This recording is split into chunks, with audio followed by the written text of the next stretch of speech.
but foods and the act of eating can suggest sex to the mind, which can in turn help stimulate desire in the body. So yeah, it's like a very far-flung connection. But the post right under this says, "Are aphrodisiacs illegal?" And I think that's funny. They should be. I think they should ban sweet potatoes in Ohio for everyone's safety. Shut up. My love for sweet potatoes isn't your business. What is? Oh no, the Did we stream ever crashed. establish? Oh, did it? Oh, Yeah. Oh, we were live? Oh shit. Yeah, we've been live. Sweet potatoes were too powerful for this. Yeah. Why is the stream crashing? Let's find out. Is it your internet? It probably is my internet. Rotaro. Why can't I just have good internet? Who is downloading something? Oh no, you caught me. Oh no, it's chess.com. I don't have anything running, do I? Let me open up Task Manager. Let's see what's going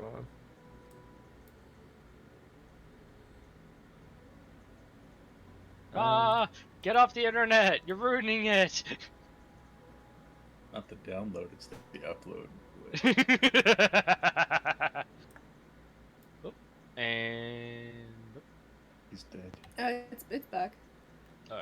Dabba dooba da. You know, it's back. I'm trying to test some stuff. And spiking Oh, a hey, lot. Plath. Alright, Plath's here. Noise. He is here. It's time. Ah! Hold on. Game 3 of the D&D session. The Midnight Caravan is back. Yeah. Oh, I got no pants on. You don't need pants. Yeah. Here. I can't hear you. Have a towel Are on. we supposed to be clothed?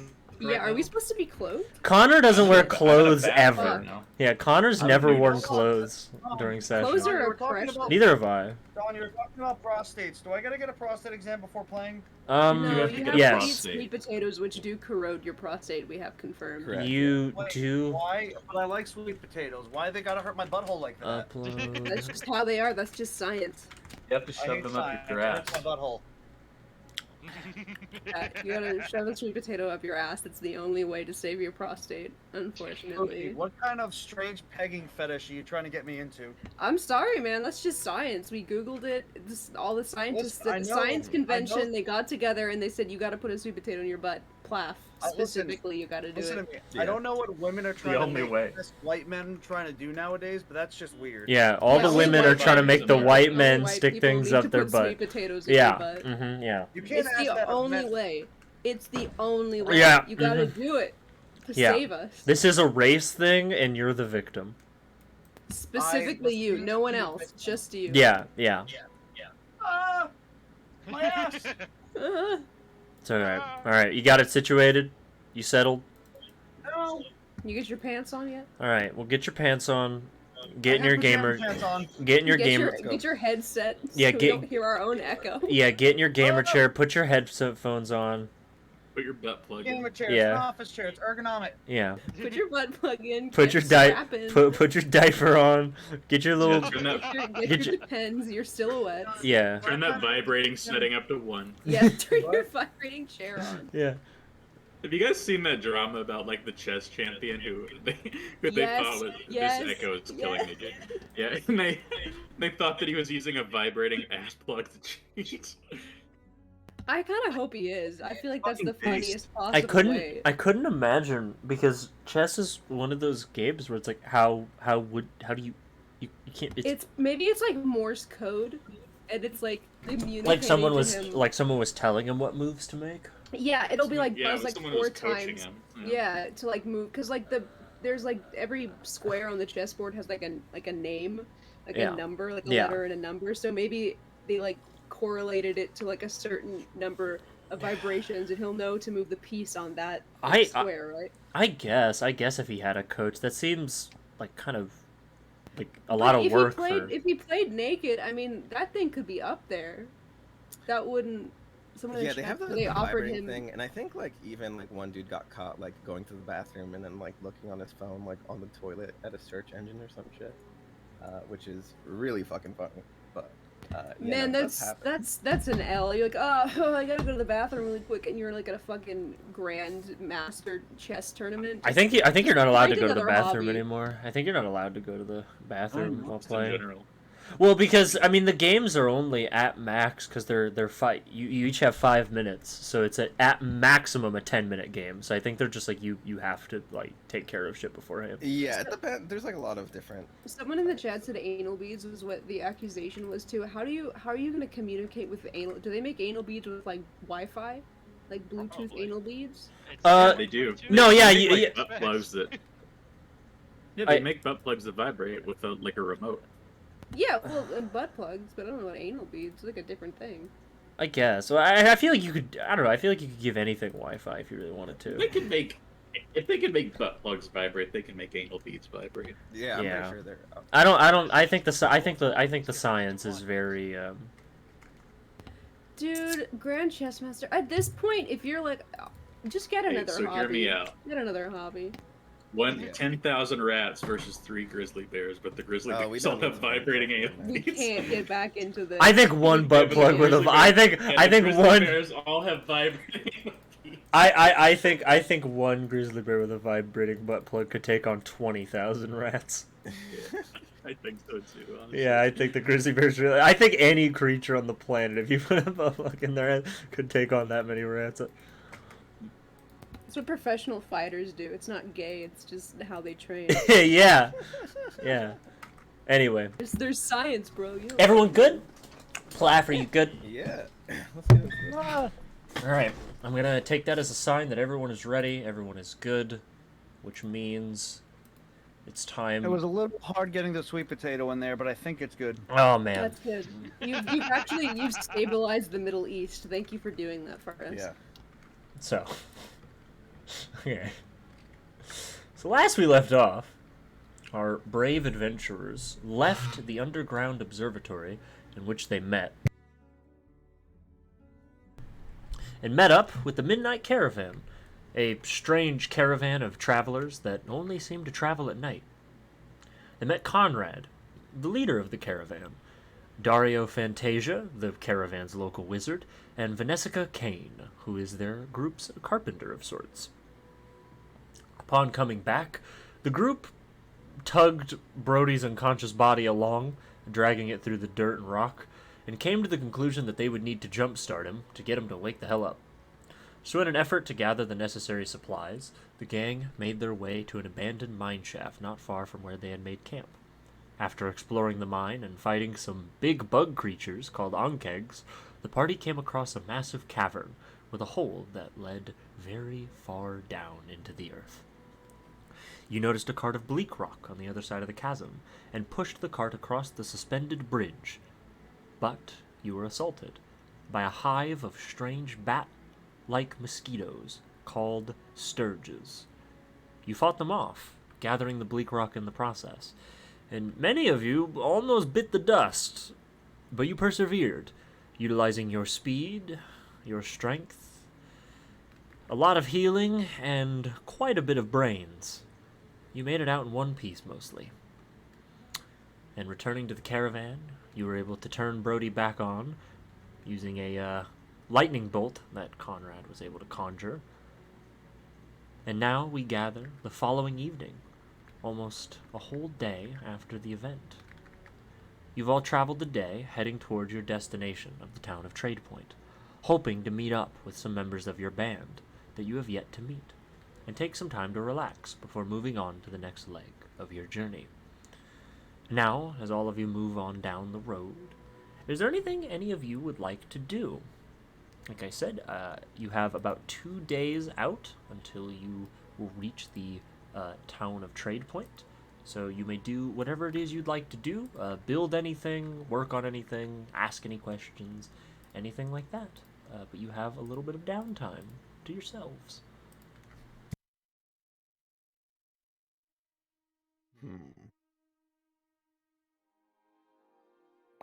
Yeah, because just kind of making potions and stuff, getting ready for selling in the town.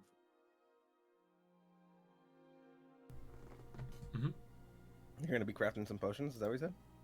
Yeah. Oh, sorry. Can you hear me? Yeah, I can hear. Yeah, sure. Yeah, Okay. Jack's just like getting supplies ready for town. Okay. You get some supplies ready. You just sort of gather your things. Henry would probably be doing like some prayers, like thanking his goddess that they didn't all fucking die. Yeah, for sure. Yeah, you recite some prayers that you've been taught a lot. Uh, you were probably taught some prayers at one point about like survival and whatnot, and you never really used them because, I mean, why would you? You never needed to, but now he's like, Yeah. So, does anyone do anything specific, or would you guys just like to move on to the next? I do of some your journey? squats on the way just to stay limber, like air squats and one-handed push-ups. Sure. Yeah, you exercise real hard. Yeah. Brody would inquire if there's any active PMC companies that would be using Warforges like himself. Private military. Gotcha. Yes. Who do you ask? He probably just asked general consensus out of everybody to That's get an Henry. idea.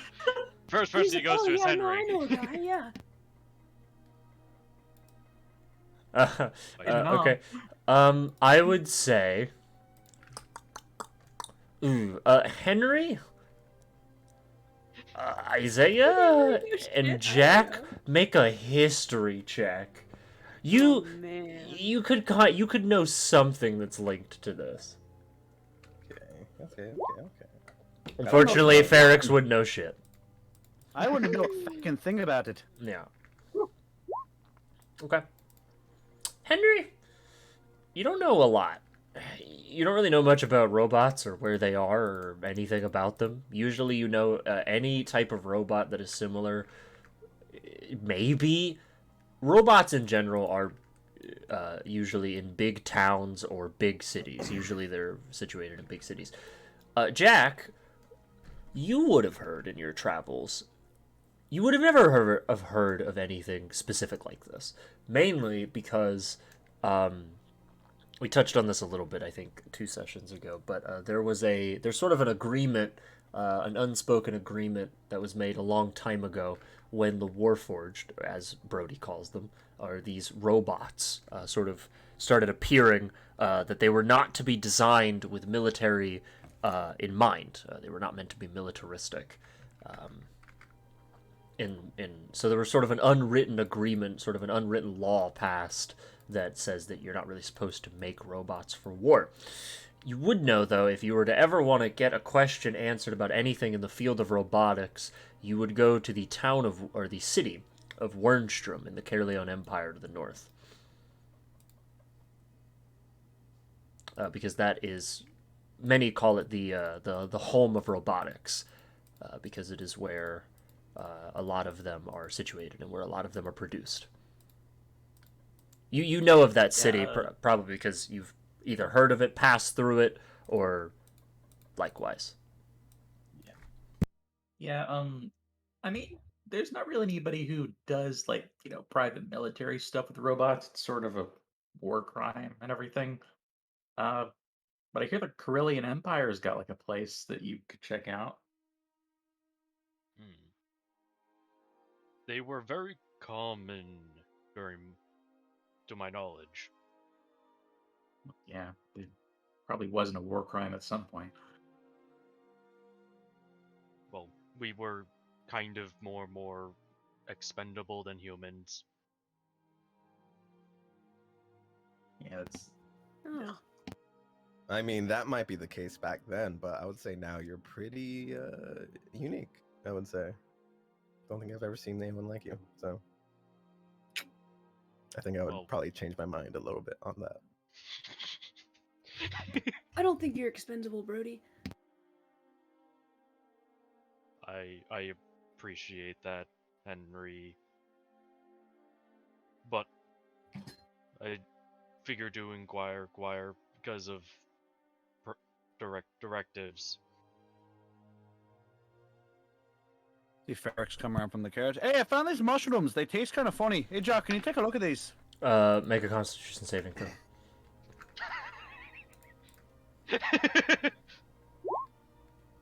All right, Ferrex goes unconscious. Oh god damn it! Not again. His eyes roll. Oh, His eyes roll in the back of his head. He goes unconscious. He starts foaming at the mouth. He does this a lot, actually. Yeah, Those were my hold on. poison mushrooms. He should have known from the skull shape on the cap. Yeah, when he picked them, like all the spores come up and they like form a skull and crossbones. Yeah, he always misses that. You're unconscious for 1 minute.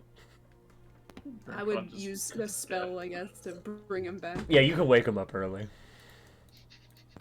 Use lesser restoration. Yeah. That's the perfect time to get a critical hit. Yes. Yeah, you pull out your sword. Yeah, Isaiah takes a sword out of his sheath. Why the fuck would you put a score there? I thought that meant bloodthirsty monsters. Hey, Ferrex, you gotta stop like eating mushrooms, like What? that you just find. You ever taken a fucking good trip off them? They taste fucking good. I don't think that's good for your brain. Statistically, you will more likely die from a mushroom than to get high. Well, you don't know till you feckin' try. I mean, it's your life, not ours. So 5% you're welcome to just keep of on rolling the mushrooms dice. are poisonous. I mean, if you do die, then at least we'll know for the next person. Exactly, I'm just taking one for the time. In the town we're going to, do you think they'll have any like books on mushrooms that have like show which ones are poisonous and which ones aren't? Because I think you'd benefit from that. Listen, all I'm saying is in about 10 minutes, I'm gonna have to take a massive shite. I suspect he Alright. doesn't know reading. That's as far as I know about the mushrooms. Are you like hungry? Are you like why do you keep doing this? I got bored. You guys are all talking about fucking robots and shit, so I decided to take a walk. Alright. All right. You guys We're are- having a pretty philosophical Yeah, discussion about. I feel like eating when you're bored isn't healthy. He just pulls up his shirt. He looks fucking lean as shit. He goes, "Why? I can afford it." Yeah. You're so wait for thin because now. you keep like vomiting after you eat all these poisonous mushrooms. You're like anemic. I don't do it that often. You do it whenever you find them. Yes, Isn't I don't. infrequent. Hey, Ferrex, I found more mushrooms. You see Dario No, comes Jimmy. around. He has a handful of mushrooms. I found these. You want to try some more? No. Not now, No. not fucking Oh, now. oh, right. Hey, everybody, how's it going? He puts the mushrooms slowly back in like a pouch that Dario Who is keeps this on again? him. Didn't get the name. This is Dario. Oh. The wizard. He's Or there. Yeah, companion. he's the Caravan's wizard. Yeah. Yeah. I didn't hear the name, I Yeah. No, we don't have to. Later, show me them fucking later. Okay, yeah, for sure. So, how are you guys enjoying the caravan so far? You guys doing good? Ideally at some point, if I'm not too sure how many of the others are gonna plan on staying along, but I would like another caravan at some point, or Like a- another cart like a at cart? some point. So we can... Yeah, for sure. Yeah. Do you have like a rough estimate as far as how much one of those would cost? You mean like a living wagon or just a cart? Because Ooh, how about living wagons are more expensive. yeah, I'm a bit strapped for gold. So how much would just a standard cart? Well, a cart with just sort of regular standard fucking affair. It would probably cost you around 20 gold pieces, and then you need at least one horse to pull it, and the horses are where a lot of the money goes. One draft horse is about 50 gold. Ooh, okay. You could get a living wagon, which is more comfortable to live in and could probably fit about 4 of you, if you wanted to cough up about 100 gold for a living wagon. But you need 2 horses to pull it, so you're looking at 200 gold. Right. But they're comfortable. Well, Maybe we could find like a used cart salesman. That'd be a funny little character. ooh, yeah, that'd be a great lookout. I mean, if you wanted to take, like, a couple of weeks or whatever, you could probably build one. I mean, Conrad built this one. He built it years ago, though. I don't know how long it took him. I'm not the most handy, but I'm willing to help out. But I do think us coming up upon this large town, we could find some work, possibly. maybe scrap together some gold. I found some for- gold in one of the caves. I have about 20. That's enough for the cart, so we'd only need enough for the horses. You want 10 more? I got 10 right here. Unconclusive if my currency works. Is it made of feckin' gold? Presumably. Then it's gonna feckin' work. Brody, It's like just, really old. We could probably like sell it. Brody, just for your clarification, when you woke up, you wouldn't have had any money. So the money you Oh. have is money you would have gathered on the journey. Oh, okay. Yeah, you weren't given money.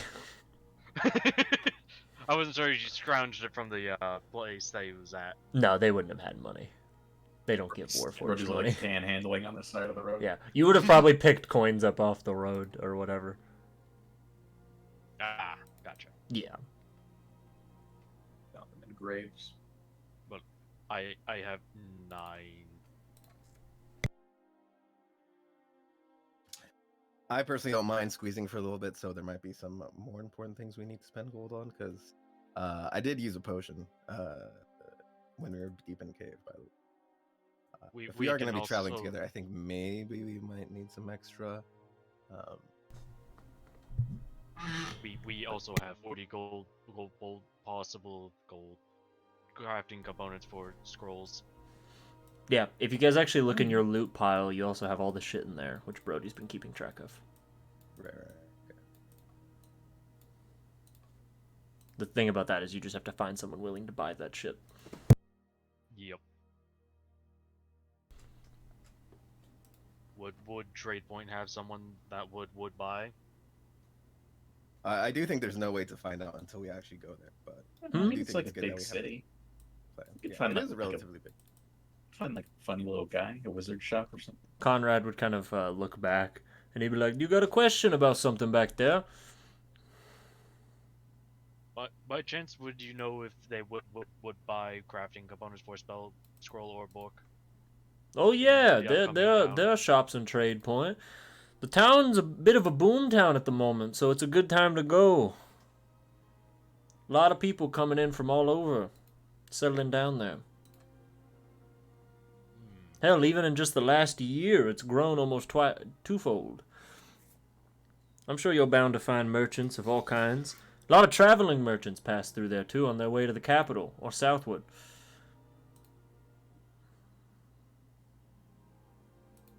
But what's the capital of this region? That would be Kurokazar, and we are heading the opposite direction of it. You'd want to go east along the Gold Road. If you got the money, you could also take a ferry down the River of Opulence. That would get you there quicker. But I'm not much of a fan of the water, so... Understandable. Yeah, you guys could probably find a merchant, according to Conrad. Because also, you guys can ask Conrad about any of these locations, because he's been to a lot of them.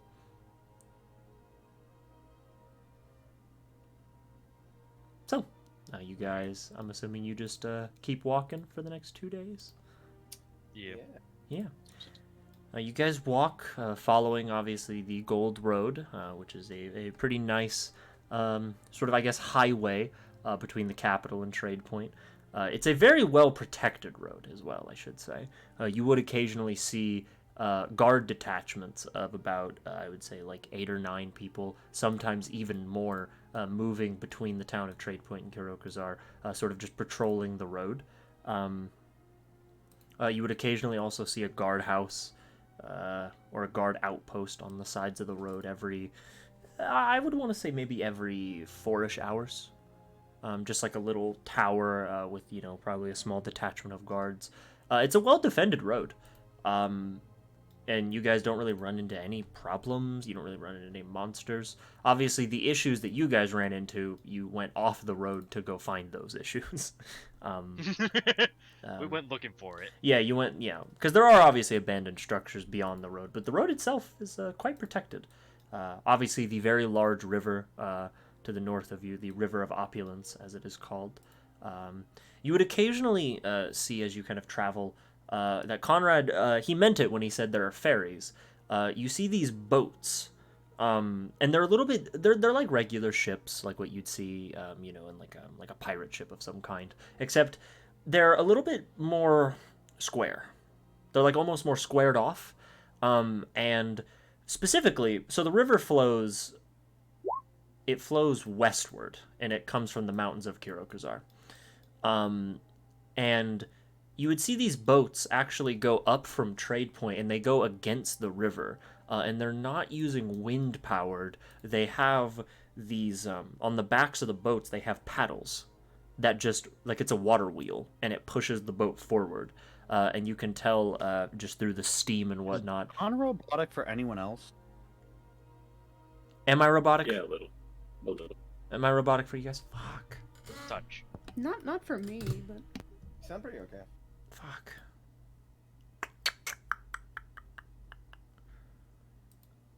All right. It wasn't like Yeah, we you could sound- like to the point that we couldn't hear you, but you were a little. This is maybe just internet being like dropping for a tiny bit, but I think it's fine. Yeah, I might have had an Yeah. internet drop. Damn it! What's going on? Weather's fine. Okay. But you would eventually see, kind of going up the river. It's like a primitive steamboat. It's a very primitive version of a steamboat. It has like this big water wheel thing that's like pushing it forward, going up the river. It makes a lot of noise. There's a lot of steam coming out, and you can pretty obviously tell by the flashing and sometimes the slight fiery explosions that come out of the like metal like pipes that go out the top of the ship. That this is a bleak rock powered thing that they use to go up the. They use to go against the river. So they can go up, which is a lot more efficient and time efficient than trying to use sails to go against the grain. Yeah, but you would see stuff like that, which is inventions like that are becoming much more common day. Still, a little bit stressful in how they work, and they're kind of accidents waiting to happen, but they're there. We are not taking the ferry, just so you guys know. By the way. Why so primitive? what's wrong with the ferry? Are you kidding? Look, that one's like about to explode. You see a bunch of steam like coming out, and you hear a bunch of shouting. You remember like 3 days ago when we almost died in a fiery explosion? Imagine that. Didn't you set that off? Yeah, but that was to save our lives. That's fair. I don't know. It is a little bit scary, but it doesn't look like it's gonna blow up anytime soon. Immediately blows up. I think it's supposed to have that steam.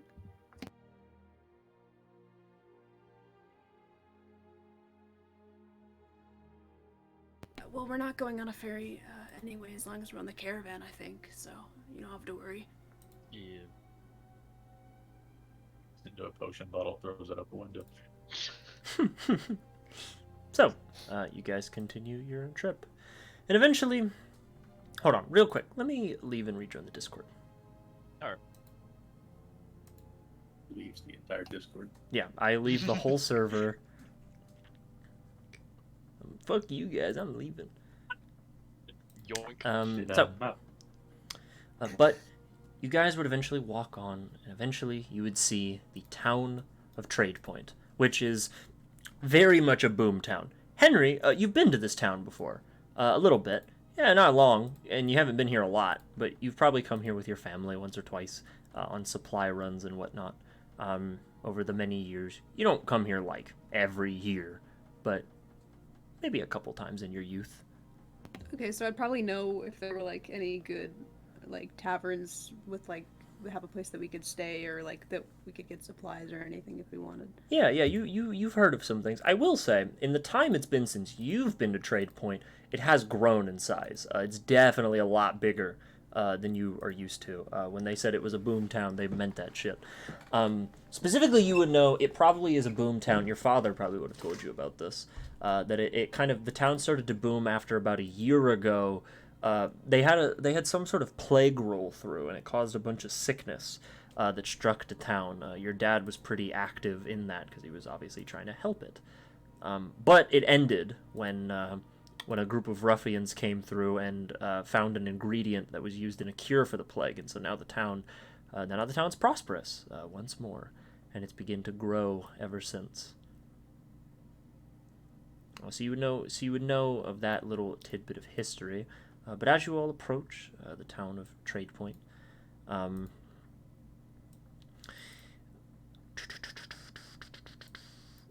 yeah. So as you all approach, to kind of describe the town, it's a very big affair, right? Like a lot of the homes are about a story to 2 stories, which for most like villages is just not a thing. Most homes don't have 2 stories. Brick laid roads, all kinds of shops and prosperity. There's people moving all throughout, like carts dragging supplies, farmers coming in from the southern fields to sort of trade their stock, all kinds of people. And also, just to give an idea, it's a pretty racially diverse town. Akrazar is a pretty racially diverse country, I would say, possibly compared to other places like in the north. They're a little bit more open and stuff, so they have a lot of different types of people, all different kinds of cultures and stuff. So yeah, as you guys enter into Trade Point, Henry, you would have heard of a tavern known as the Foxhole Inn that your party could stay at. But as you guys all kind of reach and get to the town, they have like these big wood walls with a big gate, and as they see you approach, they would for a moment almost go to open the gate, and then you would see Conrad kind of waves, and then the guards kind of look, and then they kind of nod, and they actually don't open the gate. And you see Conrad, he pulls off maybe about a couple yards away from the front of the gate, and he just pulls off and kind of parks the cart or the wagon and everything, and he kind of hops off and he walks up to all of you and he's like, "Alrighty, so this is where the caravan is going to stay parked for the time being. I usually don't park inside the town walls, usually just right outside of them. But you all are more than welcome to explore the town as much as you'd like.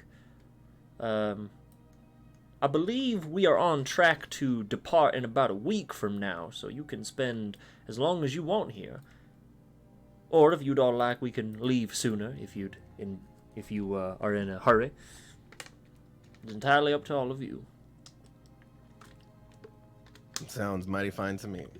I reckon we'll just explore the town and see how much business we get up to with the people that we meet. Mm-hmm. Certainly. If you need anything, I'm here.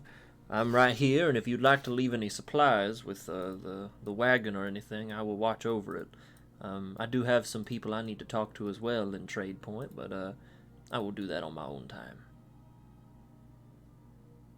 Query, Conrad. Query? What? Query. God, Brody, you can't just call people query. Question. Right, yeah, you have a question for He's me. from Shoot. a different time, Jack. Come on. Shoot! Why not be inside the city? Typically, it is safer. Or is it not privy? No, I can talk about it. The Midnight Caravan is a unique group in that I accept all kinds of people, and many often see nomadic caravans like my own as sometimes a good omen, but sometimes a bad one. Posting up inside town, first of all, you can't just park a giant wagon inside town squares, not exactly room for it. Second thing, I don't like paying for the stable fees. And third thing, a lot of people kind of view the Midnight Caravan with some suspicion. A caravan that travels only at night. We arrive at towns usually at around dawn, which, by the way, for you guys, it would be about morning. It's about dawn. You've been probably traveling through the night. All right. Ferrix is tugging at Henry's leg. Just Henry. What? Henry. What? It's big. Those walls are fucking huge. The wall? Yeah. Oh, have you never been What? here before? No. Oh, it's so cool. No, I've you like never. it. You understand? I've never been to a proper town. been like fucking villages and shit. Ooh, that makes a lot of what you've been doing make sense. It's fine. No, you'll like it. never been to, I've been here a couple town? times. I will say, Ferrix, you should probably not eat random things when you're inside this town. I'm gonna go shit, and he just runs off. Do we need a child leash for this? No, he'll be all right. Is he not shit since he said he was gonna shit yesterday? This is just really overwhelming for him. I don't think he's actually going to the bathroom. I think he's just collecting himself. I will ask. You all are allowed to do as you please in town, but if you are to get into any trouble, Conrad kind of looks around. Just leave it out of the caravan. What you do and what I don't know will not hurt either of us. Does that make sense? Message received. Just don't do anything crazy. Like if you like steal something or something, I mean, that's your prerogative, but don't like murder people for no reason. I don't think we're gonna do that. Henry kind of looks around at everyone else. Okay, no, I've had it happen before, and I've had to take matters into my own hands, and it's not a nice situation. But you know, thieves are thieves. There's an escalation of the thing. So have fun. Don't be strangers now. What? He said, "Don't be strangers." Brody will actually stab. Yeah, no, Brody will stash what?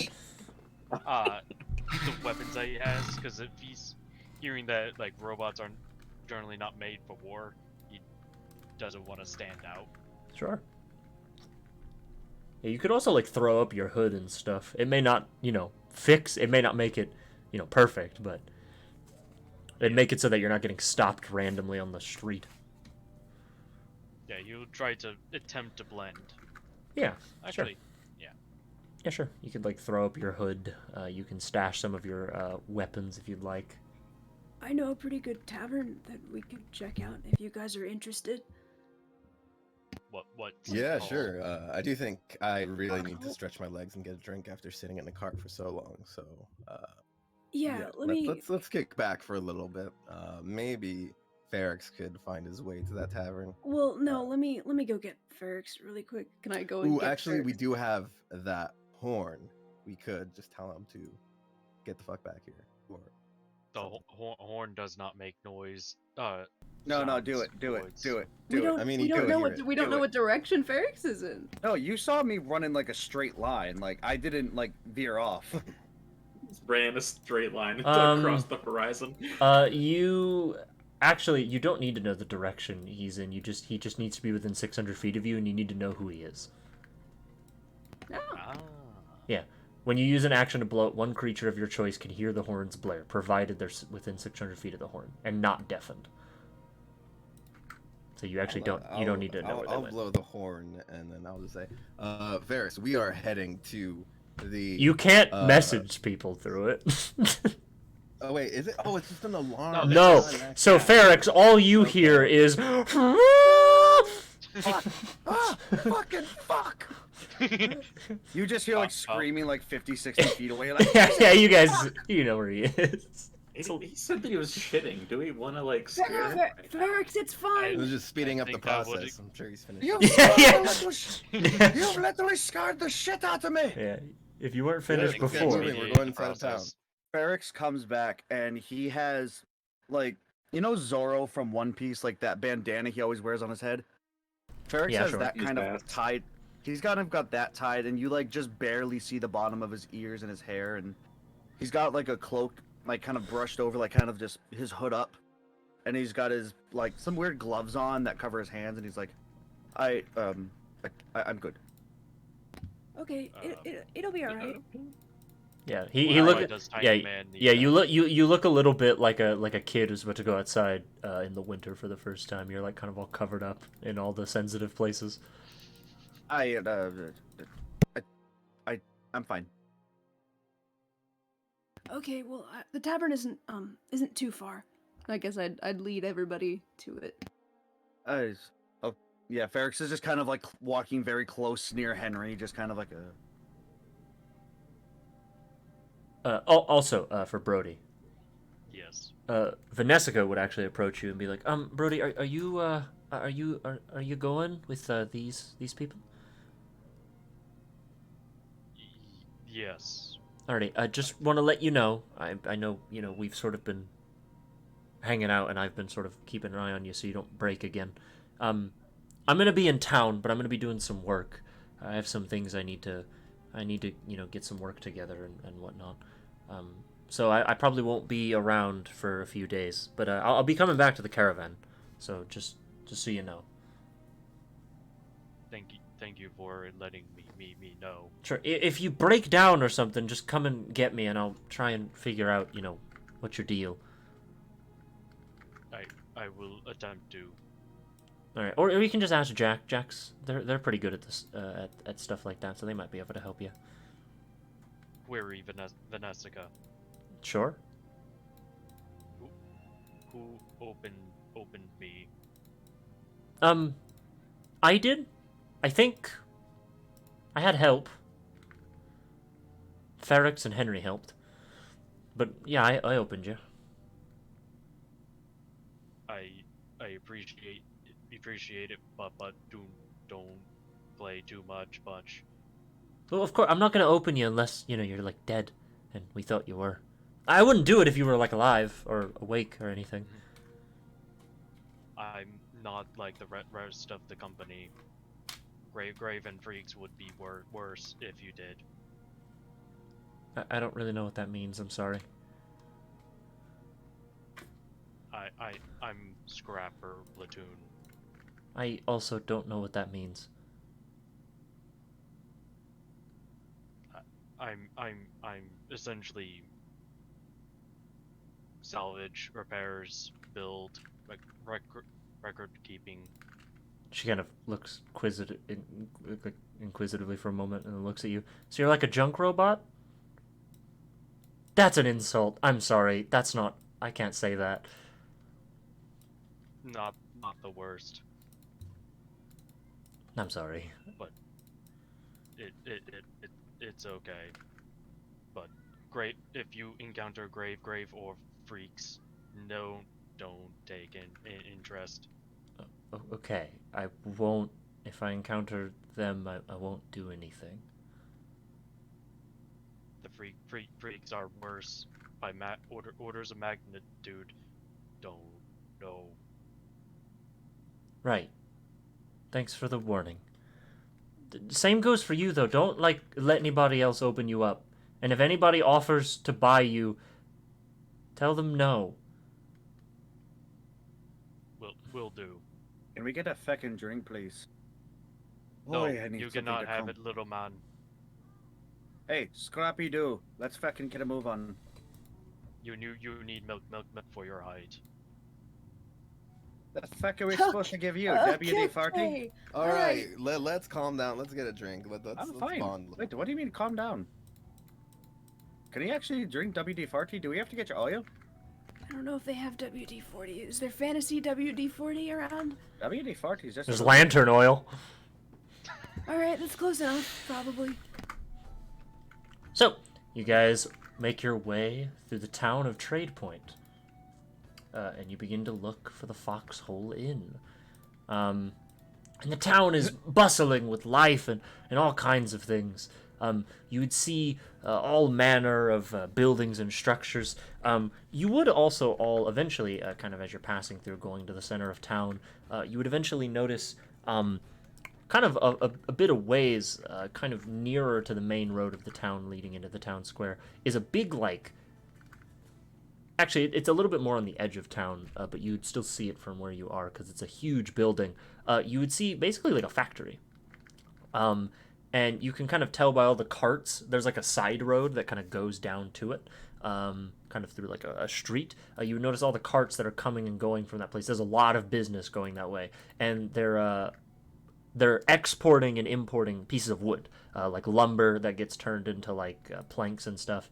You could probably jest that the factory in the region is and it seems to be the only factory of its kind.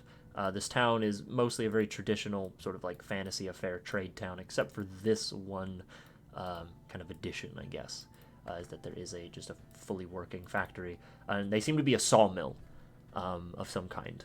Like they bring in cut pieces of wood, they cut them, and then they turn them into planks, and then they export them and whatnot. And you can tell because of all the smoke plumes coming out of the top of it, and a lot of there's the scent of industry in the air. And you would all notice that, especially you, Jack. Ferrex is visibly afraid. Like, he is just, like, looking around, like his eyes are darting around. He is not, like, leaving more than 2 feet away from Henry. Yeah, you've never seen anything like this place. No, he is horrified. Yeah, just the amount of people, the tightness of the roads, the kind of dirtiness of the streets. Even the ground beneath your feet feels weirdly artificial in a way. I mean, it's just laid stone, but it's very different for you. Yeah, it's like he's like Yeah. There's But like plenty of wildlife here, Ferrex. I mean, there's like pigeons. yeah, there's like some pigeons like that, like get some bread. No, this is too fucking weird for me, man. All right. If this is, we should maybe. Would you feel more comfortable inside the tavern? I need a fucking drink. Yeah. Okay. Yeah. Yeah. As you guys are kind of walking down the road, Jack, you would eventually hear a shout. You'd hear, Jack, is that you? And you'd kind of turn and look, and you would see a sort of very tall, Please be hot. Please be hot. half-orc woman, sort of Please be hot. white hair, shaved on one side and kind of pushed over to the other. Sort of these like orange, tribal-esque tattoos all around her body. You would see your companion, Verdi. Mommy, sorry. Mommy, sorry. And then sort Henry of kicks first. and then sort of flanking her on the side, you would see wearing sort of like head down, sort of deep purple skin, short rough black hair, horns that kind of go up. He would probably be wearing sunglasses to hide his eyes. Sort of like chin strap, beard. You would see your other traveling companion, Anders, who they seem to approach you. And Verdi kind of approaches you. She hails you down, and it seems in her hand she has a piece of paper of some kind that she. Verdi, Anders, what's up? Hey, like, what the fuck's going on with you? It took you forever. What happened? Sorry, I was gonna like let you know with the thing once I got here, but I kind of had to use it earlier. But oh well, that's like all right. Hey, so like me and Anders, we found we found something. We thought you'd be really interested in it. yeah, let's maybe like talk about that in like we're headed to a tavern right now. We can talk about it there. Kind of like eyes the rest of the group. Sure, yeah. Oh, these are my new traveling companions. I met some friends. Can I insight check Jack right now? Like if he's like, trying to hide something, or like if I'm trying to basically figure out if he's afraid or just being cautious. Sure. Go ahead. Ah, it's not bad. That's Jack. not looking for details, but he's like, is he? Jack, you have a button on your thing called 2GM. I want you to pick whether you want to roll deception or persuasion and send it to me. You don't have to say which one. Only I and you will know. I mean, obviously Jack kind of seems nervous, but you just get the sense it's an embarrassing thing. Yeah, no, that's fine. That's all Ferrex was curious about. Yeah, I trust this person implicitly. Yeah. He seems like a little, like, coy, like a little shy. I wave at Jack's 2 new friends. Brody Oh just yeah, looks at Jack. who are these cute little guys?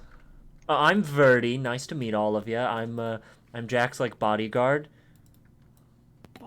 You have a bodyguard? Yeah, best. Whoa. But you can Yeah. fucking fight. Why do you need a bodyguard? And she rests her big muscle arm on his fucking head. And this is Anders. We just keep him around because he's good looking, I guess. I don't know. Yep, I can't disagree.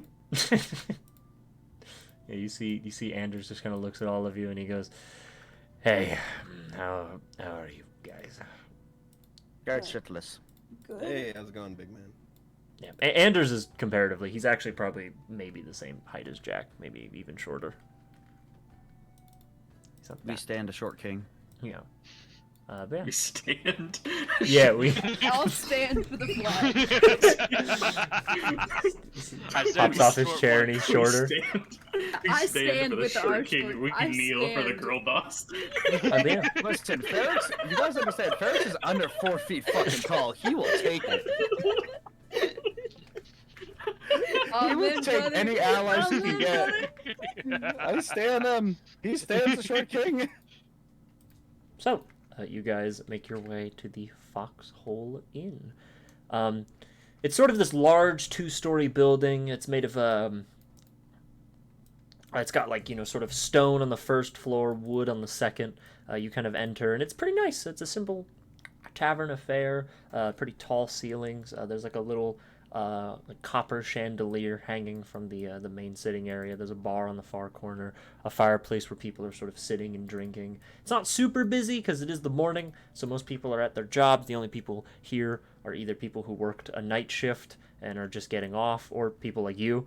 Or people who were staying here and have just woken up and are getting ready for today's work. But yeah, you may do what you like. The tavern is yours.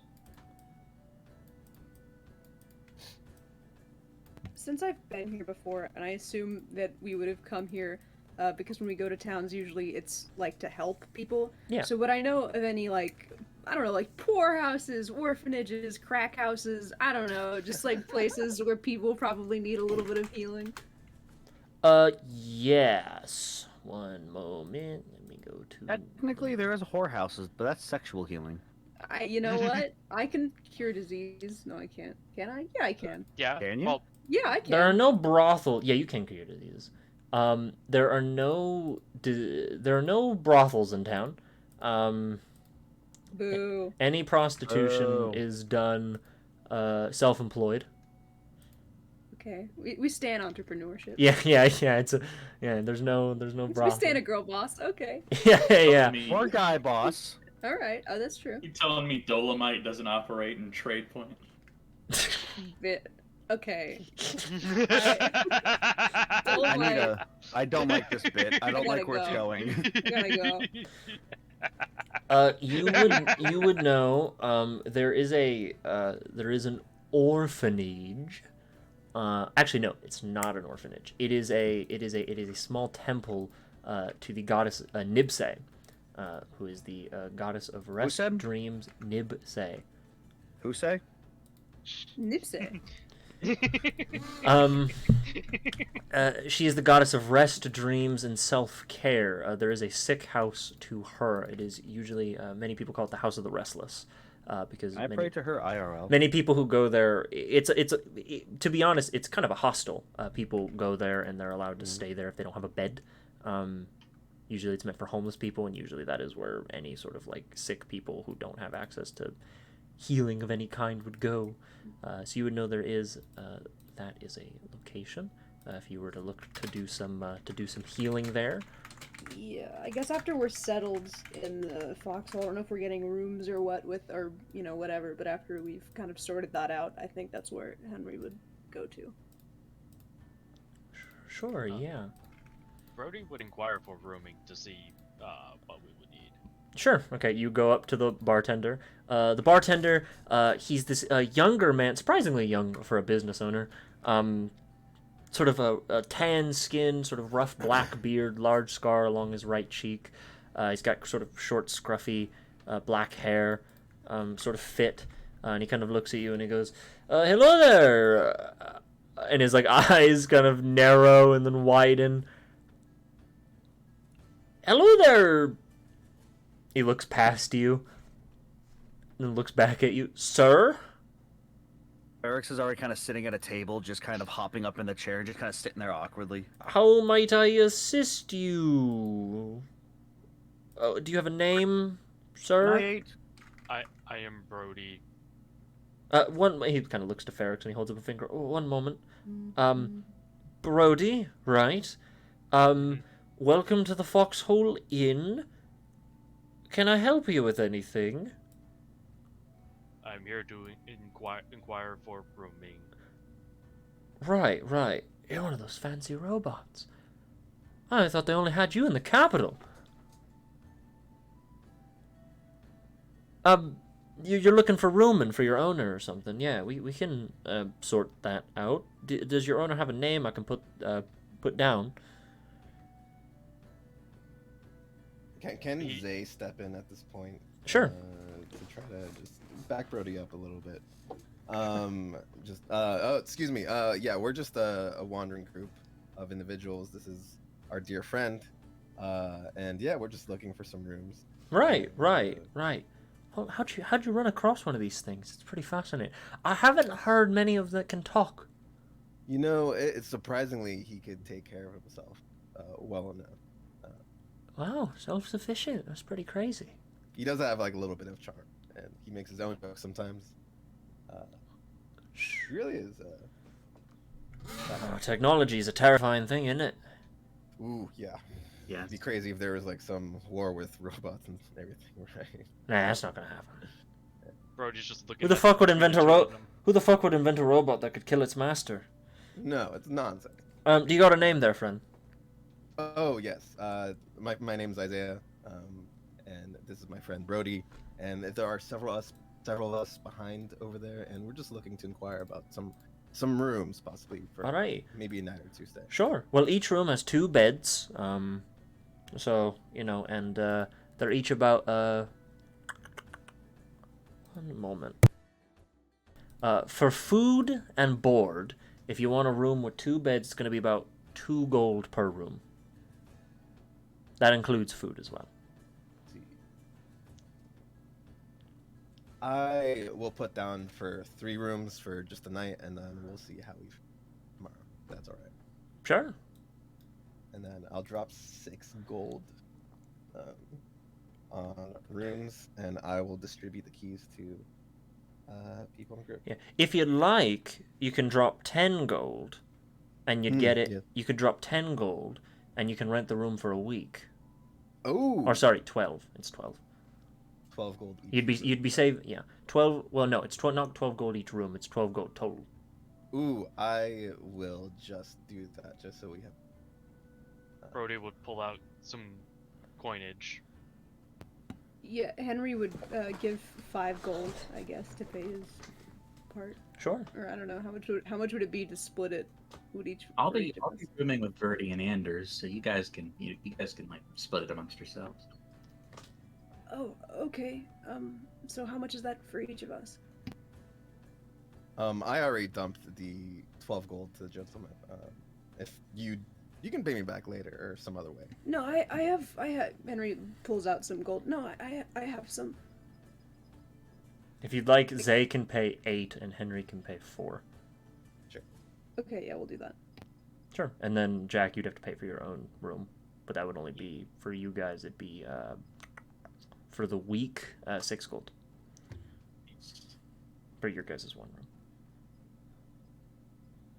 All right. Well, your rooms and boards. Here's all your keys, and he hands out a bunch of keys.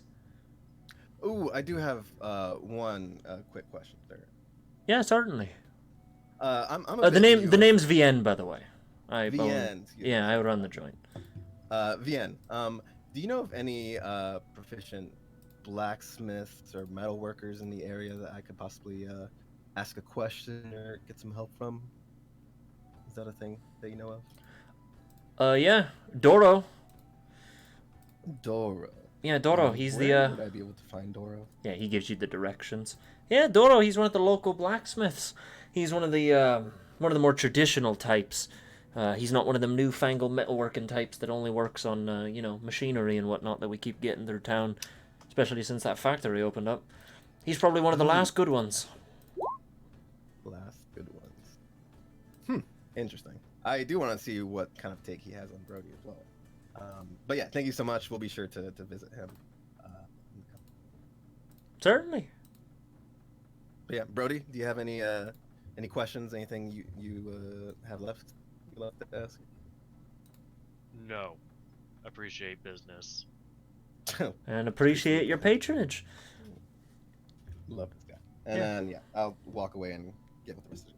All right. Stay safe out there, especially you, Tin Man. Oh, he could take care of himself. You would be. Right. Kind of squints his eyes. Breaks down. Query. Turns around and thunder waves. Alrighty, so you guys Brody have. would like. Oh, sure, go ahead. Brody would lean over to Zay and go, "Query, why did you step in?" Excuse me, can you repeat that? You said query? Query, why did you step in while I was trying to get boarding? Nothing against you, but he did have a curious look in his eye when he saw you. I'm just afraid because we talked to what's her name, Vanessa, and she said to be careful, and I just thought I would step in and make the process easier. People aren't used to robots like you asking questions, so. Do we not speak? No. I'm sure there's robots that speak, but I think you're unique, and it's just a way to keep you safe until we know more about the city. More.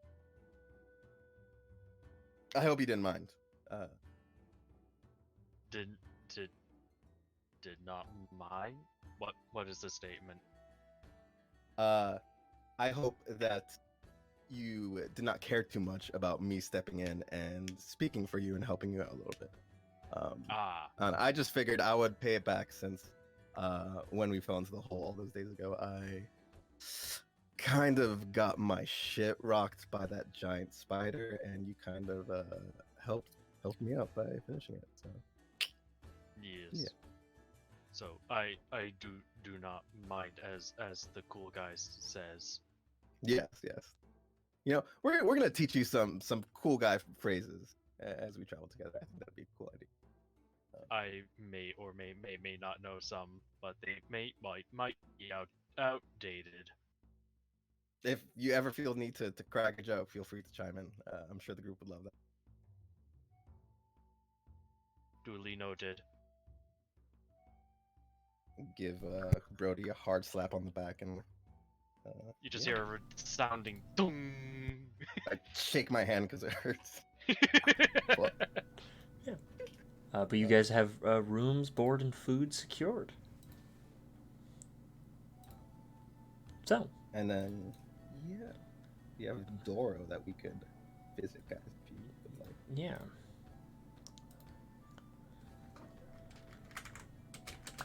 But you have a blacksmith.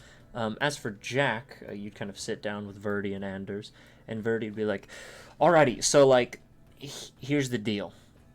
We found some cool stuff. A merchant that I think you'd totally like. Anders thinks it's a scam, but I think it's the real deal." Oh yeah. Yeah. He would or she would pass over a poster, I guess, or like a it's like a sale advertisement for one moment. Yeah, it's sort of like a poster, and it has like a rough sketch of a very elegantly dressed figure in like a big top hat, and it says at the top, it's written in beautiful calligraphy, Kaufman's Oddities and Trinkets, and it says just underneath it says, come hither for the greatest. Here, hold on, let me read actually what it says instead of trying to paraphrase. Yeah, it says, "Come hither and come forth, and buy the trinkets that speak to your very soul." Now, rumor around, I got a little bit of a rumor, is that this Kaufman figure, apparently they sell stuff, that's not exactly, legal. Oh, that's super problematic.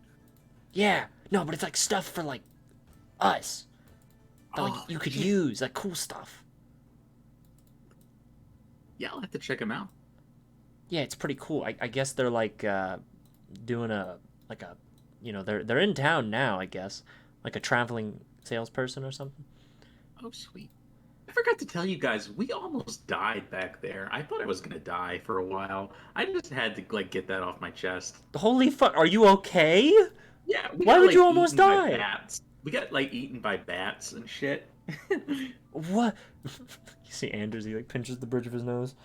Why? Yeah, I had to. Why'd you do that? I had to use my thing, the thing. He then like points to his mouth. I had to use to talk to the robot. It didn't work, and so I thought I was gonna like die. You fucking, you idiot! Verdi shakes you. You idiot! Why would you like do that?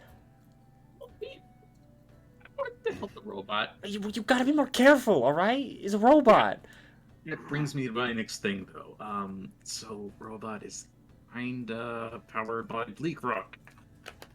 Oh shit! Yeah, I know. All right, well, so what? You want to like break it? I don't know. He's like a person, but he's also Bleak Rock. Well, he's not a person. He's a robot, right? Robots aren't people, right? She looks to Anders, and Anders like, don't fucking look at me. I'm not a machinist. He's like a person, I think? Question mark. If anything, if nothing else, he's a hamster. He's a hamster. Like, does he have like a wheel running inside of him? I assume so. There was like a big orb inside of him, so that's the only place it could be. Well, look, Jack. Just because you can talk to it doesn't mean it's like a person. You know there are druids that can talk to plants. That doesn't make them people. Does it? No, it doesn't. Okay. That's just magic working through it. It's just sort of the magic talking. I don't know. I just figured I'd let you guys know because like it's like a whole thing right now. I don't want it to be like like later like. Right. Yeah. No. Well, like, hey, appreciate the heads up. I mean, it's your call, man. I mean, if you want to crack the robot's head open, ooh, what if you like gave it like a test? Like a test trolley problem thing? Yeah, like a test that it's like well, I mean, because like it's a robot, right? So if it's like evil and it like murders people, then you like you take it out. But if it's like I guess if it's a good robot, I mean, no, it's very weird.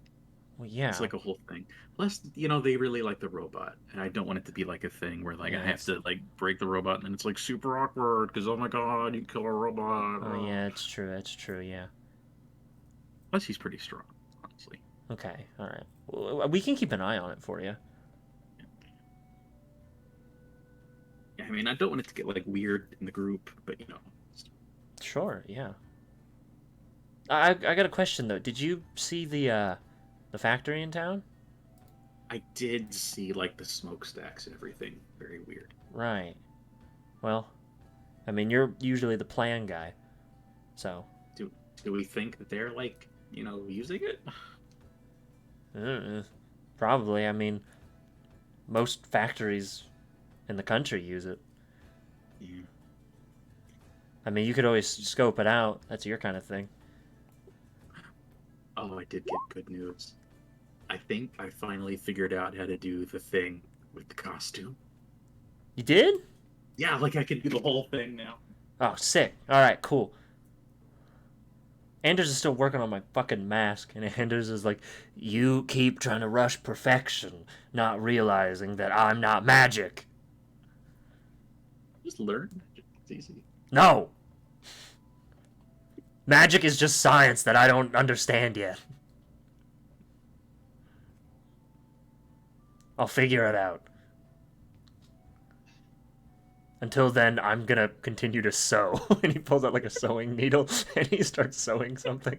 If you'll excuse me. Alright, so, does anyone else have anything they would like to do? Brody might actually go looking around to see if there's any, like, main board, like all sorts of different events going on. in the area, like postings, contracts, Announcements. chats, Yeah, like town announcements, stuff like that.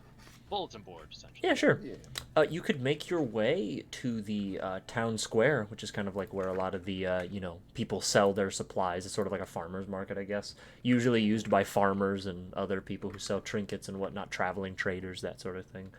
They would probably keep a large sort of town board there, which you would see like the local crier, who's like a young boy, just sort of post everything, take stuff down. Surprise. Yeah, he just cries, he sobs, he's so poor, he has no shoes. Oh my god! It sucks being poor! Oh my god, I'm gonna get attacked by a robot!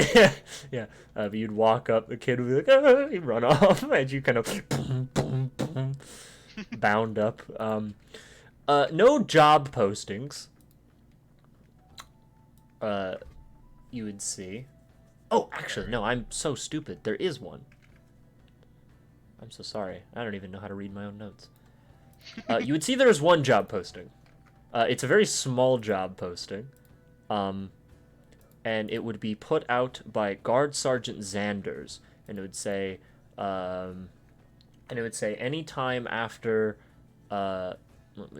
6 p.m. Would be the kind of exact time. He would probably say something like, past my shift or something. Please meet at Foxhole Tavern if interested.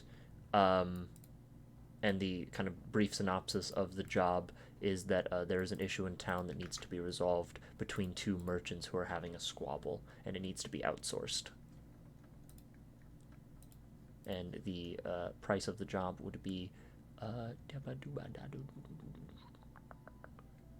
15 gold pieces to any hired party. That would be the one job you would find. It's a very small little posting because it's not a lot of money. Yeah. But other than that, news, you would obviously see a hiring notice for the local factory, which goes by the name of Woodrow Sawmill and Landscaping Industries. It appears to be a somewhat new factory that's opened up in the region. And they are obviously trying to hire people. They're looking for anyone with a penchant for woodworking, the ability to lift a lot of heavy fucking shit, and anyone who is willing to work around the new technologies of the age, and to want to learn an entirely new trade.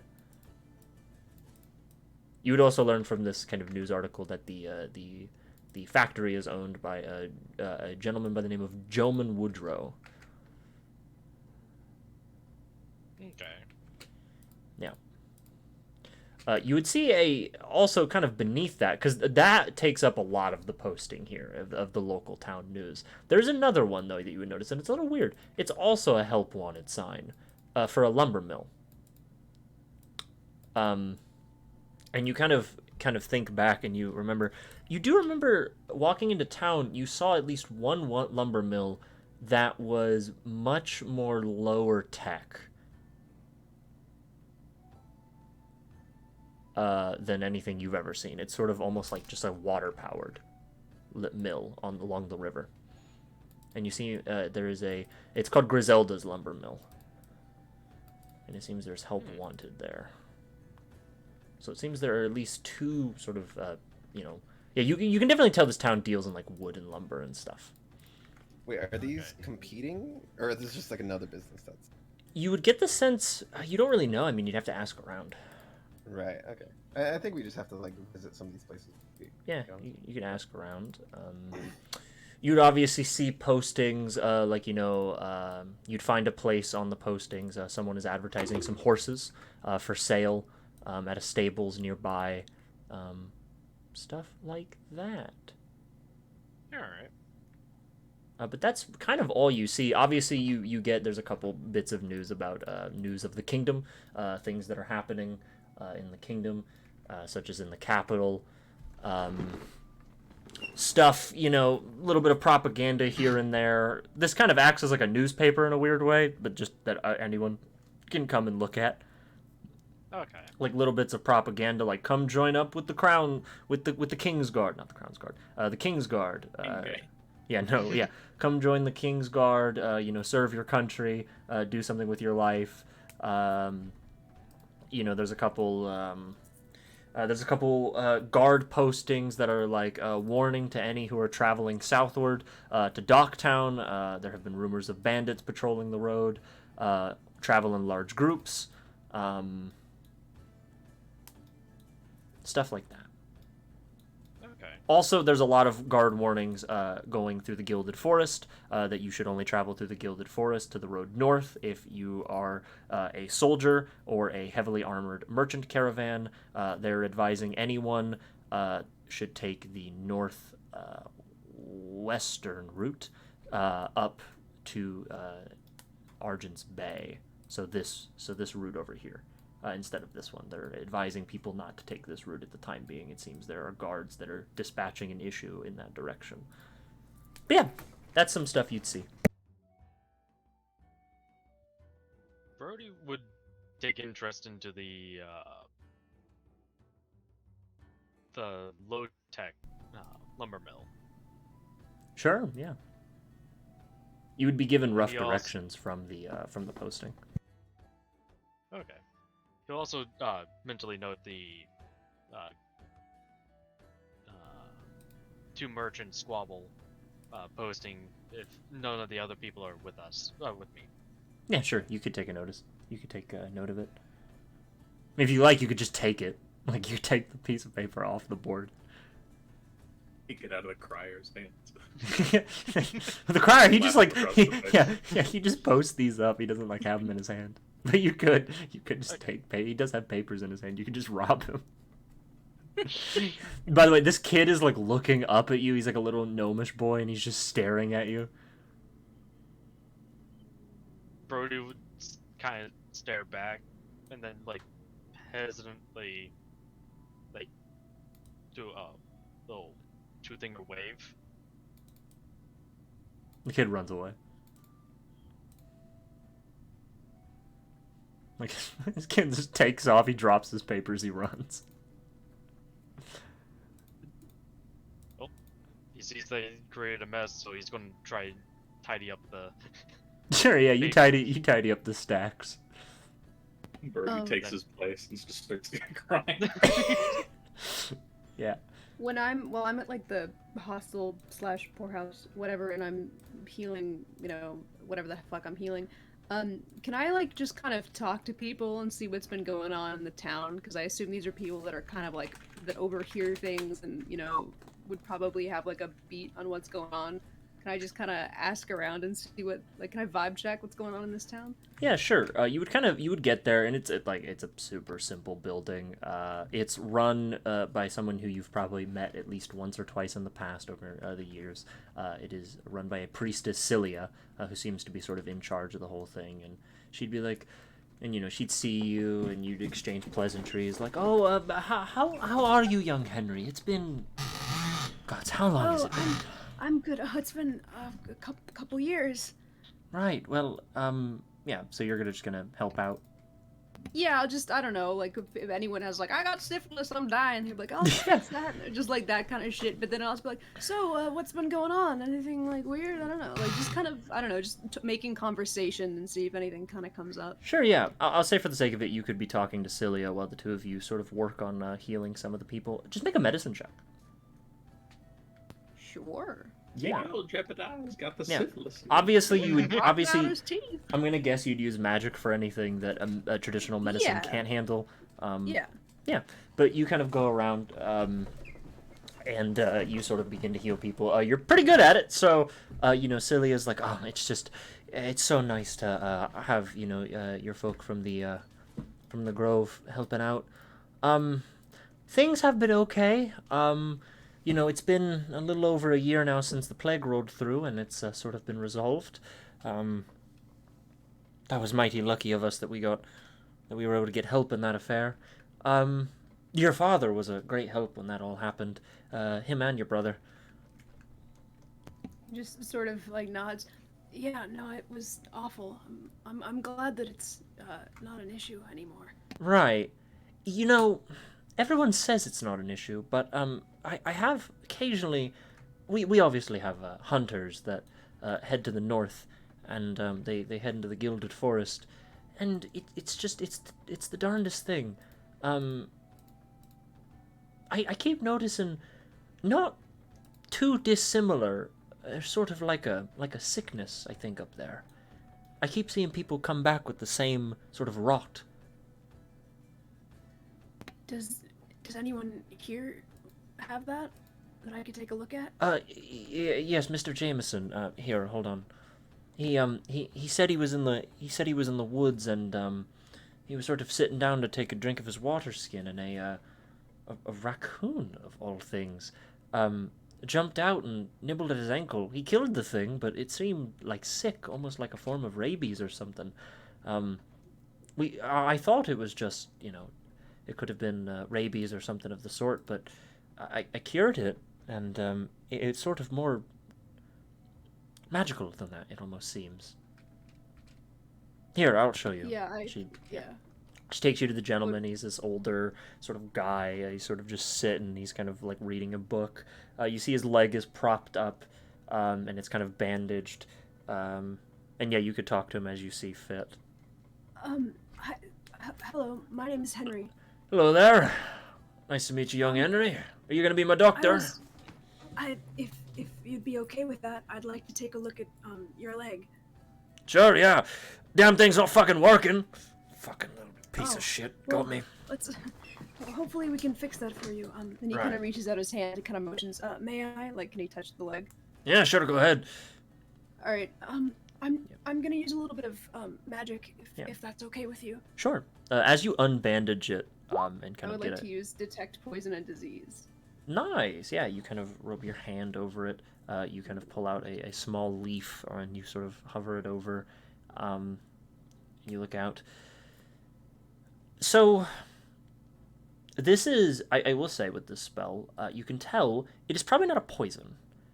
Okay. And it seems to be a type of disease, but it's very foreign to you. And it's almost less of a disease and more of potentially like the onset of a curse. It's very minor, though. Like, it's only made its way around his ankle and parts of his foot, which you can tell. Obviously, the priestess here is not maybe... she's skilled, but maybe not as skilled as necessary to deal with something like this.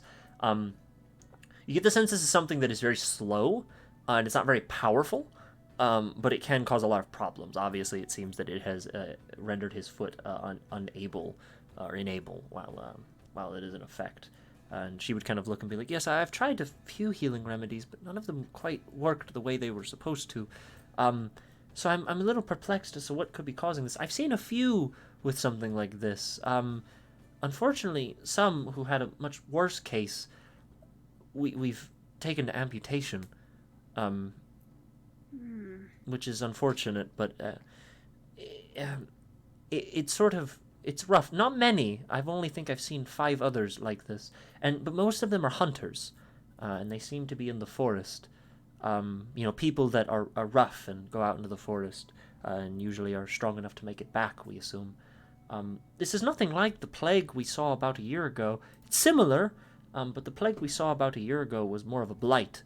It affected it killed the animals mostly, and mostly the plant life. This seems to affect the living creatures of the region, and I don't quite know what it is. Can I gather any more information just by myself from investigating it, or is that like a medicine check, or what? Or have I learned all that I can learn? With detect poison and disease, it does detect the presence of poisons or diseases. I'm gonna say, with this specific, because it's very, very obvious, you can tell this is a necrotic, whatever it is. Like, it's almost like a necrotic energy. Right. That seems to be going on here. So it's a semi-magical disease. I'm gonna say you could push your luck and make some kind of Arcana check. Okay, I'll try that. I don't have great Arcana. Actually, yeah, it'd be Arcana. Okay, well, 8. There you go. It's hard to tell. Okay. Whatever it is, it would have to act as a venomous type of thing, because it came from one creature, or a contractual, because it came from one creature to another, given the story. I would say to cure this, remove curse would be the easy way of doing it. Right. I will say you could. Yeah, I would say you could make a medicine check to think of a harder way to do it. All right, I'll love being difficult. 16. Obviously, amputation is the the surefire way. Doesn't cause any problems. But you do think there are a lot of people who what they do is they would create. Many people create cures from various venoms. You don't know if this is a venom, but if it was, you could create a cure using the body or the blood of the creature it came from. Okay, Henry's like taking out his like notebook. Yeah. He's like writing down notes. He like, could you tell me where again this sort of thing is happening? It's sort of happening from what I hear. It's happening just from all over the Gilded Forest. It seems to be most of our hunters go to the western half, on the western half of the river. The eastern half, I don't hear of any sort of problems, but no one really goes to the east. The eastern half doesn't really have a lot going on. Okay. So, this is what I think. I'm sorry there's nothing that I can, do myself right now. The best I can say is that if untreated, it's slow, but I do think that it is potentially, lethal if you don't treat it. Now you could amputate, that seems to be working, but I understand that that's not, that's not ideal. I know you can't really travel on your foot. I don't know if you have any family with carts or horses, but if you were somehow able to get, there's a monastery, if you were somehow able to get there, I'm positive they would be able to fix this for you. Or I could take a look in the Gilded Forest and see if I can figure out what this is and maybe make an antidote, but if you really wanted to play it safe, I think getting to the Moonlit Monastery is probably your best bet. Also, I'll give you this with your medicine check. This, given the rate, because he would tell you this happened to him about 5 days ago, gesturing that it went from a bite to this in about 5 days, you'd get the sense it would take about a month for this to kill someone. Okay, I guess Henry would tell him, I think if you don't amputate or take any action, I probably would say a month would be lethal. Well, that's fucking piss. Alright, well, fuck. Well, thanks, kid. Thanks for checking me out, Doc. Yeah, I'm sorry that I can't do anything, but if you were to make it to the monastery, they are much better than I am, and I think they'd be able to fix it. It's free of charge, but it is a bit... free, you say? Yeah, no, we don't charge. It's you can stay there, free food, boarding, and they'll fix your leg. Well, hell, I think I'll just make my trip on over down there. It's sounds too good to be true. It's a little bit of a trip, but if you can make it, and then I guess would she be able to tell this guy how to get there? Yeah, she knows. Okay. She's actually, she probably would reference people from here to you guys if she doesn't have the means to take care of it. Yeah, I guess that would be like, that's the best. And then he would kind of turn to her and be like, hey, yes. I don't think that there's anything that anyone here can do unless anyone knows remove curse, which I don't know, but I know my dad knows it. So I think if you get any more cases like this, I think you should refer them to the monastery before they get really bad. Alrighty. Well, thank you. I'm actually gonna go see if I can at some point today talk to the guards. Maybe try and get people, warn them of the western half of the forest, because that is where it seems to all be coming from. I mean, it's not bad enough that it's an epidemic, but I don't know. You see repeat cases and you get worried about things. Yeah, no, yeah, especially because I kind of get the sense that this is some kind of curse. It's necrotic in nature. I've never really seen anything like it. Oh, that's upsetting. Well, I'll see about getting a posting out, and maybe we can get the news out that hunters should stray from that region, maybe go to the south instead. No, but with all the bandits around there, people aren't gonna... Oh, okay, well, we'll just have to figure something out. Thank you so much, Henry. Yeah, no problem. I'm sorry I couldn't be of more help. Oh, no, here. Oh, and here, she'll go, like, kind of into a back room she would have, and she'd give you, like, a little, it's kind of like a little box wrapped in, like, a cloth. Here, it's not much. I can't pay you. Oh, no, but it's you lunch. Don't have to pay me. Oh, Well, you know, you don't have to. I'm What's the staying least? in a- It's the least I can do, really. Here, take it.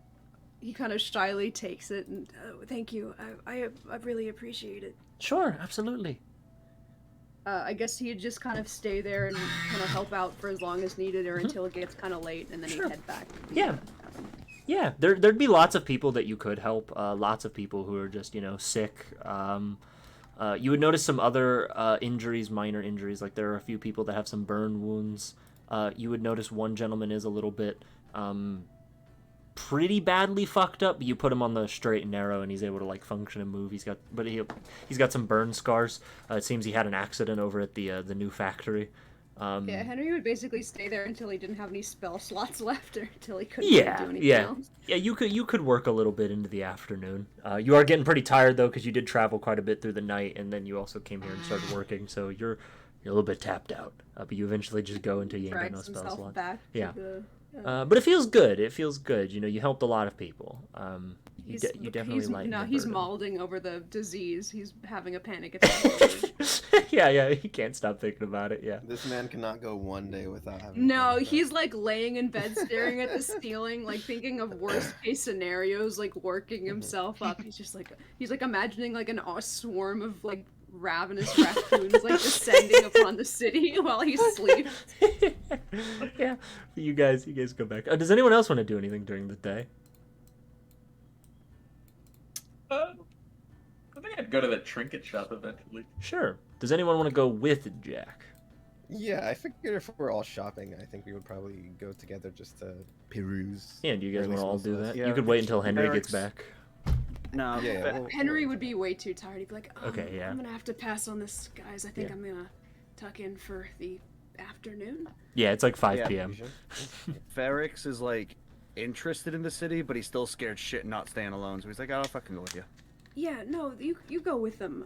I'll hold down the fort here. Sure. Can I actually not rest and see if I can find any books about like curses and stuff? Absolutely. We'll get to that in a minute. But first, Yeah, no, this can be passive. Just... Yeah, absolutely. We will go to the gang who's going to the Trinket gang. Market gang. So all of you decide to go, and you go to the market, and eventually you would see there's this big, similar living wagon to Conrad's. Actually, it's bigger. It's almost like 1/3 bigger. And you guys go, and you see there's like this big sort of like almost stage set up outside of it, with like a big like tarp and stuff, and like a table, and you see there's like a cloth over the whole length of the table. Turn this up. All right, and you guys would approach, and you would see there's like a crowd of people gathering for this traveling merchant, which is a little odd. And then you would see in a puff of smoke, there's like this pinkish smoke. You see this figure appears in the smoke as it all clears, and you see this figure.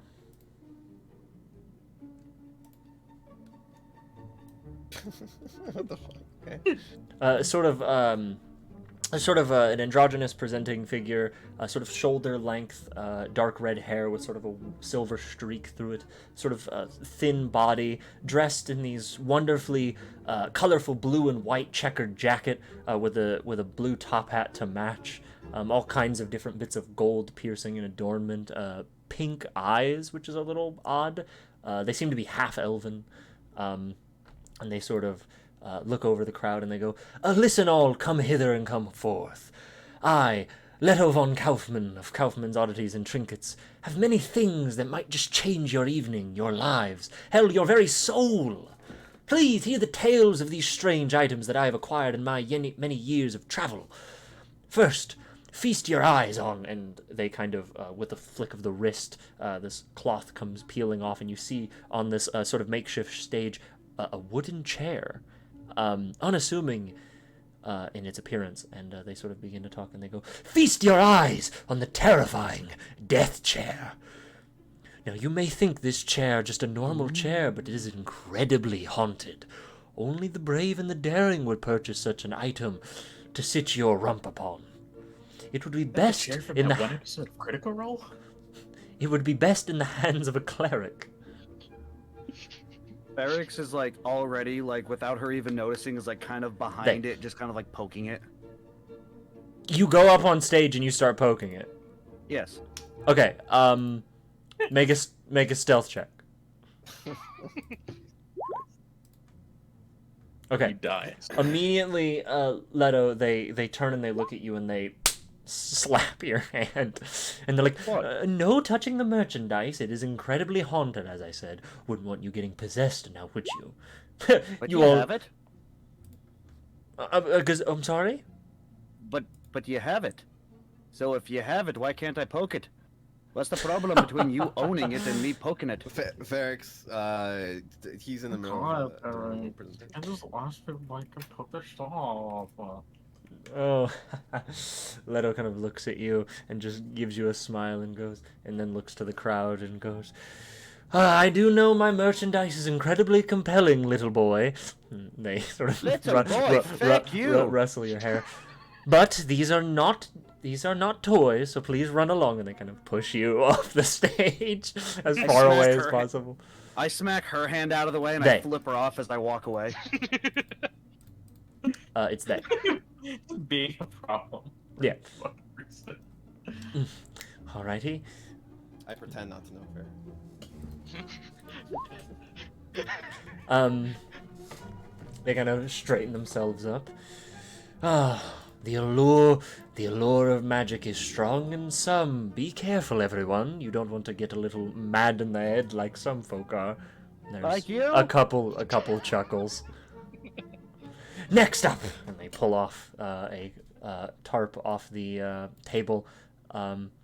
Next are the sticks of power, and you see Leto kind of reach up and grab off the table these two wooden sticks connected by a length of chain. For those at home, these are nunchucks. Chucks of none.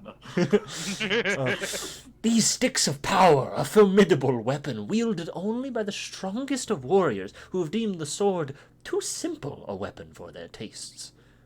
And Leto kind of straightens their jacket and sort of does a little fun nunchuck power. And obviously, no one's ever seen weapons like these, so many people are like, "Oh, wow, that's cool, that's cool." I've seen those. You see one kid sort of like, I want those, mommy, and mommy's like, no. Crack your head open. Look at you. I've seen those. What's so special about them? Well, they are incredible weapons, capable of even breaking bone, or perhaps shattering one's spine. Incredible for self-defense. And given that there's none quite like them in the world, you would. What do you mean? We gave those all the time to the kids before we gave them a real weapon. No one's listening to you. Leto continues. Why is she ignoring me? Leto continues. No, you said she. You keep saying she. Oh, my bad. Next up on the docket is a magical item of incredible power. Now, I do be warned, no one freak out. And they sort of pull out a small box and they flick it open. This item, with the power to bend nature to its very will, behold. And as they open it, you see an acorn in a box. Behold, the acorn of storm warding. Now you see, this item, magically enchanted after having its tree that it was birthed upon struck by lightning, when wielded, will make it so that lightning never strikes you from the skies above. They say lightning never strikes twice, but why let it strike you the first time? So, all of you, please, I have many more items of note and many more items of use, but please step up, browse, peruse, and I, your humble merchant, Leto von Kaufmann, shall be in town for the next few days to handle any acquisitions you wish to acquire. Oh. Yes, Plath. In looking at this guy, how much does he like buy his own pin? They. Like, can I make some sort of check to see how he feels about doing this? They. I'm gonna say it every time. No, I know. It's just funny how like you did it to me. Yes, that's what they are called. You want to know how much stuff they have? No. I was looking to try to make an insight check to see how much of this is like a front and like just trying to be like a sleeping Absolutely. and whether or not it's like legit. Yeah, absolutely. Brody's gonna do the same. Sure, go ahead. Is that acorn still out? Yeah, all of them are Oh out. no! He fucking eats it. You guys are gonna go to fucking jail, dude. Sure. I don't know this.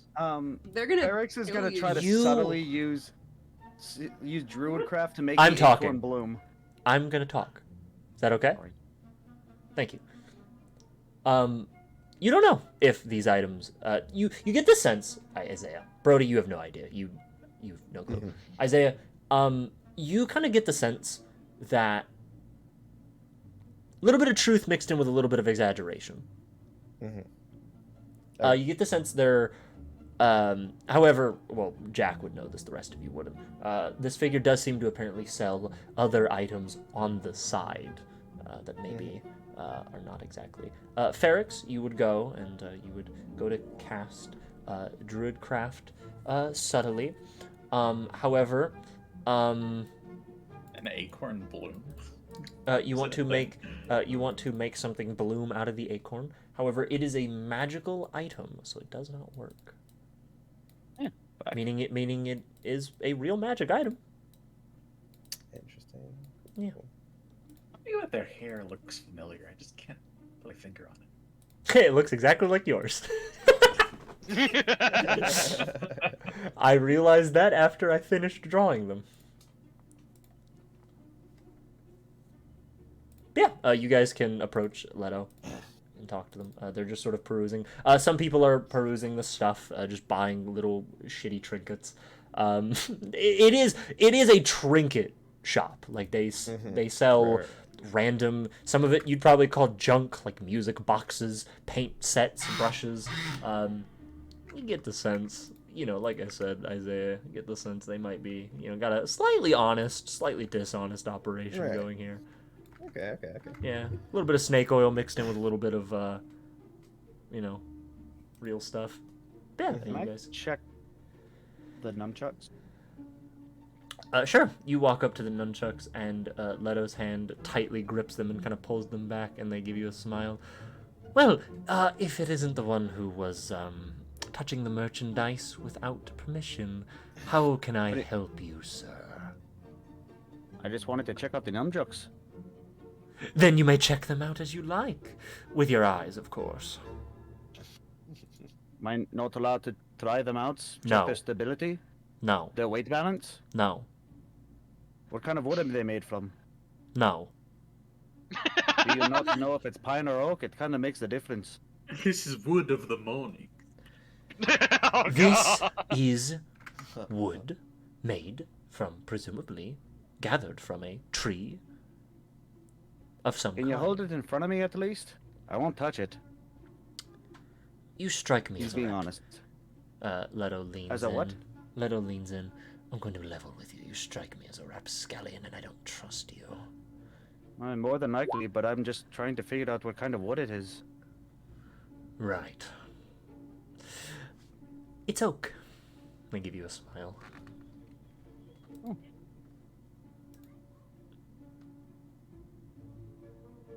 Oh, well, that's all I was asking. Well, thank you. And he just turns around and walks away like it's no big deal. He's like, what was her problem? Is that their They. problem? Sure. Would any of you like to purchase anything? How much were the nunchucks? Like, honestly. How much are they? Yeah. 10 gold pieces. Ow. Billion gold pieces. That's a lot of money. Yeah. Hey, Yeah. Jack and Zay. The death chair is, hold on, let me pull up the shopping list. Yeah. What's the death chair price? The death chair is worth 20. I'm sorry, the sticks of power are worth 15. The death chair is worth 20. They have a music box that plays a soothing tune. It's worth 10. They have an alabaster mask, which is sort of like a plain white mask with two black lines underneath its eyes, going vertically downward. That's 5 gold. They have what they tote as a vial of unicorn's blood for 15 gold. They have the Acorn of Storm Warding, which is 20 gold pieces. And then they have the Ring of Moods. It's 30 gold. It's a mood ring. Yeah. Allows you to tell the mood of any creature.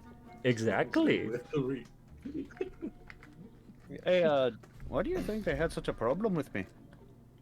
Probably because he like got up on stage while they were presenting and like Yeah, in the middle of them interrupted the talking as presentation. well. And? I just wanted to see the chair. Is that not what they were doing, presenting the Okay, thing? You know, yeah, Ferrix, the- I have to level with you. Yeah, This is Ferrix, your the first next time. This is your first next time in the city, and you Yeah. are breaking a lot of boundaries and doing a lot of things I see. that people in cities do not consider okay. Gotcha. The Okay. next time you're doing something, we'll do that to you, and you can tell us if you like People are not too kindly on you touching, getting in their space, and being mysterious. Wasn't. I mean, listen, you guys know better than I do, so all right. I don't think I was doing anything wrong. Can I get the dude's attention super quick? Excuse me, sir. Yes. I believe I see something that on that shelf, the potion bottle. You said it is a potion of unicorn blood. I have a friend who's a bit knowledgeable on types of alchemy. Can I possibly see that super quick? It might be a useful gift. I mean, I've never worked like unicorn blood, but They kind of I mean, how pull it off. often It's are a we it's a gonna very come small across- vial. It's a very small vial.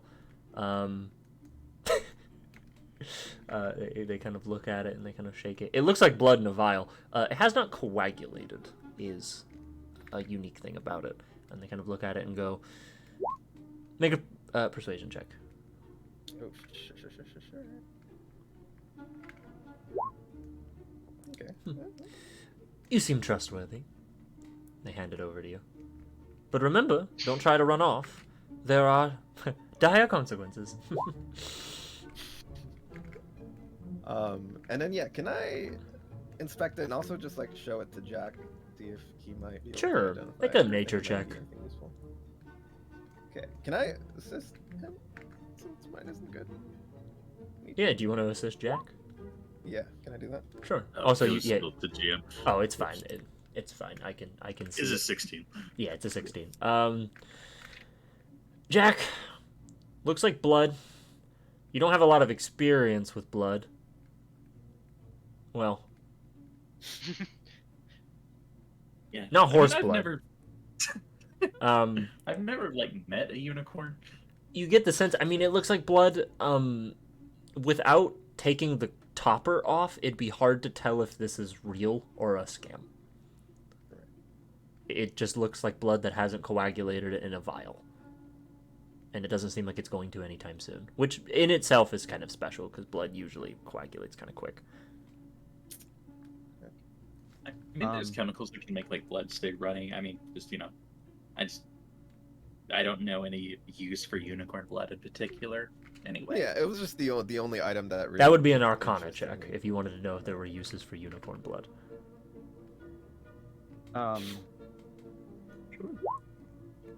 Jack, you know of a magical potion that could make you de-age a few years. Oh. Oh shit. And unicorn blood seems to be an ingredient of it. You would know it has a really nasty side effect of unicorns are judgmental bitches, and if you're not good aligned, it would actually age you to make you older. That's wicked funny. Yeah. It's like, hey, I know you're a great guy and all. I'm gonna de-age you. Well, it's like because because unicorns, you would also, I mean, you know, unicorns are bastards because their horns, they like insta murder you if you're a bad person. They're horny. They are, They're always horny. but they're super subjective on what they think is good or bad. Anyway. It's like a paladin you think it was all goody two shoes get stabbed and insta dies. They're like, oh. TLDR, I hate unicorns. No, but anyway. That's why he's bleeding them out, dude.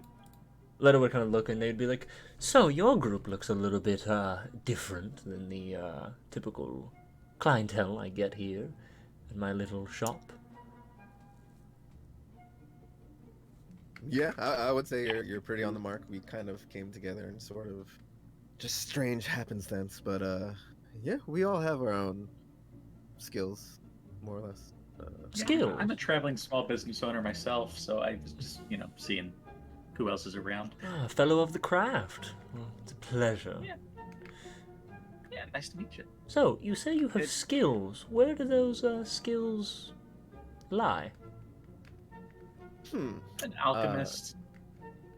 Alchemist. Alchemist, I'm pretty well with the sword. We have several others that are magic users, more or less. And yeah, we're actually just spending some time in the town and possibly looking for some work on the side or some useful information before we go back on our journey. Ferrix is gonna kind of tap on Leto's back. They reach for something in their coat and turn around like on a dime, and then they look at you and they go, oh, "You snuck up! Don't sneak up on me! What is your deal? What? Is it just because you're so? Are you an actual child, or are you? I was being a dick earlier, but I'm thinking you are actually a baby." He pulls down the hood to kind of reveal more of the bandana around his head and more of his aged face, and his eyes are now actually visible. Okay. Like You're a one-piece animalistic fan? eyes. Oh. No, the all right. the animal eyes are like actually visible now. He's like, Right. no, I'm not. Oh, what's your deal? Whew. Scared Sorry me. about. I almost shot Apparently you. I was a dick before. No, apparently I was a dick before, so I'm sorry. Yes, you were touching Listen, you were touching my merchandise. Don't do that. I Also, didn't- who just touches a chair that I told you was haunted? You're I lucky was it's curious. not. I mean, It's okay. I didn't hear anything. right. I actually was kind of curious about those nunchucks earlier. Oh, they kind of look over all of you. You mean the sticks of wood? Yes, the nunchucks. Yes. What about them? Nothing. I just wanted to see if they were like actually useful. I mean, if you want I to club think you someone already over learned that they were oak. if you want to earlier. club someone over the head really hard, sure. Oh, okay. So they weren't actually They weren't magic like that acorn. No. Now, the acorn's real. I didn't make that up. The acorn really will not let you get struck by lightning. Interesting. No. Look, I'm going to level with you. You all seem a little bit different than my usual clientele, so I would actually like to,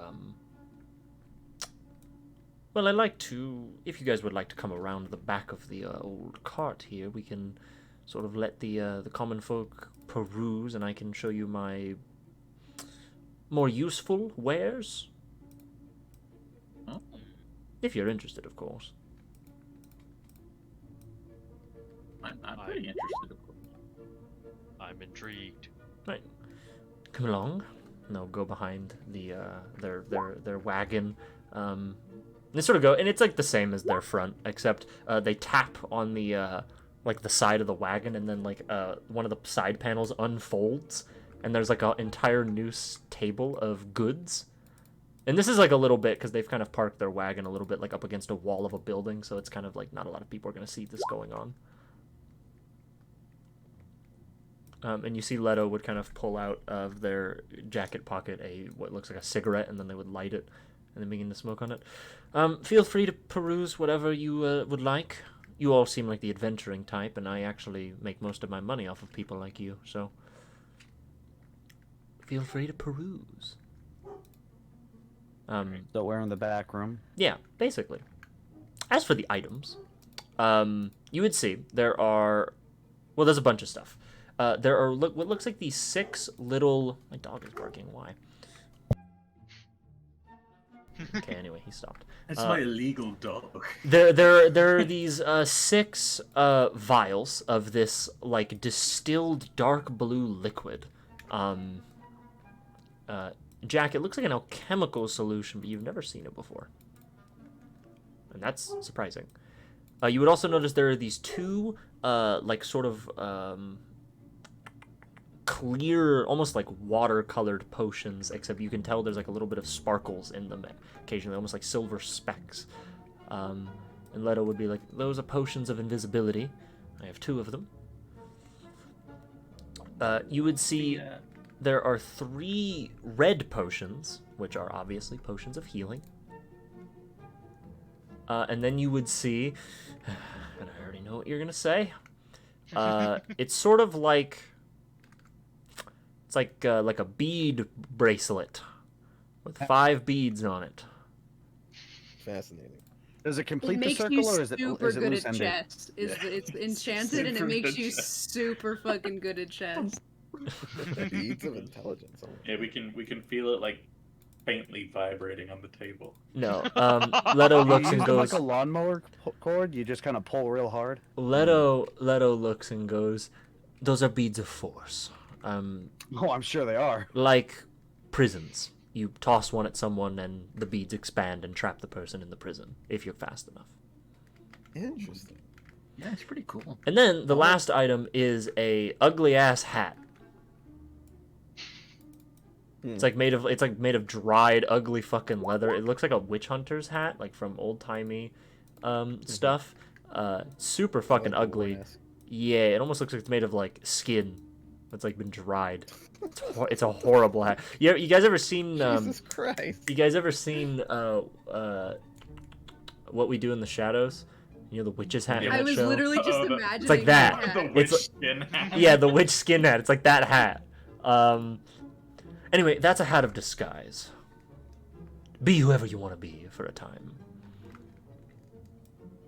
How much is that going for? 300 gold. The beads of force are 600. The potions of healing are 50 each. Invisibility is 150. And, I'm sorry, alchemist friend, you were asking something about... Oh yeah, what's the blue stuff? The blue it's stuff. blue. I'm sure it tastes good too. The blue stuff. Oh, don't drink it, you'll die. Oh, very good. It's called I mean, spark blue. fluid. This stuff hasn't even hit the market yet. Heavily distilled bleak rock into its most volatile form. Liquid. Hard to get. Takes a long time to make any. Right. It's highly flammable. And mechanically what it does is a creature doused in spark fluid takes an extra 4d6 fire damage from fire attacks. It wears off after an attack hits them, and it ignores any fire resistance. You could also light your weapon on fire with it or something. Basically, anything that gets lit on fire and you hit it takes more fire damage. It's like fantasy gasoline. Cool. And how much would that run? The concentrated bleak rock? 75 gold pieces each. That's fine. We won't be buying it. Yeah, it is nice to explore the options, but we're a bit strapped for cash, and I think I don't know about the rest of my team, but I am looking to maybe make some money in the near future, and Make if I do, some I money. might be coming back. You know, you said you're hands for hire, right? I don't want to speak for everyone else, but I do know we have some spare time when we're staying in town for the next week or so. I do think they would also see some benefit from a little gold. Well, maybe we can help each other out. Of course, I'll level with you. And they take a drag of their cigarette. I recently ran into a bit of trouble. Along the, I came up from Docktown, road south of here, and I ran into some ruffians. They thought to rob me, so I used one of my emergency scrolls of fireball. Took a few of them out, but they nabbed one of my items. They actually nabbed a few, but really I was only keen on one of them. I want it back. And I don't want to leave this town until I get it back. So I've been thinking about outsourcing some help to some people who might need the work, like yourselves, to get me my magical item. And this living bandit, would you guess he is on the road to Docktown or in Docktown proper? They ambushed me on the in-between. A little past the mountains there. Somewhere in, they would show you a map, this region. I was ambushed on the road. They were mighty cordial about the whole thing, if I'm being honest. They said they didn't want to hurt me, but I said, fuck you, I want to hurt you, so I shot a fireball in their face. I mean, it was salty. Oh yeah, of course. I only killed like 6 of them. Anyway, one of them was sneaky enough to nab my deck of cards, and then they took off. That's what I want back. Oh. It's a plain deck of cards? Not I plain. mean, I assume there's something special. Oh, they're magical, all right. Very magical indeed. And I want them. They're special to me. As for the other shit, I don't really care. We could do a trade. Maybe I can give you a bit of coin, or if you're really keen, I could give you some of this, some of these items. In exchange for work. I myself would love to work with you and help each other out. I will say it will require me conferring with the rest of my group to get us on the same page on whether or not we would pursue this band. Is there more than just the 4 of you? Yes, there is another. There's one other guy. Alrighty. Well, if you'd really like to, you could always confer. I will be in town for a few days. Like I said, I don't leave until I get my cards back. But Right. up to you. I'm sure we'll have an answer for you in the next day or so. Or Sure. If I agree, I might use a horn to blast something in your ears and your head. And Don't if do you hear that. Then Don't do oh, that. you I want- don't. Okay. No, I don't want any weird horns in my ear. No, thank you. Okay. Just come talk to me. I'll- I'll be here. I'll be sure to find. Alrighty. Brody, Jack, do you have any strong opinions on possible You know, deal that we yeah. have going on? I'm probably No down to help. objections. We'll think it over through the night, and I'm sure we'll be back to look at your fancy objects. Certainly. Oh, and oh, he left. Oh, your little friend ran off again. Yeah, he does that often. I forgot to ask, what was that mask outside? Oh, the alabaster mask. I think it's not magical, but it was a weird find. I found it off of some gentleman in Lazokar. I'm a merchant, so I get jumped a lot, and I got jumped by some bandit, and he had that in his back pocket.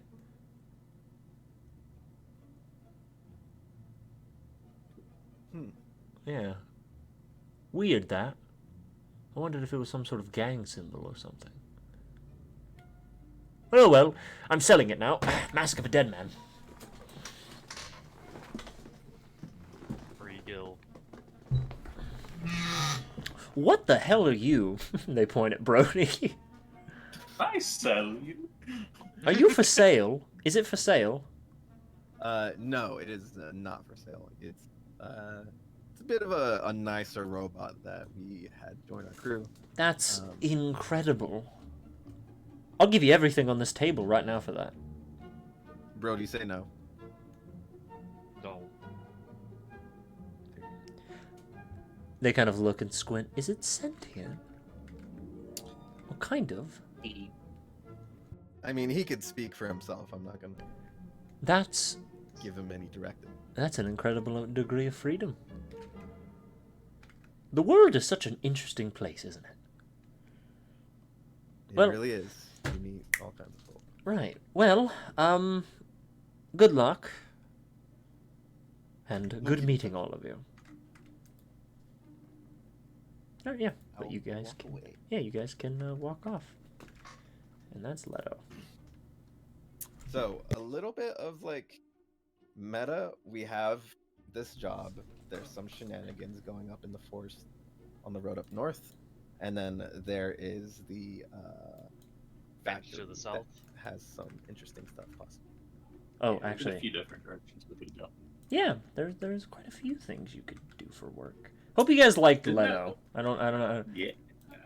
Yeah, I'm intrigued. Yeah, yeah, he's a funny little guy. yeah. They. Um, I'm back. Oh yeah, excuse me. It's okay. It's okay. I have to say it every time. It's a they. Well, you didn't that time. That's because you did it. No, but yeah. Positive reinforcement. Yeah. Didn't that one job posting say to meet in the Foxhole Tavern tonight? Yeah. In the evening after work hours, because the guy's a guard. As for Henry, you would go to the local library. The local public library. Tired, dude. You're so so tired. exhausted. Henry, give me a con save, DC 10. Oh boy, my boy. He's like, no, I gotta find this out. Take a look. It's in a book. In the book. Okay, you said con Exhaustion Reading con rainbow. save. Damn! You avoid the effects I'm of gonna it. fucking solve this. I'm gonna solve every disease. You Fuck you. avoid the effects of exhaustion. So you go. You find this little shitty library. It's not too bad. It's locally funded by the Little mayor of shitty the town. library, not too bad. Well, yeah, I mean it's like good comparatively for a kind of medieval town where most people can't read. You do see it has the on the door. Most libraries have the symbol of Gnosis, the god of knowledge, over it, just sort of as like a little blessing thing. You kind of enter and you look through some books, and you're trying to look. Just give me a direction of what you're looking for with this disease. What direction do you want to take? Well, since I got the kind of vibe, you said that it was kind of like a low-level curse. Mm-hmm. Because when I did the disease, was checking that out, I kind of got that sense. So I guess I would look into if there's like a necrotic curses section. Sure. Yeah, you can get some books on curses. Okay, I want you to make me... Let's see. Do you have a skill you think would be applicable? I'll let you pick. I would have to say that this would probably be, in my opinion, probably investigation, right? Because you're looking through books. Sure. So this isn't so much knowledge that I have already, but more so trying to find knowledge and see if it's in the library. Sure, make it investigation then. Investigation isn't even my best skill, but I just feel like that would be the one that makes the most sense. Yeah, unless go there's ahead. something else. No, I'll let you pick. Go ahead. I use religion to pray for the right book. 11. I want to use my medicine check to have, like, just know. No. 11. So you sift. I'll say you look for about an hour. Can I ask the librarian or something? The librarian's so old and is like, hello, Sonny. How's it hanging, sick stuff? Like that sloth okay. from Zootopia where they start moving. Okay, alright, do you have any books on... Let me level with you, Sonny. They just hired me to make sure nobody steals the books. Okay, I can't alright. read. Oh, no, okay, wow, alright. What is a book? Okay, sure, I'm gonna go over here. You're a good kid. Alright. You wanna wash Worcestershire candy? You wanna smoke some weed out back? Yeah, hey kid, you wanna smoke some weed? You wanna take a hit of this boof? No, ma'am, I don't think that you should be doing that inside. Yeah, who cares? What are you, a fucking narc? Shut up. Yeah. Okay, and he would just, I guess, go back to looking through books. Yeah, sure. You go look through the books. On an 11. I was gonna say, the sound of this lady's voice, I kind of feel like there's like beaded curtains everywhere in this bookshop. Or something. Yeah. There's a lot of like curtains That's the and special everything. book section. Insects, Yeah. some Nag Champa. Yeah. She opens up a picture book. Anyway, yeah, on an 11, it's hard to get a read. Necrotic curses are a thing, and there's one book that you find. It is known as it's called Curses and Witchcraft: A Comprehensive Guide to Understanding the Nature of Extraplanar Curses. And it's written by some Madame Allegra. This book's very old, very fucking dingy, and you kind of read through it, and you get the idea that there's a lot of necrotic curses. In fact, most curses seem necrotic in nature for the most part. There are distinct differences, and there are ways to be able to tell if a curse is coming from a infernal source, a potentially sylvan source, or a undead source. There are ways to tell, but they would usually require a little bit more comprehensive study of the curse and a little bit more of assistance in the matter, potentially. You would be able to note, I would say, on an 11, typically the ways to be able to tell the differences between curses, unfortunately, actually lies in how the person dies, like what happens to them when they die. Because if you die to a necrotic curse, usually, or like an undead curse, right, usually you come back as a zombie. If you die to like a sylvan curse, you might have your like soul ripped out of your body or something, or you might get soul trapped, which is similar to what happens if you die to like a fiendish curse as well. So it can be hard to distinguish the two. It's very difficult. Usually it lies in how you contract it, is how they can tell, most certainly. Can I find anything about, like, infectious curses? Can I look for that? Sure. Maybe another investigation check, because this feels a little different than the previous. Yeah, this is for something that can, like, spread. And then also I would like to look for raccoons that cast curses. Are there any books on raccoons that do Absolutely. I'll say this is a part of the same check. that? Okay.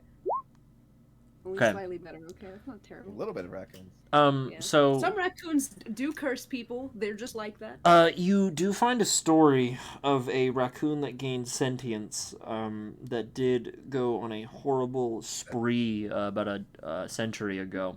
Oh, this is awful. Who would? This is terrible. It went on a horrible like gang violence spree in a city. It was very bad. And you read kind of a biography on the rack attack of the year 6,671 or something. Oh, I hope this doesn't happen again. This is But that's what you find about raccoons. As for curses that can spread, curses that can spread are weird in that usually like diseases are usually through like blights, right, which are pretty common, like crop blights, plagues, stuff like that. Usually that's where that kind of stuff comes in. As for just straight up like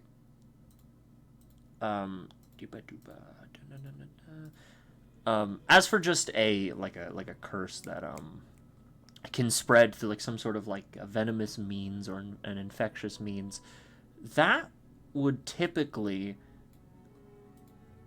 not be a thing that happens in most creatures. And it narrows it down. Because it can occur in undead.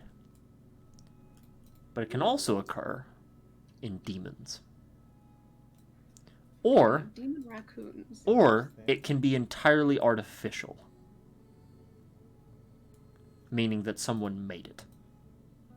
Because there have been accounts of necromancers in the past that as a way to attack civilizations would create a sort of infectious curse that almost acted as a blight and spread through people.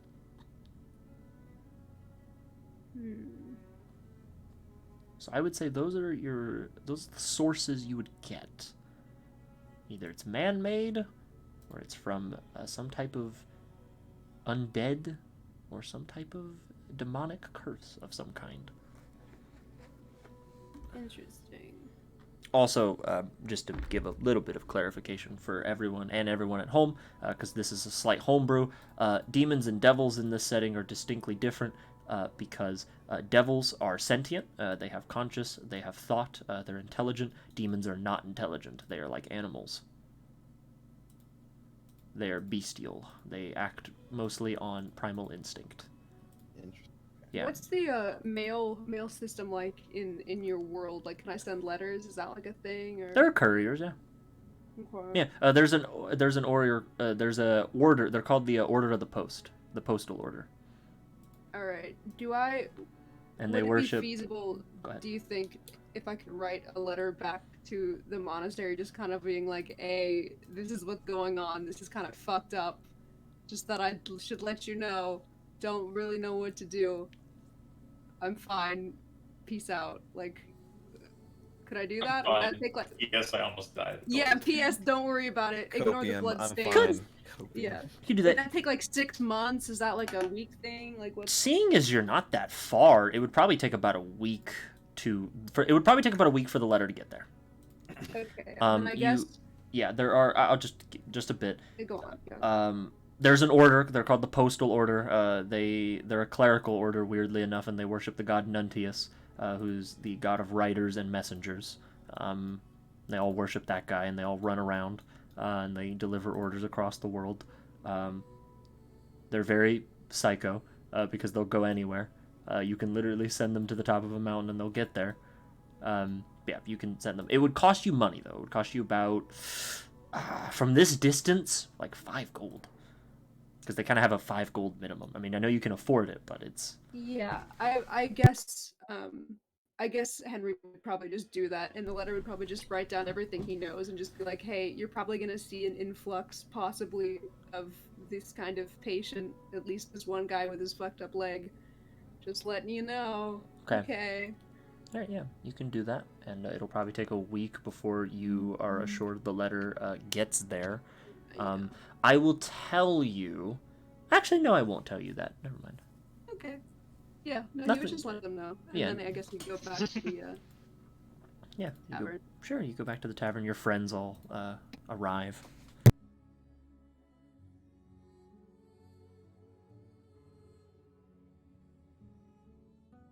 So yeah, you guys can talk amongst yourselves.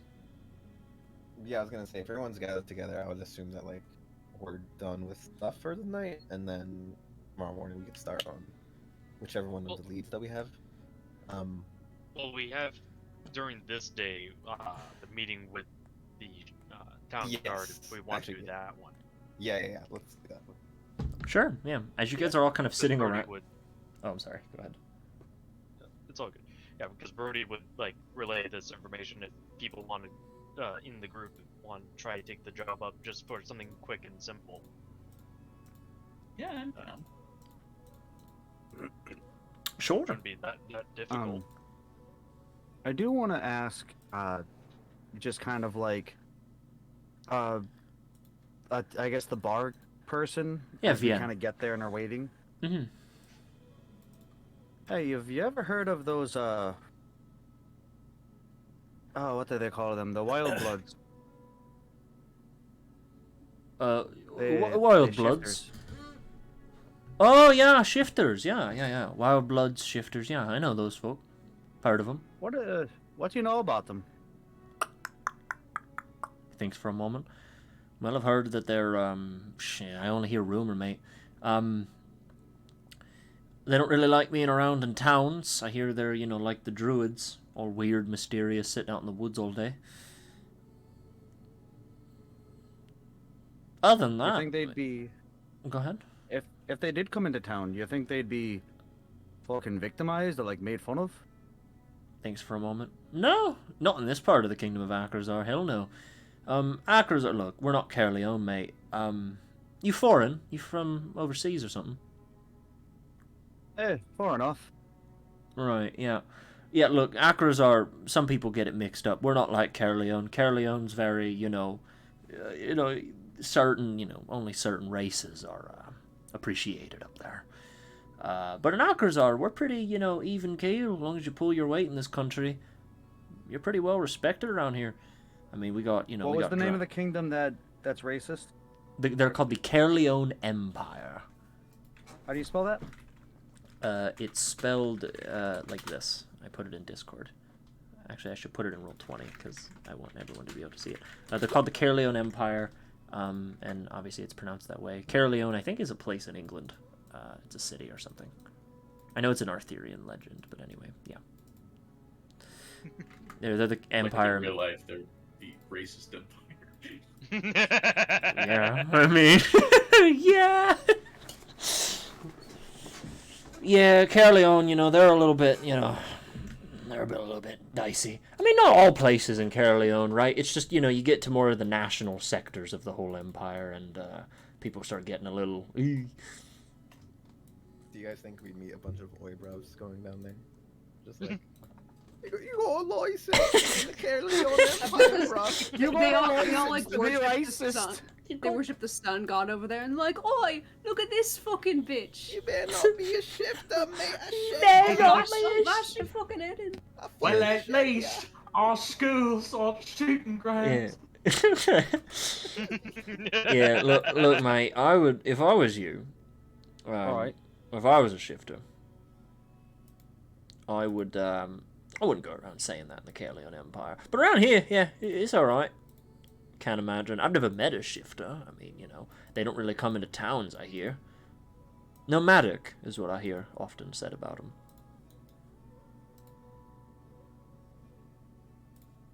You know of any shifters in the area? If Or rather, heard of any? if there were shifters in the area, they'd probably be held up in the Gilded Forest. Alright.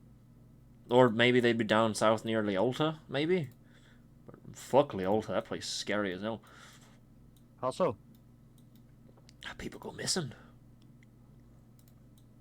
Is there no security down there? It's just a field of fog, perpetual. It's near Dogtown, so you know. Obviously, there's civilization nearby, but I hear a lot of people go out into Leolta and they never come back. There's a lot of weird ruins out there, so you know. But I've heard rumors there's like groups that live in there, and they make it work. Shifters might be there, but shifters don't usually live in groups, so it might be something else. Oh, yeah, that's good to know. Yeah, I wouldn't go to Leolta. Leolta's one of those places that was hit by the maw, hit when the maw opened up real bad.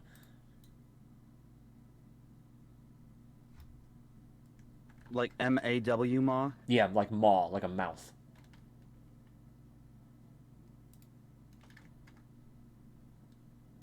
You don't know what he's talking about. Yeah, I'm putting in quotes. Yeah. The rest of you, I mean, well, this conversation's separate, but the rest of your friends might know what the maw is.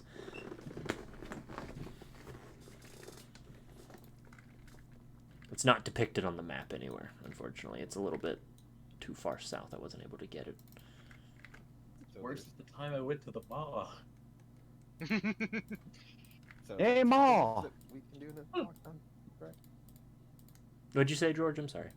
No, I was just saying, just like out loud. So there's two things that we can do in the Docktown direction. You really wanted to? Yeah, could. You could go check out Leolta if you really wished. Yeah. Oh, I appreciate the info, friend. Oh yeah, But, no problem, mate. I'll kind of slide a coin his way. Probably just just gonna slide like a gold coin because he doesn't know money, doesn't understand like. Yeah, I have that written down. He doesn't understand. He doesn't really value things. Yeah. So He just doesn't get it. That's fine. He gets it. He just doesn't care. He's Just just slides it across the counter, picks it back up, and puts it in his pocket. Vien like raises his eyebrows and he's like, "Oh, thanks for that, friend. You know, I appreciate the tip." Eric says he walks away, like as he hops down from the chair, his hood kind of falls, and he just kind of pulls off the kind of pulls up the bandana to show like one of his ears, and he goes, "Thanks for the info. Have a good day." And he puts his ear back under the bandana. Yeah, he just sort of nods. Sure. Right. And Ferrix will head back to his friends. Yeah. Alright, you head back to your friends. So, as you all sort of sit, and you can think... you guys can talk about what you want to do next, but we are going to go to break. Alrighty. Body time. Take your shits. Yeah, take your shits. Take your remember- shits, make them count. Ooh. You know, in the we will be back soon, we should have something like the horn thing just kind of like blowing. Like at the screen. The That'd corn be blowing? What? Constant horn blowing. Oh, How about a foghorn. horn? I thought you said corn. How about a horn, like when we circle back? Like, Yeah. all right. Hear me out. What if we had constant horn on the screen?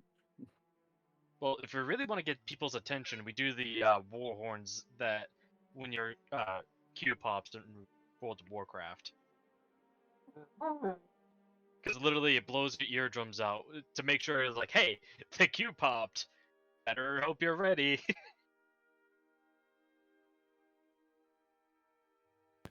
Just to clarify for my own notes, Mhm. when I was doing the research again for the infectious curses, you said that it was like could be demons or what? I don't remember the other one. Unfortunately, Don, I think Don he's left. gone. Yeah. Okay, that's fair. Does anyone else remember what he said exactly? Unfortunately, no. Yeah. I do want to write down real quick before I forget the devil and demon thing because I feel like that's going to be important down the line. Yeah. We've already misgendered someone. We don't want to be racist either. I mean, we already have the robots racism starting. Yeah, Brody got hate crime today. Dude, Ferrex was like scared shitless because like I have it that like he's probably been like bullied or like looked at weird in like small villages for being being a shifter. So he's like, I'm just gonna fucking hide. I don't want to be bullied. Fuck me.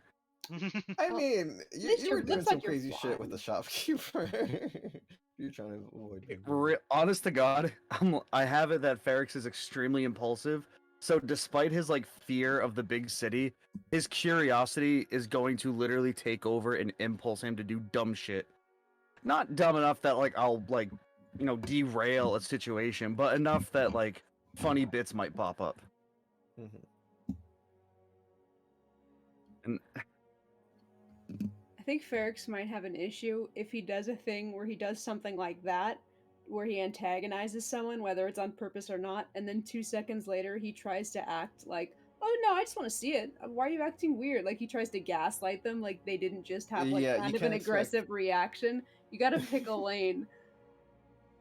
no, Yeah. he's just like, why is this a problem? You literally are presenting it. Why can't I poke it as you're presenting it? Like to him, this stage is just like I mean, that's where fine, they're but then showing it. later, He's like, then later you were trying to act really normal about seeing the nunchucks, and then you were like, I don't understand why this person is being weird about it. Yeah. listen, just because Ferrex has a decent intelligence doesn't mean I do. I know, but I'm just for future reference. I'm just No, like I'm taking the advice. Don't get me wrong. I'm just making a joke of it at this point, making it lighthearted. Yeah, no, it's fine.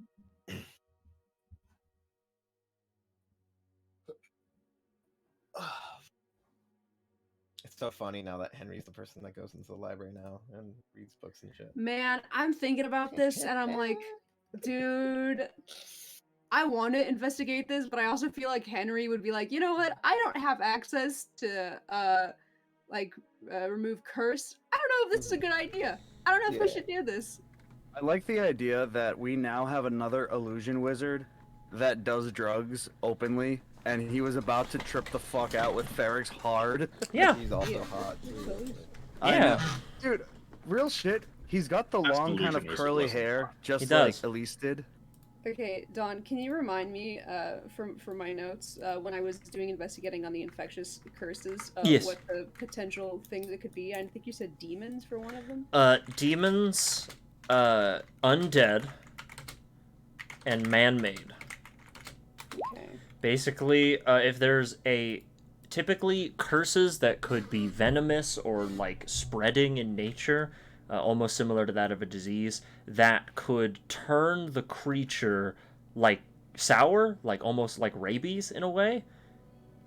It would probably be demonic, undead, or man-made. Because typically when you're dealing with demons, demons have the tendency to turn creatures evil. They have a tendency to do that. You can actually like turn like other animals into demons. Undead, obviously, if you you get bit by like a zombie and you die to a zombie, you come back as one. And then there's of course any type of man-made curse that could do something similar or slightly different. You wouldn't know because you don't know what these raccoons are like. You don't know. Right. Yeah. Don't know if they had some sort of Any malice mutation these or raccoons anything. got. Yeah. Please tell me they're gonna look like Eric Cartman as the coon. Yeah. Eric Cartman's running around It's a out in the kid. forest. They're all. The coon is here to save the city. God damn it. All right, so, what time is it? 7:35. All right, we'll take 5 more minutes to let people come back, go grab a water or something. Yeah, I think as long as I don't have access to remove curse, I don't know if we should investigate. Unless I can get, like... it's so expensive to get fucking, like, scrolls, so I Yeah, can't really do that. I think at the moment this thing is like just kind of out of our power level. Yeah, I don't think there's basically. anything I can do right now. And we can Yeah, just it like sucks for that use guy, and try though. to find out more about it. Hey, he can get it fixed. He just gotta make his ass make the journey, dude. Yeah, I Who do cares think what, third level? above trade point, that Yeah, it's little third trail level. does sound pretty interesting to explore at some point. If we want to. Yeah. Does Henry have that toxic trait of "Don't worry, I can fix him"? Yeah. He seems like a Yeah. workaholic type. Third level scrolls are 400 gold pieces. They're pretty pricey. Yeah, I don't have access to that. So this is Yeah, a I think that's them problem. where we need to Okay, do some jobs. good luck, with it. everyone. That price might get lowered, but it's still it would probably be about 300 if it didn't. Unless get we lowered. can get like the government to fund us to go and investigate it, I don't think this is gonna happen. You could approach the mayor. Yeah. If we have time, he would bring it up because this is worrying him, but he's also not stupid and he knows when it's Question. kind of over his Yeah. level of knowledge. Just for the break, how are you guys enjoying it so far? I know there's been a lot of info in Trade Point that you're kind of getting. Good. Considering Yeah, I'm a lot actually- of plot hooks. Yeah. Yeah, Ferrix is actually smart enough I can take notes now. Yeah. Compared to Virgil, where it was like I had to take shitty ass notes. 'Cause I'm like, hey, he's an idiot. No, you can take as many notes as you want. Ferrix just doesn't know a lot about what's going on in the world, but that doesn't mean he can't learn about it. Yeah.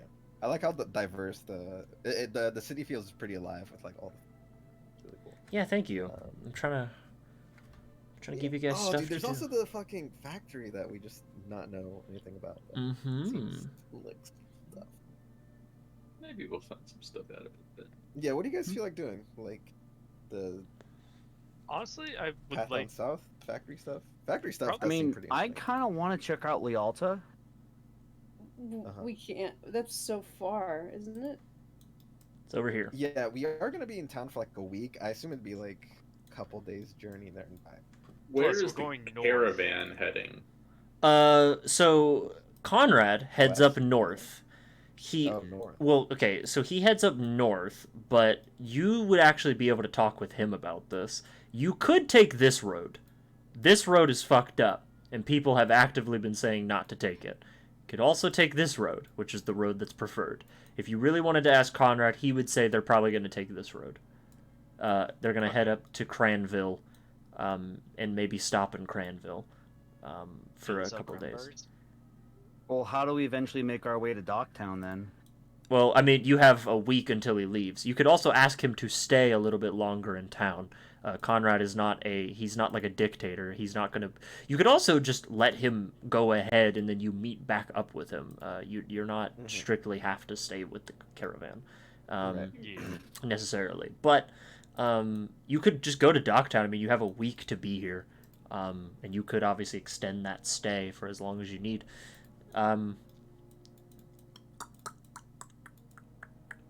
Someone asked me a question.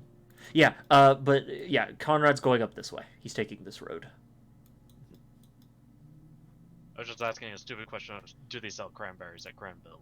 Oh, ask meta lore. Yeah, they do. Go there, ask them. Did they say crack and crack? Yeah, that's what I was gonna ask. Yeah, they also sell crack and cranberries. It's like a beverage. That's what their town is known for. Cranberries. Come to here for the crack and cranberries. Yeah, For the crack, stay for the cranberries. yeah, You yeah, know how it is, brother. yeah. No, I'm not making Also, I that. I'm wanna not get making my that up. They do have. hands on That is a cranberry town, but that's a whole different story. But yeah, so you guys have some stuff Alright. you can do. You have some hooks you could go on. Honestly, if we do the Docktown, like not go to Docktown, but like deal with the bandit issue, we kind of knock out a few stones with that. Yeah. But then we have the moral issue of Henry. She didn't. Keep in mind, Leto didn't tell you that you had to kill them. Just that they wanted their cards back. Yeah. Also, subdue damage exists. Yeah. Oh yeah. You could also just lie to Henry about why you're going there and be like, oh my god, these bandits are attacking us. Who could have guessed this was going to happen? Lie to your friend. Yeah. Yeah, you should lie to him. He's not good. He's you know, whatever. You lie to him. Gaslight the shit out of him. Yeah, you can gaslight Henry. He's very susceptible to it. Yeah. But then we get to a point of like, come on, it's safe, and you're like, no, I've learned from experience. Yeah. Stop. No. But yeah, we do have that meeting at the end of the night where there are people coming to the bar. Is that what's going on? It's the guard from the town Right. about two merchants squabbling essentially, and we want a third party to intervene to figure an answer. Yeah, the guard captain's basically going to go to the bar and he's going to sit like after his shift, and you can approach him about a potential job opportunity. It's 15 gold each. Yeah, I say we like do that and then maybe learn about the factory a little bit more and then decide what to do afterwards. Personally. Okay. Sure. Okay. So do you guys want to do that? Yeah. Yeah, I'm down. Okay. Yeah, it works. So, as you guys are kind of sitting, you would eventually see a figure kind of enter. He enters with two other kind of armored guards dressed in chainmail at his side, and they would kind of take off their helmets, and kind of get a little more comfortable. They wear the uniforms of the King's Guard, which is the name of the guards in this country, and they sort of walk up.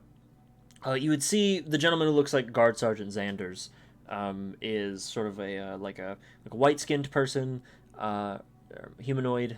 He's a half-elven man, sort of scruffy brown hair, scar across the face, no facial hairs, clean-shaven, and he just sort of sits at the bar with some of his fellow guards, and they are just sort of idly drinking and talking. But you may approach as you see fit.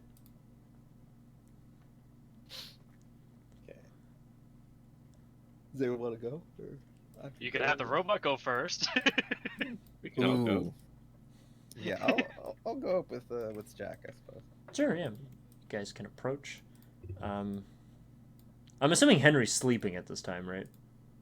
Oh, he's passed the fuck out. Yeah, he's Yeah. like, Henry's slumped. Yeah, it's about. he's like he's still at the bar. He's sitting at the table. There are books all around him. He's out. He's passed out. Yeah, it's like 7 p.m. You guys are just laid out. He's fucking dead.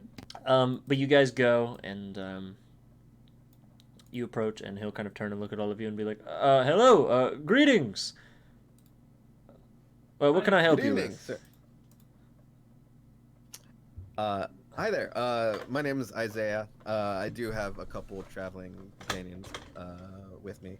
And we were just in town for a little bit, and we heard about some possible job opportunities to make coin. Oh. For some skilled individuals like ourselves. You'll hear about the job posting. Talk about that. Yes, I'm Guard Sergeant Xanders. I put out the posting. Sergeant Xanders, nice to meet you. Yes. Yeah, the job posting. We are interested in that. Absolutely. Do you have a table I could come sit at? Yeah, of course. Come on. Sit at the table with Henry passed out on it. Sure, yeah. Brody just shuffles the box. Certainly. Can I prop Henry up to make it look like he's awake? Yeah, you could weekend Bernie's him. Yeah. Henry. We put sunglasses on him. Yeah, you put. Right. Yeah, no, I understand. He's watching us do this. I understand those nights. Don't worry, some people just hit the drink too hard. I don't judge. I mean, I'm meeting you all here, aren't I? Yeah. We're open to all kinds of... Sure. So, I put out the posting. I've been sort of tasked with a bit of an odd job. And I don't really know how to approach it. And I also don't really have the resources to do so. I think the stream is still looking at the taking a break screen. Shit! There you go. Shit. We're back. It's fine. We're just looking at a map.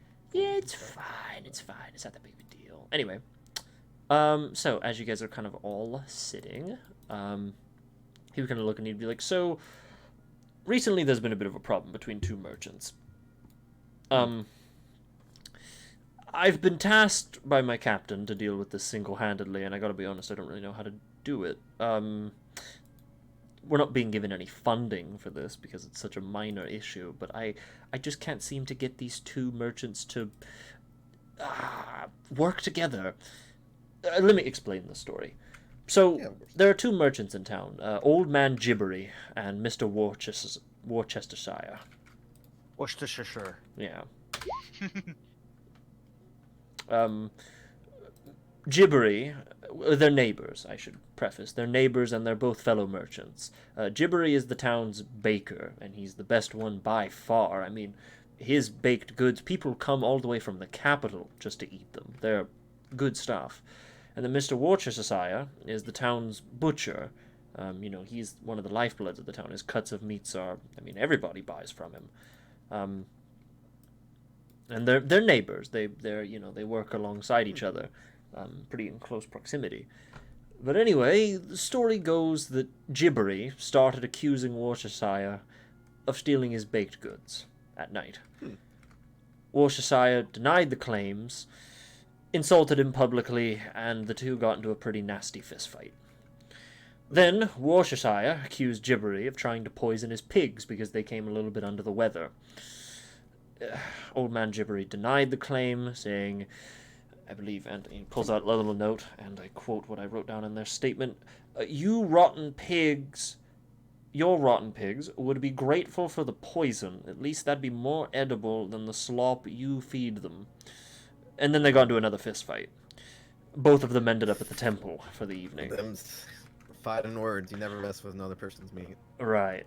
No. Look, these two, despite how insufferable they are, they're kind of a large part of the lifeblood of this town. I mean, they're really important, and people are uncomfortable seeing these old men constantly getting into fights in the town square, at the shopping market, in front of their own house. It's causing a disturbance. So my captain sent me to deal with this issue. The only problem is I can't get these two old men to make up. I also don't even know what's causing the issue. I haven't been able to figure out if they're actually, poisoning each other's pigs or stealing each other's baked goods. I'm not exactly an investigator. And they're making it really difficult, because every time I go to investigate, they get into another fist fight. Then I have to split them up, and then I have to take them to the cleric's office, and it's a whole thing. They're making my job insufferable. So I'm hoping to outsource. And I'm not allowed to bring any more guards in on the operation, because it's just two old men.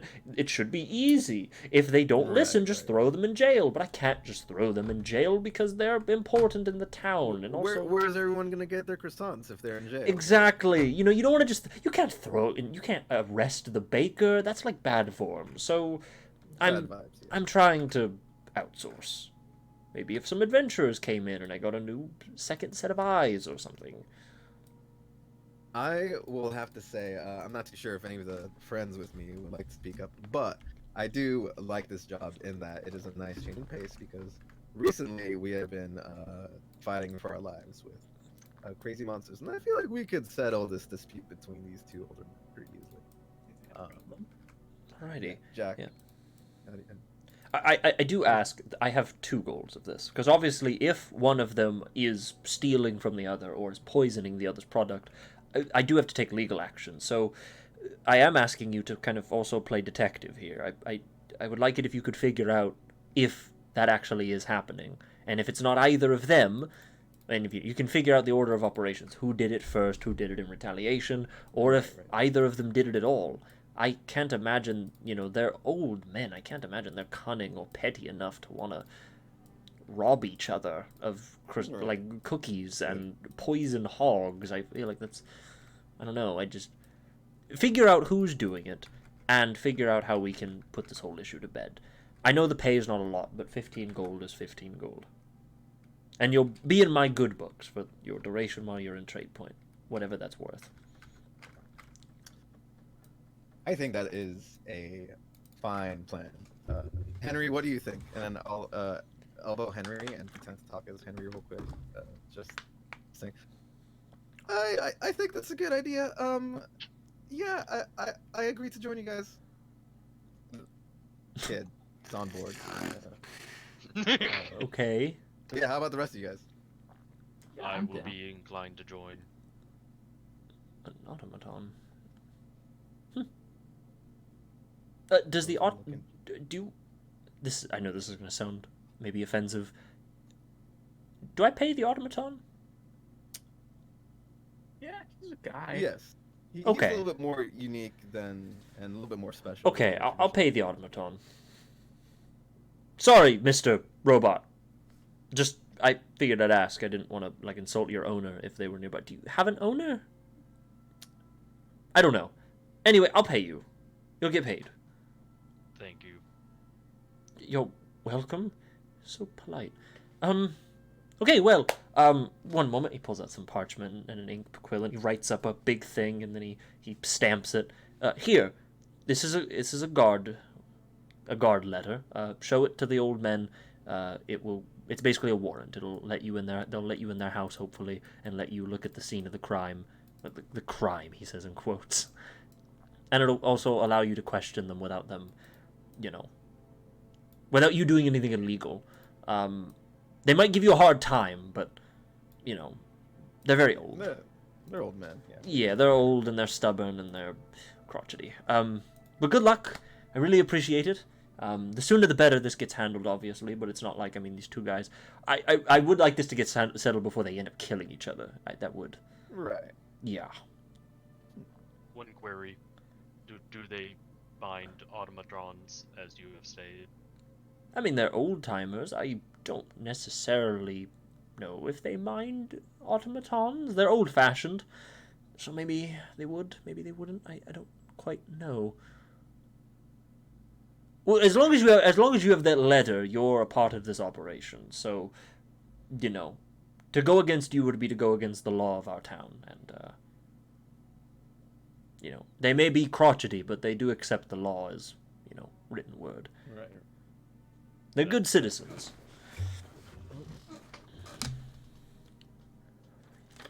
Well, I sincerely appreciate it. I will, I suppose, see you when the job is done. Of course. It was a pleasure meeting you. You'll hear from us. Pleasure meeting all of you as well. And he kind of gives a kind of minor salute, like fist over heart bow, and then he will walk back to his friends. Can I check open the eyelid of Henry? Yeah, you pull open his eyelids. He's conked the fuck out. There's nothing there. Yeah, his eyes are gone. They're voids. You see his brain. You see into hell. Yeah, he's out. Ooh. Busy day. Everyone seems pretty tired. Indeed. Did you guys think it was ready to call it? For the night, I do miss sleeping in the bed, so I do want to have it. Do you require me to bring Henry up? I would love that. Thank you. And he's just going to fireman Gary. Yeah, you. Henry's just limp ass ragdoll fucking physics, just Flipping through one of Brody's arms. Yeah, I'm kind of clipping through one of his arms. It's kind of like ragdoll things where one of my arms stretches out super long. Yeah. Like it's caught on the desk and it's like. Yeah, there's like Gary's mod clunking sounds. Yeah. So, you all go to bed and you take a long rest. Not so fast, Duncan Master. Okay, what do you want to do? In the middle of the night, Jack is going to planning with his palios. He's gonna go over to the window. He's gonna say, "All right, you guys ready to see?" Yeah, like I'm so excited. I'm literally shaking in my boot. Anders is like, fucking hope it doesn't fuck up. Good luck. Yep, I'm gonna go check out that place and see. Hopefully it's nothing, but like if not, this will be a fun test ride. Sure. Yeah. Alrighty, good luck. Jack is gonna hold out his arms, and from under his shirt, these tendrils of fabric are gonna stretch out all across his body, and around his head, this hood is gonna come up as he kind of takes his glasses off to reveal these two little glowing, fiery orbs where his eyes should be. And from behind his ears, these long, like moth-like antennae are gonna snake out and poke out from under the hood. do I look? You see their eyes are kind of wide, and you see Anders kind of looks down at like one of the shitty masks, and he just puts it behind him on the bed. And he's like, "That's pretty fucking cool." And you see Verdi like kind of like gives like a very soft like shriek and just kind of looks around in like excitement. And she's like, "Oh my god! Like how the fuck? So you can just make an outfit up here? Hold on, let me. Why is this not working? I know, right? That's pretty cool. It even changes your voice. That's fucking sick. Oh yeah, I mean I can turn that on and off. That sounds so gruff. You sound like Anders." I'm not gonna lie, that did kind of bring some of the inspiration. you see, you see Anders is like, all right, so this is your disguise, isn't it? Yeah. Right now, I'm not Jack. I'm Forlin. That's so fucking corny. Alrighty. Well, good luck out there. And seriously, don't get in trouble. Yeah. Really quick, the two of you flip a coin. Why? I mean, yeah, sure. Pulls out a gold coin. Heads will be 1, tails will be 2. Tails. Whose tails? Anders, your tails. Anders is like, alright, well, that defeats the fucking purpose. And Jack is gonna kind of, his eyes will flash a bit, and he's gonna use his hag-woven cloth to form a telepathic bond with Anders. Alrighty, yeah. Yeah, the cloth kind of wraps around him for a moment, and then it kind of retracts, and he's like, what the fuck? God, ew, it's like a limb. Yeah, can you hear me in your head now? Yeah, you speak into his brain, and he's like, what the fuck? Okay, this is weird. I mean, yeah, no, it's right. this whole thing, man. You're a weird guy, Jack. That's why we like you, but still, you're freaky as fuck. Don't laugh like that in my head. Yep, I'll be back soon. All right, hey, if anything happens, he kind of grabs you by the sleeve. Anything happens to you, you blow something up, all right? We'll come blow more shit up, okay? I'll try not to, let it get to that, but, if I have to, then yeah. All right. Good luck.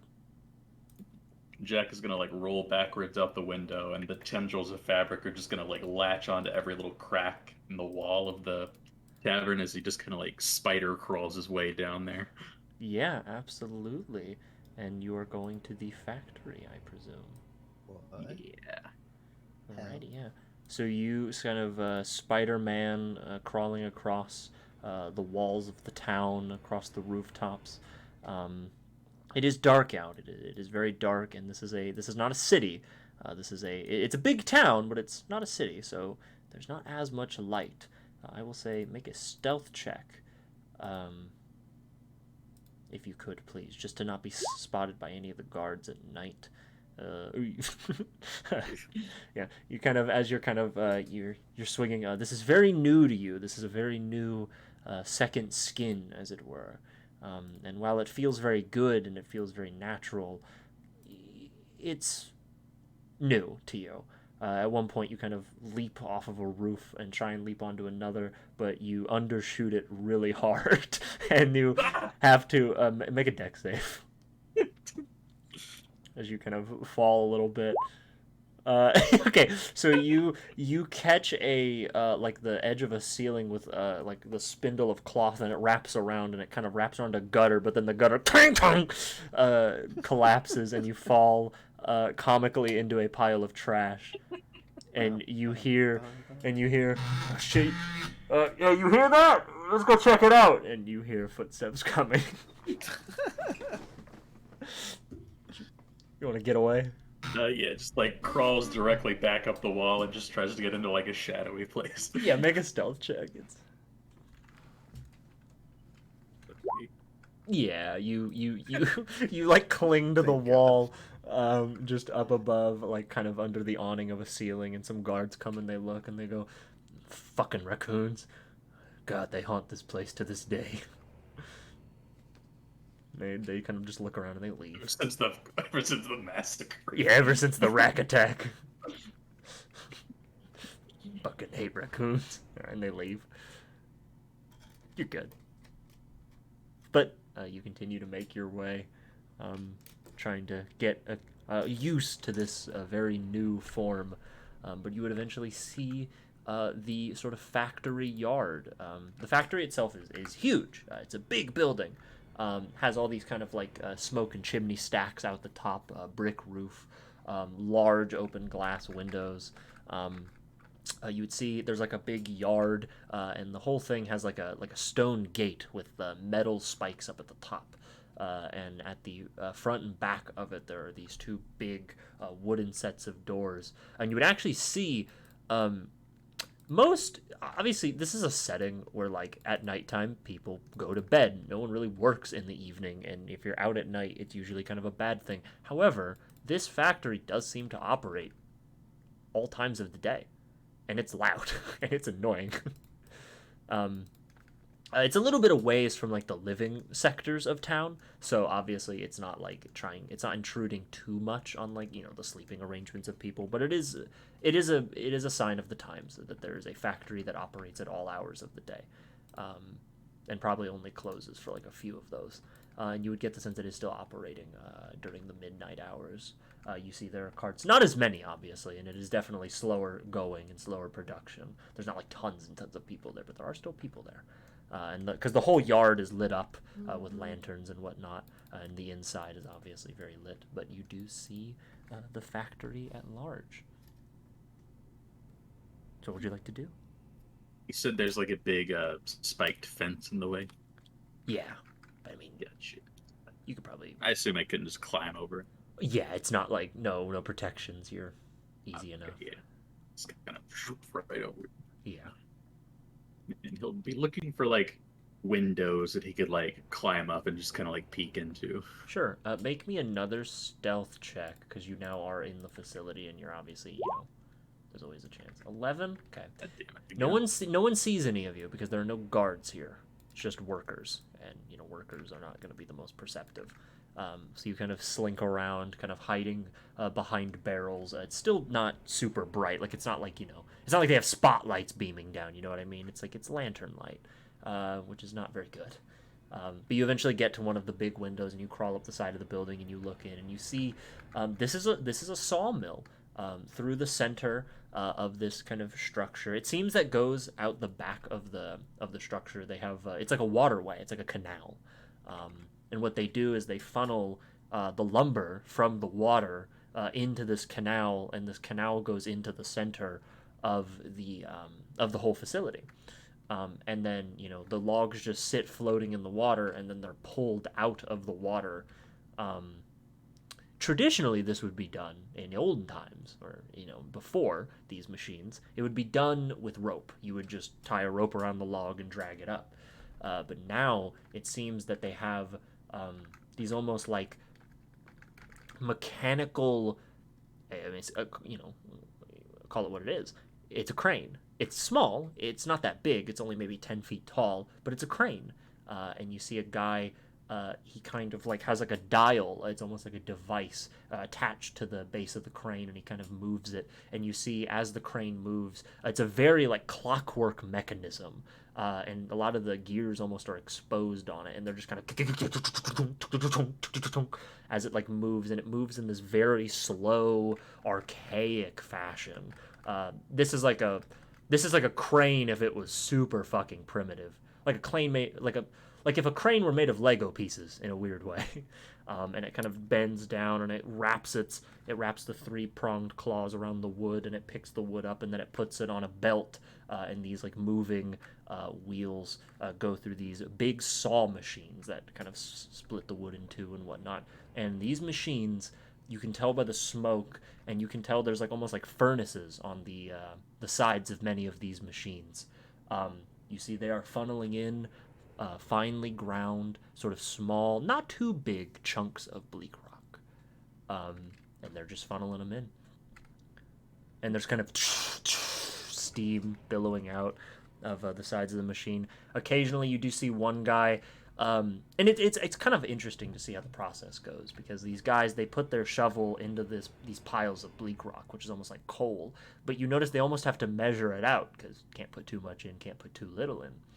And there is occasionally a guy who puts in just a little too much, and when he throws it in the furnace, he goes to shut the door, and there's kind of almost like a backfire, like fire kind of shoots out. He kind of covers himself, and he's, these guys are lucky they wear mostly like big leather like outfits that kind of protect them, and you kind of hear like a yell, and some guy's like, "You all right?" And he's like, "Yeah, fucking a little too much," and he kind of shuts it. And just judging, you get the sense there's an accident waiting to happen here. Yeah. But that's what you see. Yeah. Just kind of like cling there and just kind of watch for a while. And eventually they'll just kind of... Oh, sorry. Oh, no. One thing you would see is there is what looks like, in like very like... yeah, no. There's like a room. And it kind of is built into the wall overlooking the I guess the factory floor. And it's this like big suspended room with like wooden stairs that come all the way down to the factory floor, and you see a gentleman step out of it, sort of a more portly gentleman, slicked back, sort of white hair. He has like a pointed goatee. He's a halfling man, very old, sort of tanned skin, dressed in like a very nice like brown suit jacket, and he sort of he seems to be just walking down smoking, like the chain smoking kind of nervously, and he comes down, he yells at some of the people, and then he kind of scratches his brow. Given his position of authority and where he's coming from, he seems like he might be in charge. Gotcha. But yeah, he would eventually come down, check on things, and then go back into his office. And that is what. Make a note of where they saw him. Guess eventually just kind of slink back, just kind of scoping the place out. Not really planning on anything yet. Sure, yeah. You make your way. Alrighty, and you were able to, I'll just say for the sake of brevity, get back to the tavern room easy enough. And as they kind of like slinked back through the window, the fabric just kind of like retracts back under their shirt and everything. Just kind of the flames kind of like snuff out as they put their glasses back on. Sure, yeah. They just sort of... And Andrews will look at you and be like, "Holy shit, alright, so you good?" Yeah, that was like sick. That was pretty cool. And Verdi kind of gives you a hug, and she's like, "Oh, that's this is like incredible, bro. This is, oh man. Cool, right? Yeah, this changes everything. This makes things way easier." Yeah, like watch this, and he like slinks some of the fabric like back over like his feet, and he just like climbs upside down onto the ceiling. Is this not the coolest? That is pretty cool, man. Andrews, why can't you make any gadgets for us to do that? And he's like, "I'm fucking not a tinkerer." Look, Jack is the only one that needs to do any of that stuff. All right. We're just here in case shit goes wrong. This is like a one-man operation most of the time.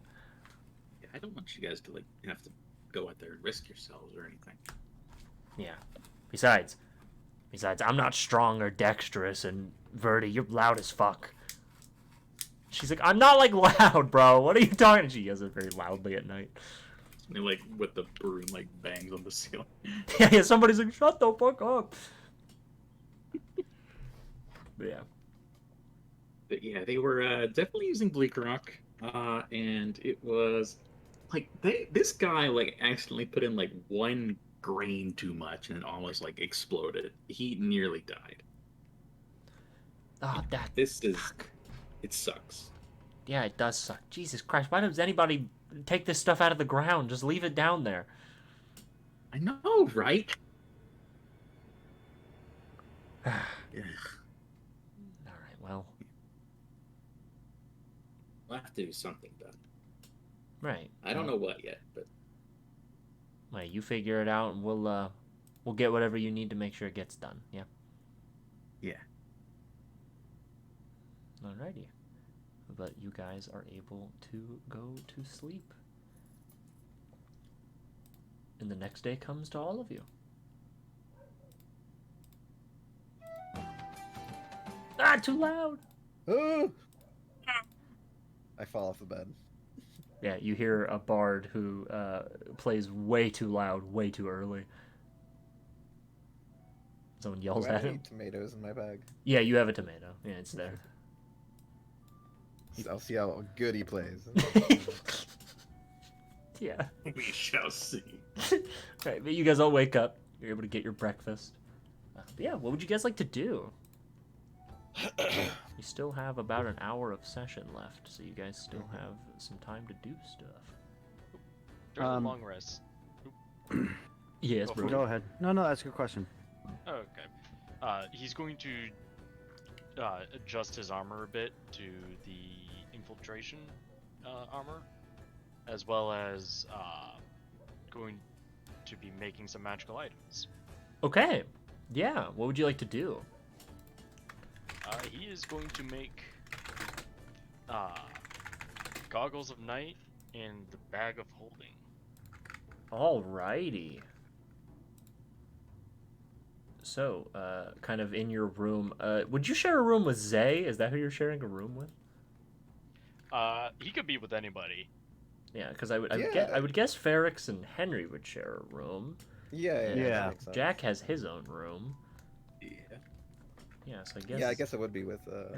So in the middle of the night, you're like all your tools like unfurl out of your body, and you begin to like work in like the corner, just like all this like arc fire and like all these weird machines come out of you, and you begin to build magic items. Put the pillow over my head.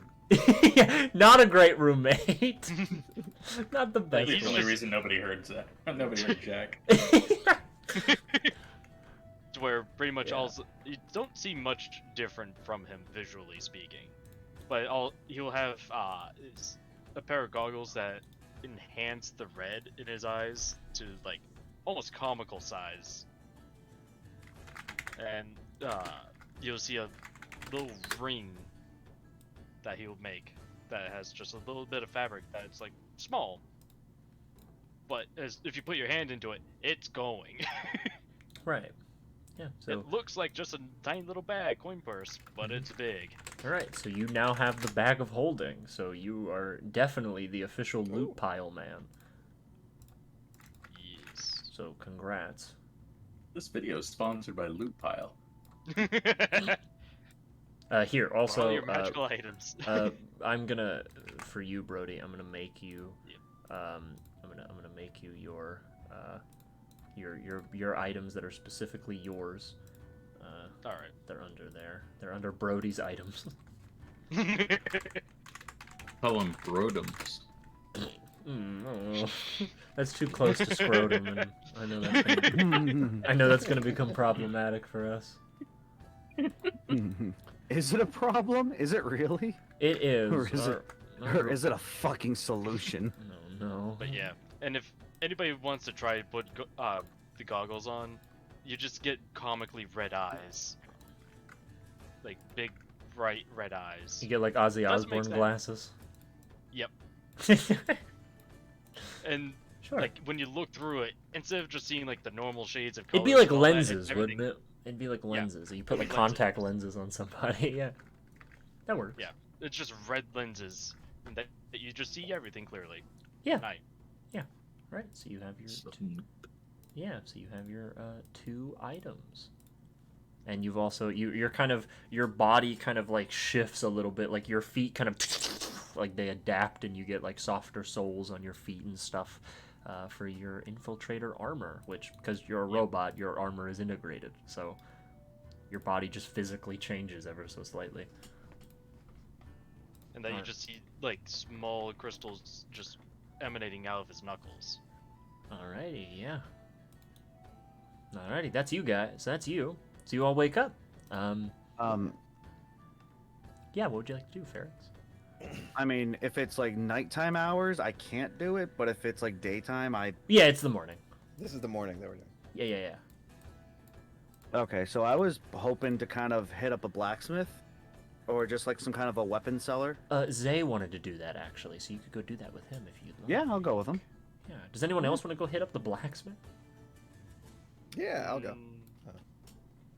It's Sure. the same one that we asked questions about earlier, correct? Yeah, Dora. Yeah. I'll go. Best one in town.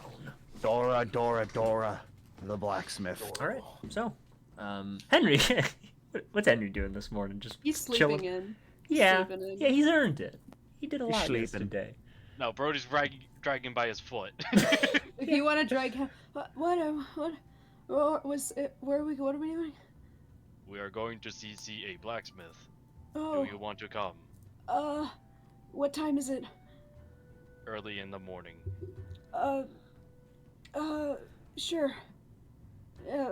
Yeah, and he's just like jumping around trying to like get dressed, and he's like hopping on one foot, like crashing into shit.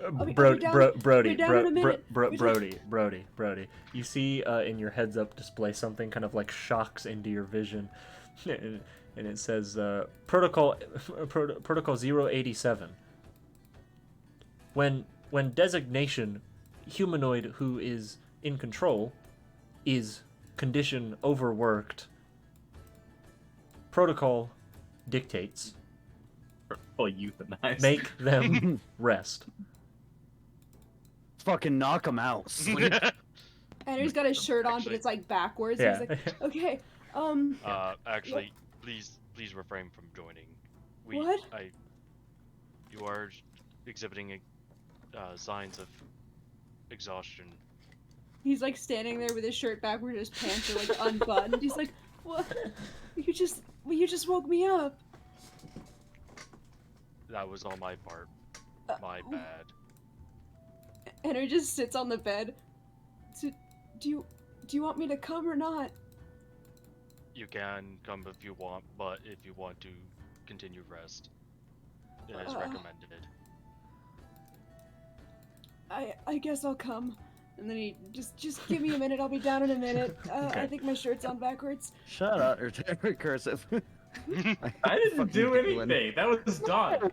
But I can hear you fucking giggling. That was Dawn. That was Dawn. Oh, What did I do? You giggled Who when was giggling? Henry said he was gonna come.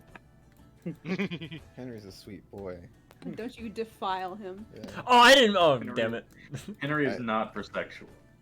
I imagine the group is like already ready while Henry was sleeping in. Yeah.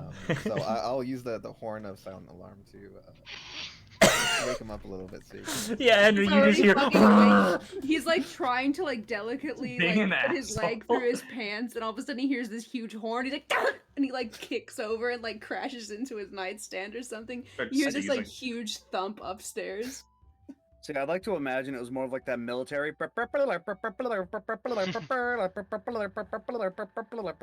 Isaiah's like, it It's doesn't not- make any noise. I have no idea if this is working or not. I have to be honest. Henry eventually he comes down the stairs. He's got like a huge like bruise on the side of his face. He's like, okay, we're gonna go to the Sorry. blacksmith stiff. Where is this? Good Sorry question. if it was really abrupt. I was still trying out this. That's fine, Brody. Brody No, Brody it's just won't on mind. this side of town. There's a fairly well-known blacksmith, and I think all of us could maybe use something. Okay, So at least yeah. worth checking out. But- Yeah. Okay. Okay, so you guys, some of you more tiredly than others, go to the blacksmith. Brody could carry Henry if he's just that conked out. Yeah. No, he would. He'd be like, no, it's fine. It's fine. Do you sure you don't want a piggyback ride? No, don't. Please don't Piggy get the piggyback Please don't ride. give me a- This please is don't one give of me a this piggy this is piggyback ride. this is one of my protocols. No, that, I appreciate it, but it's okay. You don't have to. I appreciate it, but it sucks. Yeah, no, I'm fine. Alrighty. Okay, I'm sorry, I'm eating chips. Yeah. So you go to the blacksmith. You see, it's pretty typical, like a fair for a blacksmith. A lot of, the forge is outside, sort of covered by an awning. You see working the forge, a sort of older dwarven man wearing a black apron, sort of like a dark yellow mustard colored shirt. He is sort of like a long sort of like long gray and brown hair. He has a head wrap around his head. He's a bit portly, but he's pretty muscular. You see most of what lines the walls of the open smithy seem to be horseshoes, axes, and all kinds of other things, stakes and bolts. Typically just things that like you would use if you were a worker in town that needs tools. But you do occasionally, you kind of look and you see on the wall there's an occasional sword, some bolts here and there, some armament. Looks like he also probably does work for the guards. And he would kind of see all of you approach, and he would kind of hold up his goggles from his eyes as he's kind of like seems to be sharpening something on a grindstone. And he's like, "Hey, what can I help you for?" I was just kind of hoping to see what you got. We're new in town, and we heard a lot about your little shop, and thought it might be worth perusing. My name's Isaiah. These are my friends. Right. I'm Felix. Felix, Isaiah. Well, good to meet you, boys. Sure, you can do a bit of window shopping. You adventuring type, or are you fighting types, or what's your trade? Right. I got armor and weapons. Some of us are warming up to the lifestyle, but yeah, we can take care of it. Right. Well, I got armor and weapons. I might not have everything you're expecting. I'm not exactly a master armor or weaponsmith. I mostly deal in tools for the townsfolk. But I can get you what you need if you want something. Anything I don't have, I can maybe craft it, but it'll cost you. Well, what you got in terms of people that, well, fight with their fists? Bit of close quarters. Nothing. Nothing? I don't Nothing have... short ranged? Like for fist weapons? No, just anything crossed. A sword? An axe? A dagger? Those are all close range. I don't. What else you meaning? Yeah, Ferrix, don't you do like a good bit of punching? Are you looking for something related to that? Yeah, kind of look. Speaking out of character, I'm kind of looking to see if he had anything along the lines of like, not so much brass knuckles, monk weapons. But like, yeah, like monkish weapons, I guess. Well, there is a type of weapon. They're called monk weapons, and they're the only weapons you're allowed to use, like quarterstaffs. Well, yeah, quarterstaff, short swords. He has a quarterstaff. He goes, "Oh yeah, I got quarterstaffs. Occasionally, some of the old timers request them." I don't. Do you have like an idea of a weapon in mind that I can use for a point of reference? I was thinking putting like blades on a gauntlet, kind of adding, a bit of piercing to my punches. Do you mechanically want a spiked glove so you can change your unarmed damage from bludgeoning to piercing? If possible. Hmm. Or to add it to it, so that way it's like the force of the bludgeoning damage as well as. Oh no, you're not gonna be able to get a. That would be like a magic item. Like if you want Okay. like an item that would do more damage just for free because it's got spikes on it. No, it would change the type of damage. Mm-hmm. That would be what that No, would do. that's... Yeah, okay. Because there might be something out there that might not, Sure. like, be resistant to bludgeoning. Sure. I could ask? I could put spikes on a gauntlet. Yeah, I could do that. Wouldn't take long. It'd be custom order. Oh, that's fine. How much would you charge? Let me take a look here. Because it's not really a weapon. Because it's really just changing the damage type on an already existing attack. Well, the main reason why I'm looking at this is, like, eventually a monk's unarmed strikes count as magical for overcoming resistance. Hoping to kind of do something relative to that, like, So you want a magical gauntlet? So that No. Okay. No, like, if I can change the damage type from bludgeoning to piercing, so that way it would translate into that, too. Does that make sense? Oh, okay, so you want something that when your fists become magical, you can I can also... change it from magical bludgeoning to magical piercing. That would be a and so more on. that would be a more advanced item than what he's offering you. I Gotcha, imagine that would okay, probably then. cost a lot, dude. Yeah, that would be a more advanced item. This is a non-magical version, so if you did hit 6th level and you gained magical punches, Unfortunately, they would not be allowed to be piercing because your fists are the magic thing. The gauntlet is not magical. Okay. Yeah, this guy. I mean, let me think. Let me think on this over, Zay. But by all means. Sure. Yeah. Yeah. Can I ask him a question? Yeah. Sure. What do you need, laddie? Excuse me. I'm like pretty okay with the sword I have now. I more have a question. I'm not too sure how deep your expertise goes, but I was wondering if I can get some help, possibly identifying a type of metal or material that I have on hand. Sure. I do my best. Yeah, and then I'll drop my shield on the counter in front of him. See, I can't really say how I got this. It was kind of just a luck thing. But it is a unique material, and I'm wondering if you know anything about it, because I haven't found anything similar in all of my travels. And, he looks over it, kind of. He kind of asks, "Can I lay my hands upon it?" yeah, of course, of course. Touches it, looks at it. He lets out a low whistle. That's one nice piece. Oh, thank you. Yeah, it is magical. It does have some minor enchantments. He kind of looks over it. This is odd. It's a nice piece, but the actual craftsmanship of the thing is a little rough. Oh. Huh. Yeah. It's more, how do I put it? The material is incredible, but the person who crafted it, they did a decent job. I mean, they made it a shield, but it's not exactly... It's workable, but it's not perfect. Huh. It's a little... You see... Look, and he kind of points out some spots on it. He's like, that's a typical sign of, they overheated the metal, dented it a little too far. Obviously, it looks like the thing might have some damage from use and whatnot, but for the most part, whoever made this thing, I mean, they did a good job, for a mediocre shield, but for the type of material this is, I mean, shit, you could probably make this thing twice as better as it is now. Isaiah is visibly self-conscious. That being said, lad, I don't work with this type of metal because I don't even know what the fuck it is. Right. I did end up learning a lot. Thank you so much. I super appreciate your... I'll tell you this, though. It's not mithril, and it's not adamantine.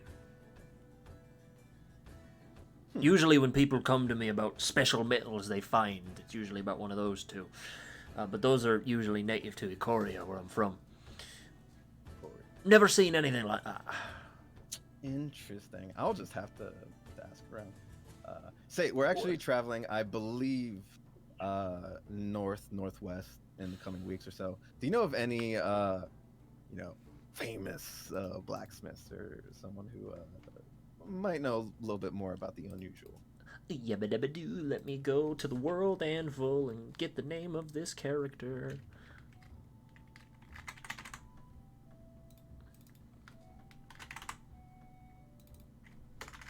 Please. Or favor.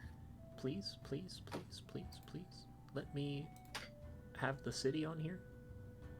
Okay, it's not on there. Okay. Cringe. Baby. Kind of freaking cringe. Hold on. I throw a tomato at the blacksmith. Ah! You fucking bastard! I asked the question. I'm thinking. I'm sorry.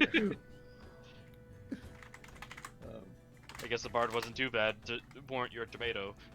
Okay, hold on. Yeah, I had the tomato and I wasn't. I said hold the fuck on. I have an NPC written down. They're just not written in the session notes. They're written in the world notes. If it's like just a general direction, like check the place out. There's a smith. She could probably help you in Argent's Bay, or the city of Argent, up north. What's she like? Mean? Well, I'm sure I can maybe try. We'll see. But thank you so much. But she's knowledgeable about steel, and that's what I know. She's from Ikoria like me, so she probably knows a lot about magical steel and whatnot. What race is this guy? He's dwarf. She kin to you? Ah, no. She's high elven.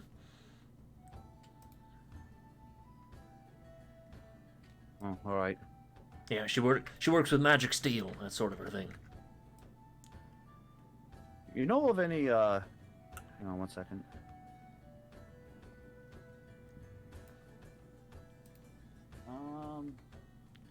God, these notes Yeah, are from years No, ago. no, I'm looking at notes. Sorry. I think No. I'm good for anything else on the blacksmith. So if anyone, Hey, I want to give you a name. I want to give you a name. No, this is trade point. Hey, what? Someone? yeah, I have a question for the dwarven dude. Yes. Go ahead. Probably gonna come off as a dick when I say this, so I'm pretty apologizing now. All right. But you know of any dwarven adventurers? Probably for a long time. Did a long time of Oh, work. that's not a dickish thing to ask, boy. It's not that dickish. I understand sometimes, you want to find, keep track of your kinsmen and whatnot. Especially in countries like this where we're not exactly the majority. I can understand that one. Dwarven adventurers. Real spitfire of a woman. You're looking for someone specific? Yeah, spitfire of a woman, red hair. Can't say that rings any specific bells. You might be better off. You might be better off asking in a city.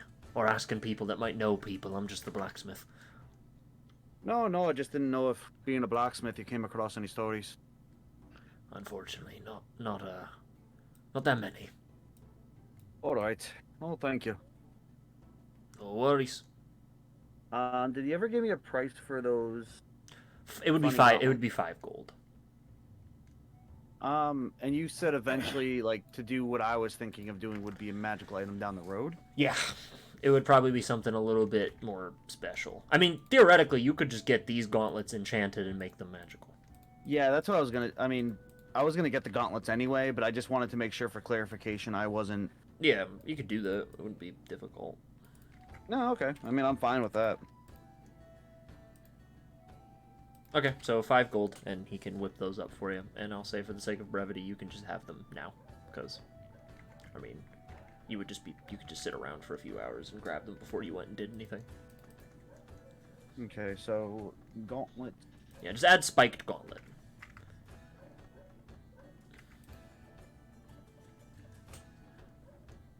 Literally just a glove with some spikes on it. So pretty simple. Where the fuck are you, you fucking bitch? Where's this name? Somewhere. I can't find it. Not on this map.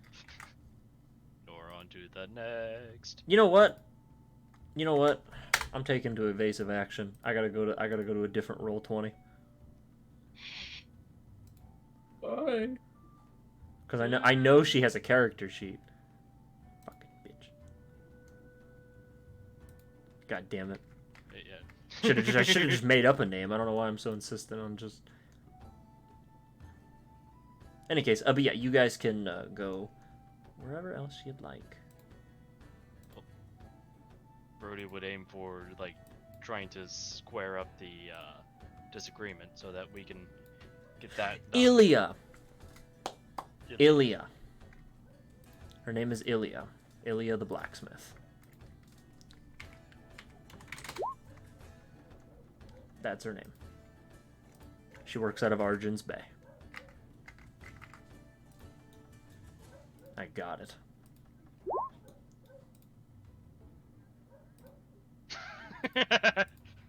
Alright, so, but yeah, you guys have a spiked gauntlet. You bought some stuff. Does anyone else want to do anything at Doro or no? Oh, you guys also have that funny sword. Funny sword. You have a funny sword. Unless Who no has a one, funny sword? unless no one took it. What funny sword? From when? The first cave. There was a tarnished silver sword. Oh yeah, the silver silver sword. sword. No, yeah. I do remember picking it up, either myself or Henry. Oh, yeah. I didn't get it. Someone else picked it up. Did anyone put Yeah. it in their inventory? It's not in the loot pile. I do remember being the one to investigate it, but I don't think it'd be on my. I'll did not I'll give you a pass because I do remember Isaiah being like, "Ooh, funny sword," and he took it.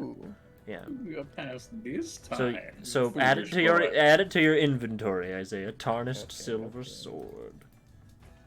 Oh, we we also could found get a. it. Tarnished. Didn't we find a dagger with a gem as well? Yeah, I think Yeah. I have that. Yeah. Yeah, you did. You have a dagger with a gem. You have some other random shit you could sell. You also have a magic book. The evocation primer. I have it in my items. Gentle dagger. For some reason, it was Yeah, I think chewed that's on. what I don't remember why, but it was. Because it was on one of the corpses. It was like on a nest or something. Oh yeah. Yeah, it was chewed. Yeah, no, it was. I think today, if there's time, because I don't know what else everyone else wants to do, Henry would try to, I guess, talk to an official if he could get someone. Maybe, I don't know how easy it is to get a hold of the mayor, but is there like Center for Disease Control in town, or just like, yeah, is there like a CDC official here, or like a main hospital where you could talk to like the person in charge of like public health and safety? Or Unfortunately, they leave a lot of this stuff up to the clerics of the town.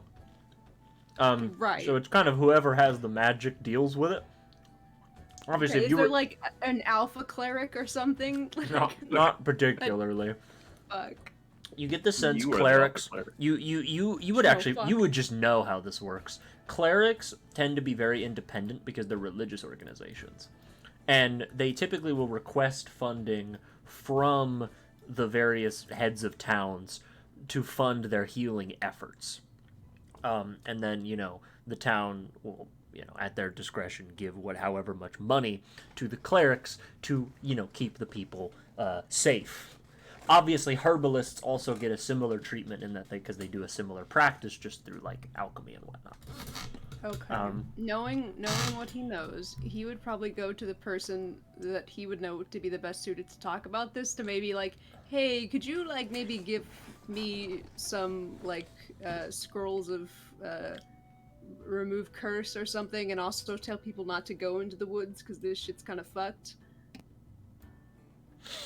Would he know who to talk to about that? Is that something people do? Like, you're asking someone to go to get some scrolls of this, or to tell them they need scrolls, or what?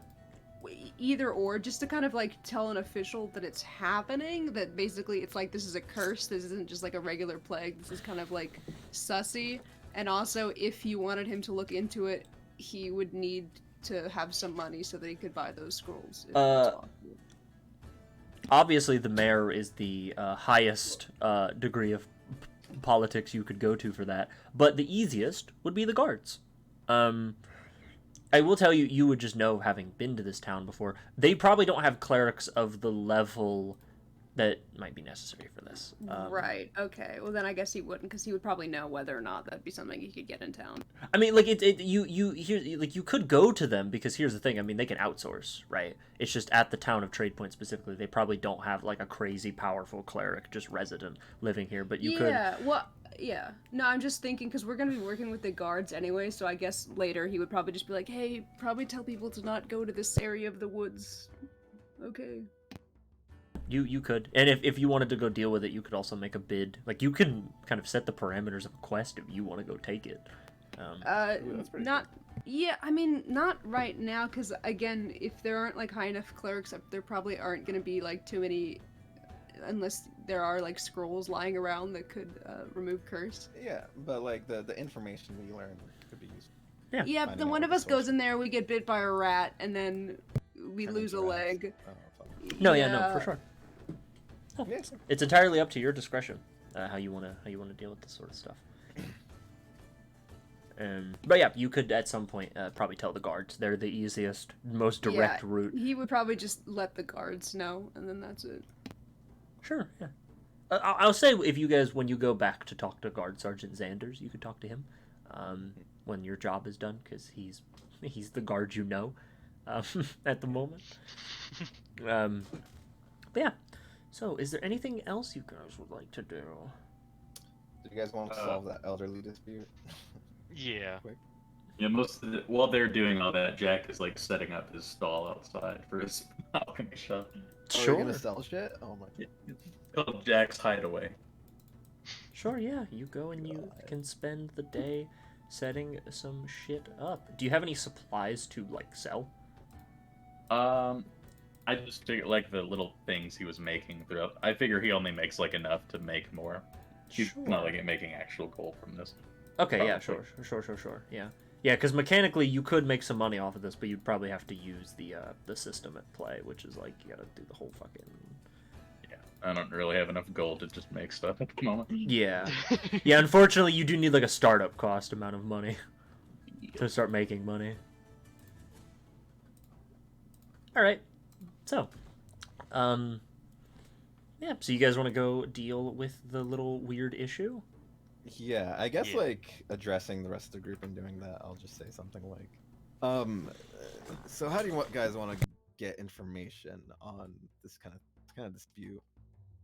Because it could be that they're actually that petty, or it could be that there's the third party maybe fucking with these two old men. But yeah, I'm just asking how you guys want to go about. Or animals in play. I mean, poisoning pig, like a little bit. Henry, you can like detect poisons, right? I can detect poisons. I could also, if there are any pigs, I could ask them. I do think one thing that we should look out for evidence of someone making poison. You can ask. Hold on, I want to go back to that pig comment you just said. Well, not just specifically. I could talk with animals if it's a ritual thing. Oh, you can talk to. I could talk to the pigs, or I could detect poison or disease. There are a couple things that we could try if you guys like. I can also detect poison. Unfortunately, I just end up on my ass. Okay, well, I don't know that's gonna help us right now. Maybe. Sorry. Henry, you sound like the man for this. I could maybe keep them busy or try and pry information from them if you want to do that when we go in. Well, I could stalk the night. Let's not stalk the night. Let's go and talk to them and maybe get more of a feel for the situation before we start stalking the night or eating pigs or mushrooms or whatever we're gonna do. Let's just go talk to them first. With the pigs, who's gonna be good cop, bad cop? You know what? I think I'll be good cop, and I think that the pigs don't maybe need a bad cop. They're animals. Do you want the machine to could be be bad me. cop? You don't know. Yeah, Brody, you can come with me, and then we could both talk to each person together. Do you have some type of... Okay, let me finish this. Could we say that you have some sort of lie detection mechanics that, you know, might put a little pressure on them? I know you probably don't, but I could be. I could sense bullshit. I think I can prepare Zone of Truth. Is that a second level? I don't remember. Yeah, it's Zone of Truth. Yeah, I could get that spell if you'd like. I don't think we need to press too hard. If we don't figure it out by today, maybe. Yeah, we'll save that later because I would need to. This would be like a next day thing for me to change my How good are you at bullshitting? Because you could just bullshit me. I'm not. I've been told that I'm not the best liar. Yeah, he fucking sucks at it. Yeah, I've been told I'm not very good at it. He starts sweating a fucking storm. Yeah, I do. I also turn red. I have no control over the capillaries in my face. I swear to God, you almost pissed yourself once. Maybe you guys talk to them, and I'll talk to the pigs, or whatever else is there, and we'll see what happens. Sounds like a plan. All right. Okay. Plan to go. So you guys approach the baker and the butcher. Kind of get outside their shops.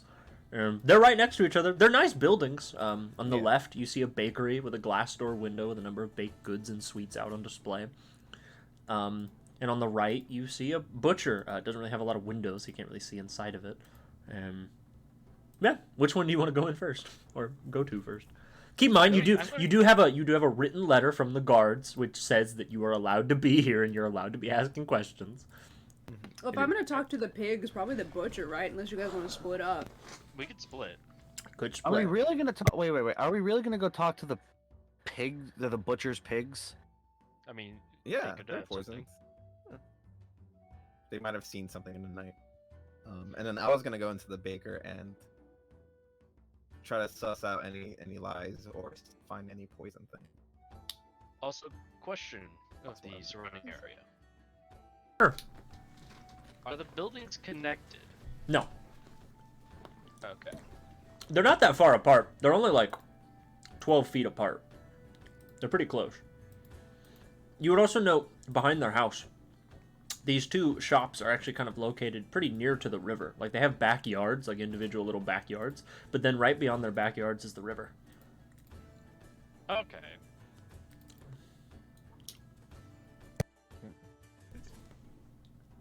Yeah, I do think we should probably investigate around the back of the farm at some point, but I think for now we should probably just ask. So see what we can get. I'm gonna go with Henry and talk to the animals.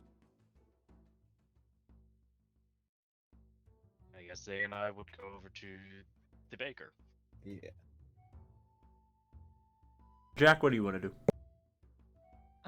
I'll go to the shit. I already forgot the butcher. I guess. If you guys are questioning him, it'd be probably weird if we didn't question him at the same time. Yeah, someone's got to question the butcher while I question the pigs. Yeah, I'll question the butcher. Okay. You guys go, man, this is some high level RP. You guys are. You were trying to resolve a a dispute between two grown men. 2 people for the pigs. Alright, we're splitting the party. We got pig, we got Oh, pig shit, crew. This is life or death. They just- Alright, pig yeah, they- squad. they Alright, just- everybody. They just push right past Baker the boys, butcher and stop. go to talk to the pigs without even acknowledging. Yeah, we just like, he's like, oh, hi, welcome to whore. Like, shut Out him of the aside. fucking way. And then he's like, squat down. Hey guys, how's it going? Alright, Just, we're like, gonna do talking. Baker crew first, because I feel like I'm more mentally prepared for that. That's probably the best choice for everyone. Yeah. So, you guys go. Inside. Inside, you see working behind the counter currently, tending to a huge brick oven, is an old human man with a chef's hat, a big white floppy chef's hat. There's no rat inside of it, so don't ask. He has a thin black mustache, pushed back black hair, that's receding a little bit. He wears a white baker's outfit, kind of thing. He has a pretty general, upbeat demeanor. You know, kind of. He stands tall and he kind of looks at all of you and he goes, "Oh, hello! It's me, Gibbery, old man the Gibbery. What can I do for you?" You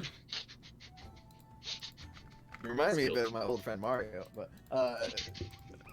hi, my name is Isaiah. Hello. Brody. Hi. Hi. We are new in town, and we heard a lot about your bakery, and we just wanted to inquire to see how the baking business has gone. And we want maybe try some of the products that you have. Oh, well, the baking businesses are going great. I quite like it in here. Except for some things.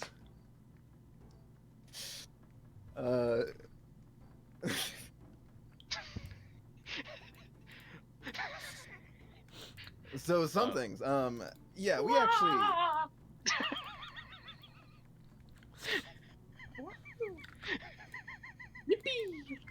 Would you Excuse like? me, I'm schizophrenic. I have voices in my head. No, I understand.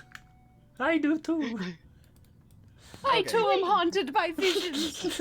God damn it! It's been the years. since Yeah. I've seen my brother. What would you like to know? Listen, can I try croissant first? Can I? Of course, I sell the best croissants this side of the empire. Bon appetit. Oh, And he hands you a croissant. I'll be incredibly grateful and try to like be One silver. persuasive and like on his side and everything.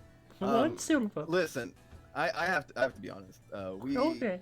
did come here with another motive. Oh. We were put on by the guards. Oh. We heard about a little bit of the spat that you have with your neighbor. And, Oh, are you here to arrest the gibbery? Or sorry, Worcestershire. I got the names mixed up. Not necessarily. We're just here to get to the bottom. Okay, 1 silver, please, also for the croissant. Sure. I wasn't going to charge you before. Thank you but for doing with the business peas. for you. It's forcing a smile. Yeah. So we're just trying to get to the bottom of this. Listen, everyone in the town loves the croissants. The I honey know! buns, They're fantastic. great!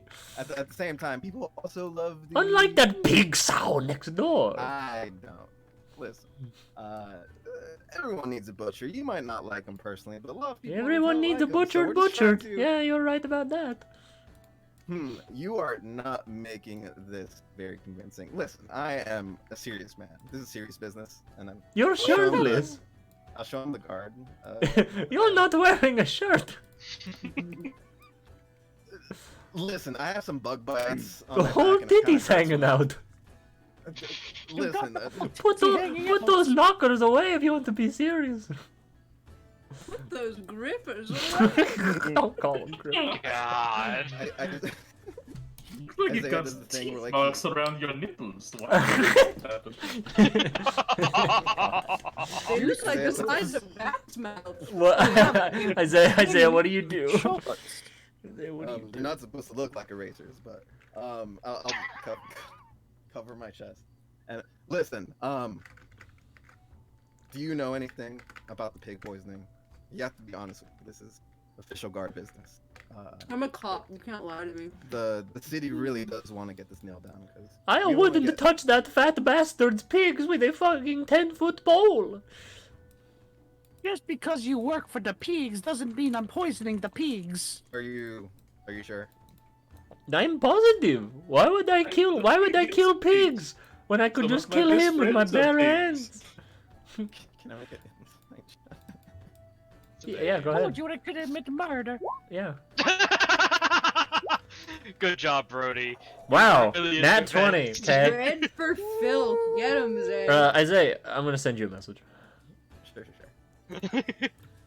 I removed my hands from the chest and I put them on the table in front of me. So my nipples are... Ooh la la.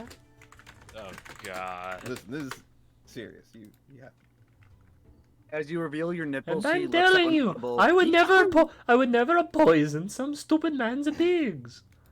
But he did definitely steal my baked goods. That stupid bitch. Which baked goods did he collect? I hate He you liked so to much, steal. He you liked to goddamn steal. poser. I'm talking. You said okay, you seem like a nice enough lad, so I believe you. But you said apparently you stole some things from your shop. Do you remember when this was? 5 days Or ago. is this just a regular thing that happens every single day, you know? Look, it was happening for a long time, but I caught on to him. Really? And you have evidence? Is that true? Well, yeah, have you seen the size of that man? He's fat as shit. Oh my God. That man must have been stealing my baked goods every night. Unless you have like Fucking footprints or glutton. something you can point. Okay, Brody, this man isn't very helpful. I'm just saying, he lives right next door. He could just pop on over. He broke out my window. What a crazy man. Look, I can Okay. show you. Sure, yeah. Show me around the back. Yeah, he takes you into the back where he keeps some of those spare goods. Despite him seeming pretty trusted, can I look around to see if there's any poison on shelves or something? Sure, perception Also- check. Brody Get a will also poison look shell. around to see Yeah. if like there's any like baking ingredients that might look like something that shouldn't be there. Why does that have a skull and crossbones on it?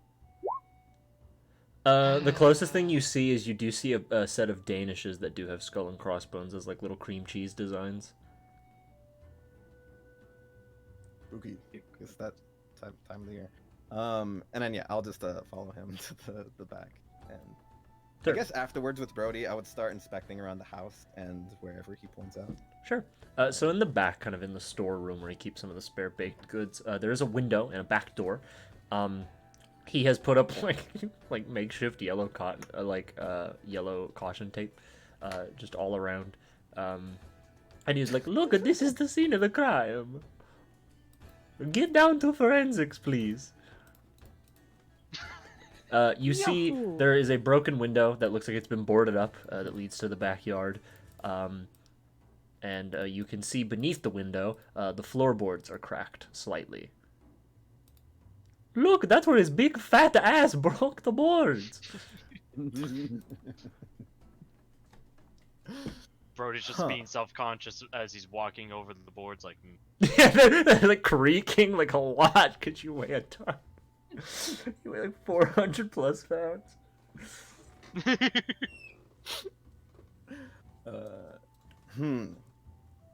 I mean, is he really this fat to where he can make it down like this in the wood? He's huge. Okay. Well, I think.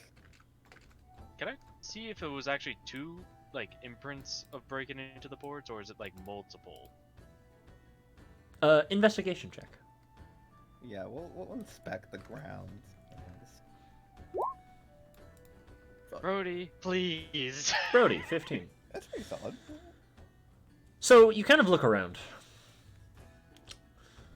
First of all, you inspect the window. It's not that big. And you actually notice around the frame of the window, there's been some damage. Like the frame was like broken outward, meaning that something bigger than the window had to try and fit in. Alright. And you could jest, using Feryx as a reference, a small-sized creature could probably fit through this window without damaging the side. So unless this guy's he's that big, unless he's really big, it probably was a medium-sized creature. Or larger. Alright. Secondly, the floor itself, it's hard to tell. It just looks like something with a lot of weight broke there. But, like, you can tell you're 400 pounds, and the floorboards aren't caving. You even kind of put some pressure down, and they're not breaking.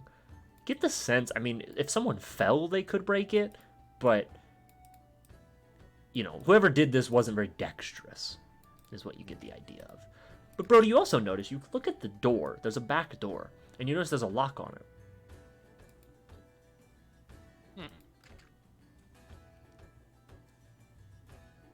Do you inspect the lock? Yes, he would inspect the lock. Sure, you go to the lock. You're familiar with locks, you have proficiency with lock picking and stuff. And as you kind of look, you notice there's some damage to the lock, actually. Like internal damage. It looks like someone tried to pick it, but failed. Very miserably. And not from the inside, it was from the outside. Outside of the building, trying to get in? Yeah. Okay. You keep that information to himself for now. Sure. As he sees all the information.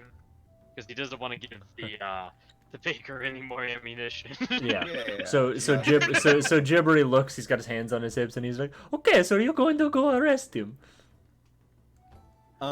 We don't have 100% proof, but I will say you've been pretty honest with us, and thank you. You know, we'll come back to you, and you know what? Here you go. You know what? I'm gonna give you some pastries free of charge.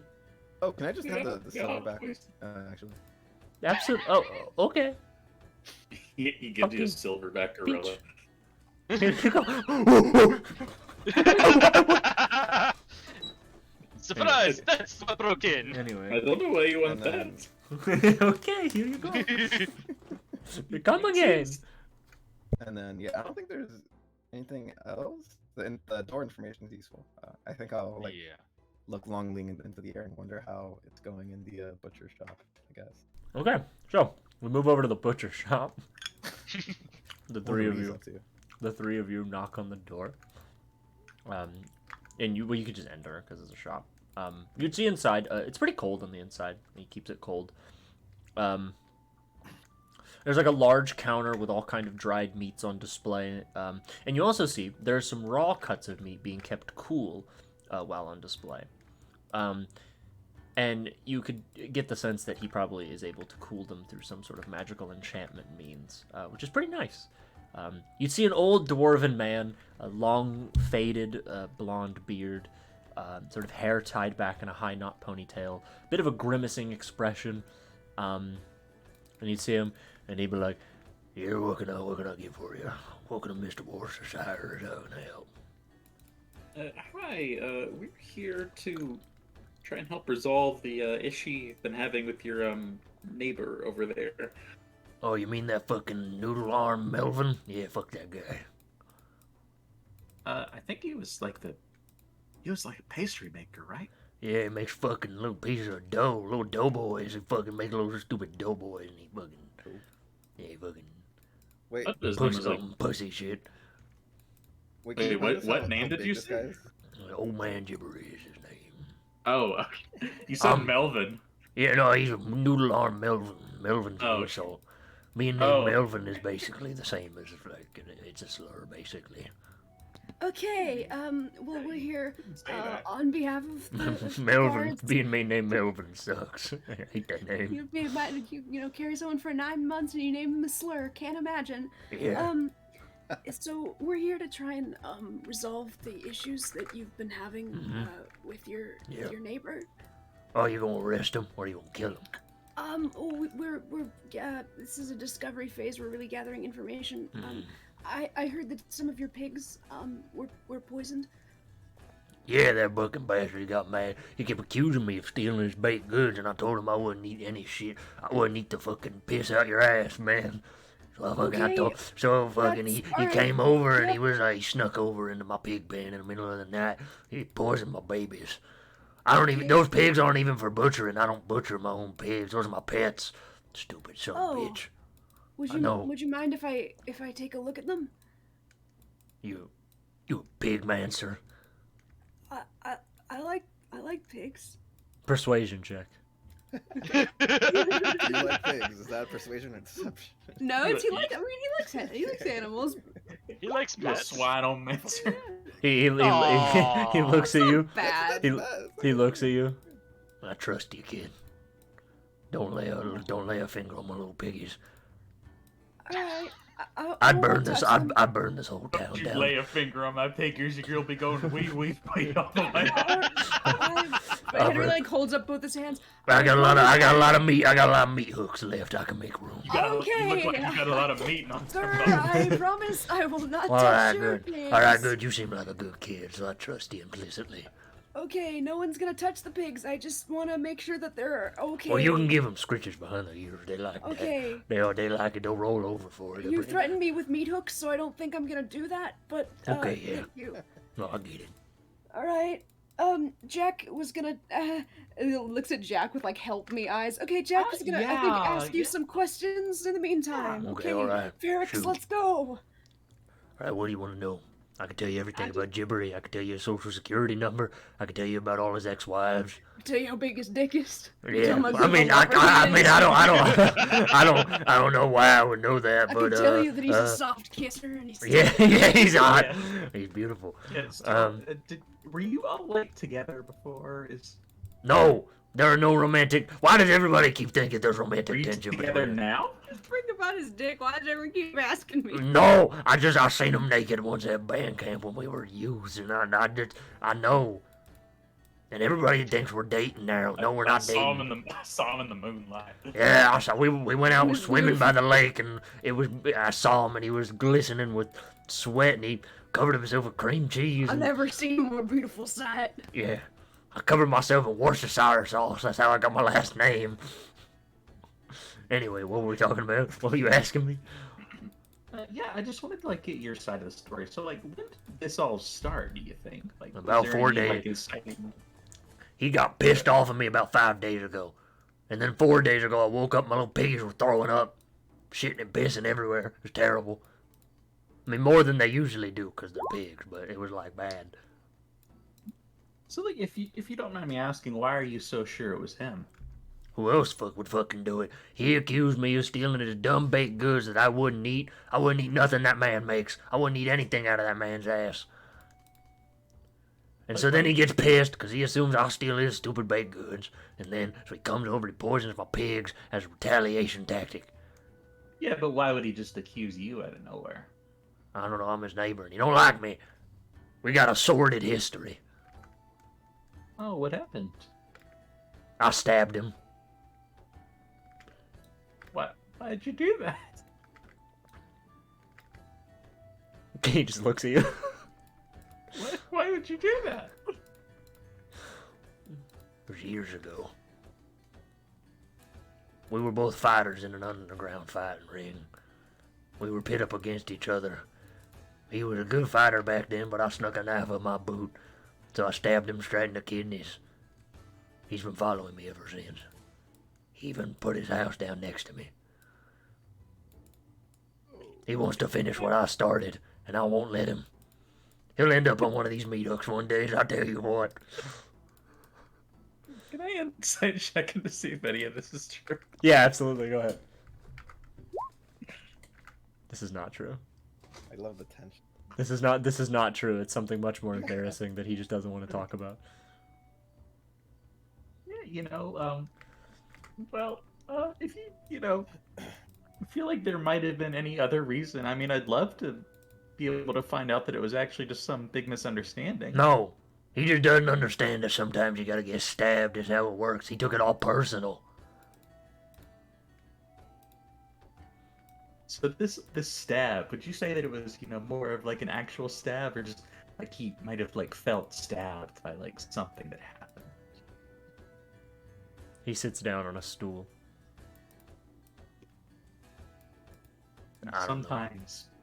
Sometimes I think maybe if he would have talked to me about how he felt. He never told me I couldn't stab him. It wasn't in the rules. We never settled that you couldn't just stab him. But no, he had to go being all elusive, all mysterious. So of course I stabbed him. Sometimes it feels like stabbing someone is the best solutions to our problems, but sometimes I don't know where I'm going with this. He looks at you expectingly. Sometimes we need to, maybe use a brick instead of stabbing Sometimes the people. real knives are our words. A brick. He leans down and he rips out a chunk of his own stone floor. A brick, huh? Yeah, like, something that's a lot more like blunt and less like pointy. I don't get it. Not sure that I do either. But I like. You're a good kid. Clearly there's like a history between you two. I mean, Yeah. are you sure you want to let like a little squabble like this kind of like ruin what I assume was at one point like a good friendship? Guess not. I mean, things were fine before. We had a thing going, a business operation. People would, go from his bakery or my butchery, and then they'd go over next door, grab, whatever they need, and then they go home. Yeah, you could get like some lunch meat and like a bun from his place. Get, like, Yeah. a nice little deli going. Yeah, it was a whole thing. We never talked about it, it just sort of happened, because he moved in next door. Stupid bastard. I'll think about it, but if that fucker poisoned my piggies, I swear to God, he's dead. He's going on the meat hook. If you found out that he didn't poison your pigs, then like what would happen after that? I guess I'd ask him why he accused me of stealing his stupid baked goods.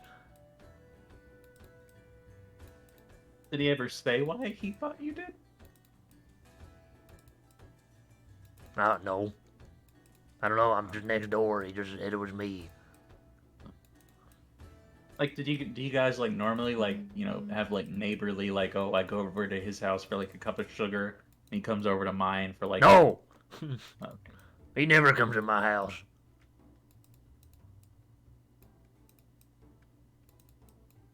And I don't go in his either. We don't talk. Just neighbors. Right. Okay, so to the pig crew. All right, Thanks, Score. getting down to business. You guys go back. It's a pig pen. It's a little nicer than like what you'd expect at like a farm because these pigs aren't meant for slaughter. Okay. But yeah, they're pigs. 2 of them you would notice look sickly. Okay, rub my hands together and ritual cast this.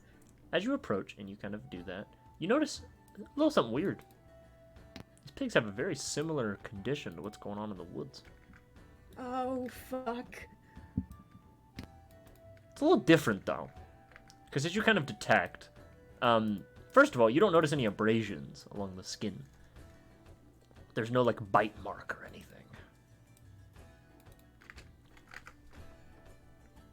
Can I investigate and look around to see if there's any of those, like, any fucked up mushrooms or something growing somewhere? Like. I saw a anything plaf. like that?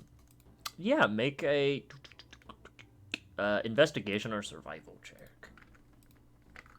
Oh, really good survival. Okay, do that. I really want Henry to be friends. He's gonna talk to them. You're just gonna get eaten by these hogs. Click it twice. Not bad. Oh, it's fine. Well, 21. So first of all, you look around and you notice you actually see footprints. And they're not hog prints. It looks like something left behind, as someone left the pig pen in a hurry and tried to hastily cover them up by pushing the mud and dirt kind of just sort of around. You would notice these footprints are a little different because obviously the man who owns this establishment and the man next door, the man next door is a human and the man who owns this establishment is a dwarf. And these are vaguely humanoid in shape. But first of all, whoever did this was shoeless, and they were big. Approximately large-sized, if you had to guess. And you would notice the direction they seem to be heading is out of the pig pen. You would see they head towards the river. Okay. I guess Henry would then talk to the pig. Sure, yeah. You and Ferrex both can cast Speak with Animals, because Ferrex also can do that. So you both cast your magic. Do you talk to the unsick pigs or the sick pigs? I guess he would try and talk to the sick pigs first, but just kind of like ask them like how they're feeling. Okay. Oh, are you talking to the unsick pigs first? No, the sick okay, yeah, pigs. the sick pigs are like, oh, hey, how's it going? I'm okay. You seem like you're kind of sick. Oh, this sucks. All right. This is the worst. Okay. I've been when I was shitting so detecting- bad. Yep. When I was detecting for poison disease, you said it was kind of similar to the other ones. Do I get the sense that like lesser restoration probably wouldn't do anything? It's hard to tell. You could give it a shot. I would try on this pig. Sure. Put my whole clussy into it and try and really Mm-mm. chew this pig. One thing. Okay. You start to get the idea. As you do it, the pig's condition lightens. Oh. You get the sense what was affecting this pig wasn't... It was lesser than what you saw back at the... It was like adjacent, but not exactly. Yeah, it was very adjacent, but not exactly. But it is very much the same, like, brand. The best way I could put it is... It Well, seems there's like... different strains of flus and stuff like that. This could be like, it's like the same strain. It's similar to that. You also get the sense this was a different type of attraction. Get the sense this pig probably attracted this by being in proximity of something that was sick. Versus the gentleman at the... Who was bit directly. He was bit. Oh, so it's like an exposure thing, okay. Yeah, so you get the sense of that. And the exposure seems to be less lethal. And the pig is like, oh, hell yeah, brother. I'm back in it. And he kind of wobbles himself back up to his feet. How many sick pigs are there? Only 2. Okay, well, then I guess I'll use my last second level spell Steve! to fix the other Steve! pig. He's fixing you! Steve, you're gonna live! And then the other one's Oh, like, I don't oh, wanna be hell yeah! And he also gets up as you heal him. Hey man, you're the best. Yeah. You wanna roll are in you- mud later? Maybe.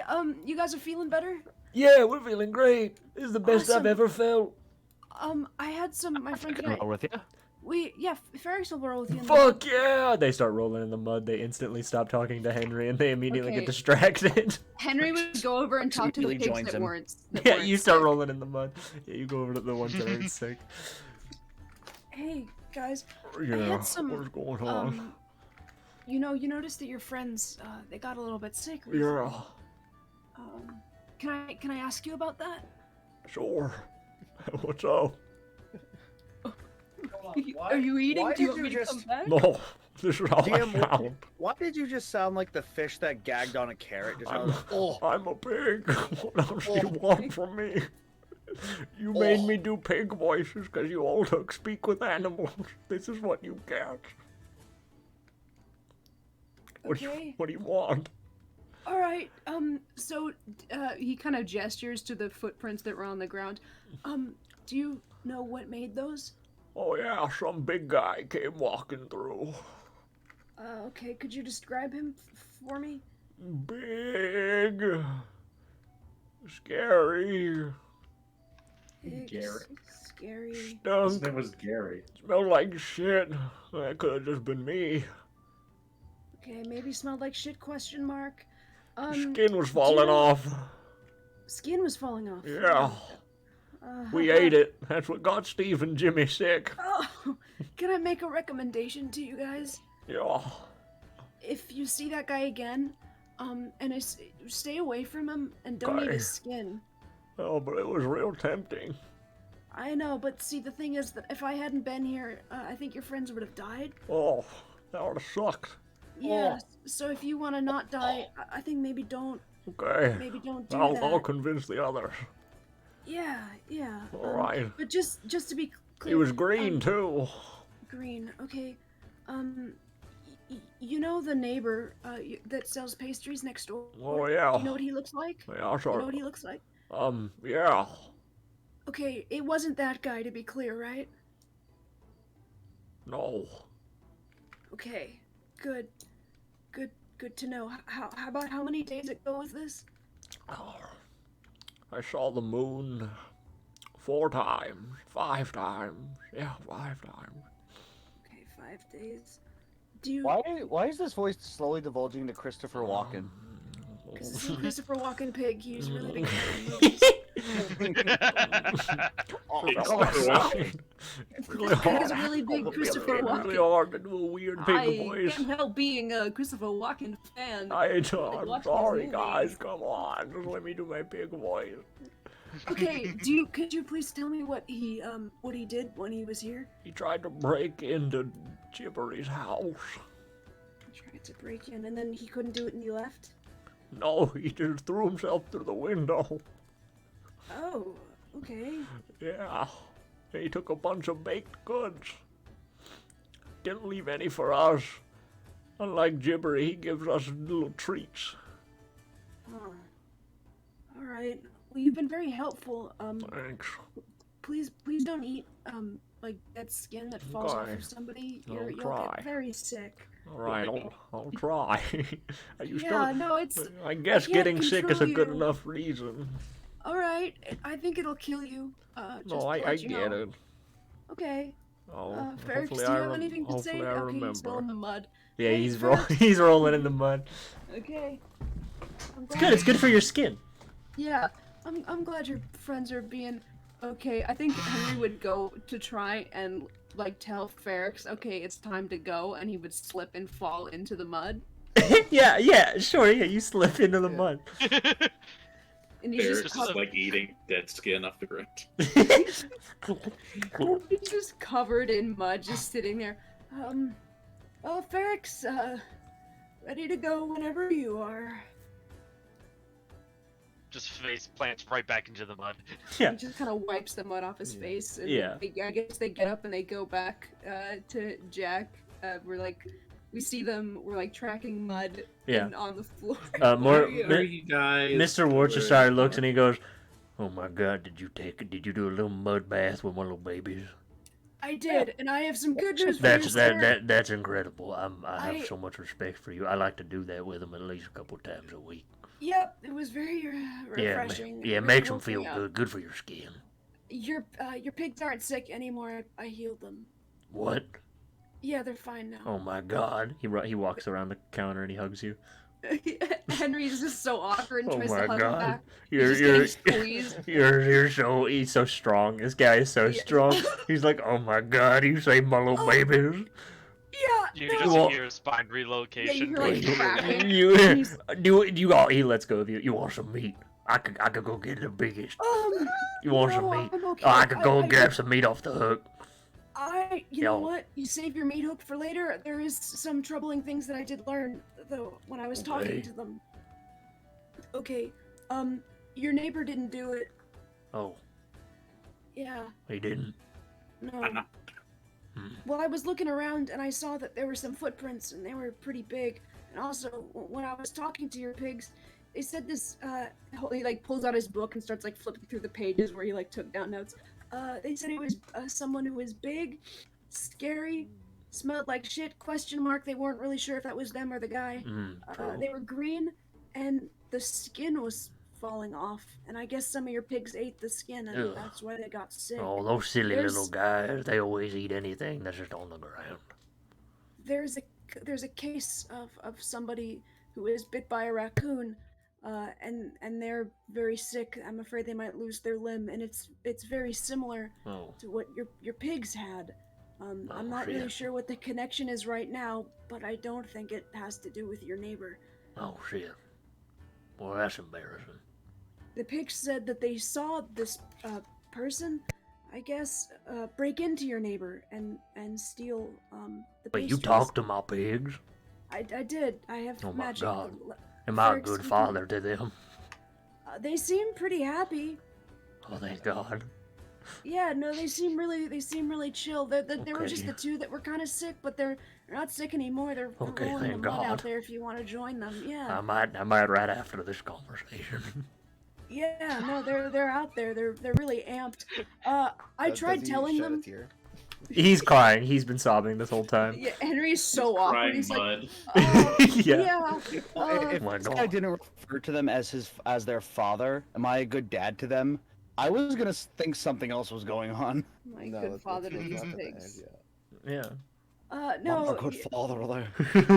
They're fine. He just loves his pigs. He just loves them. They're okay. Loves his hogs. I'm gonna still wiping the mud off. I'm gonna go and confer with the others that were questioning your neighbor. Please tell your pigs to not eat skin that falls off of people. I promise. Because they will die. I will. All right. I'll tell them not. Okay. All right. Thank you. Also, you, young, and he points to Jack. Yeah? Maybe I'll talk with Gibbery if he didn't do it. Oh, we could have a talk. Nice. Yeah, you guys can hang out.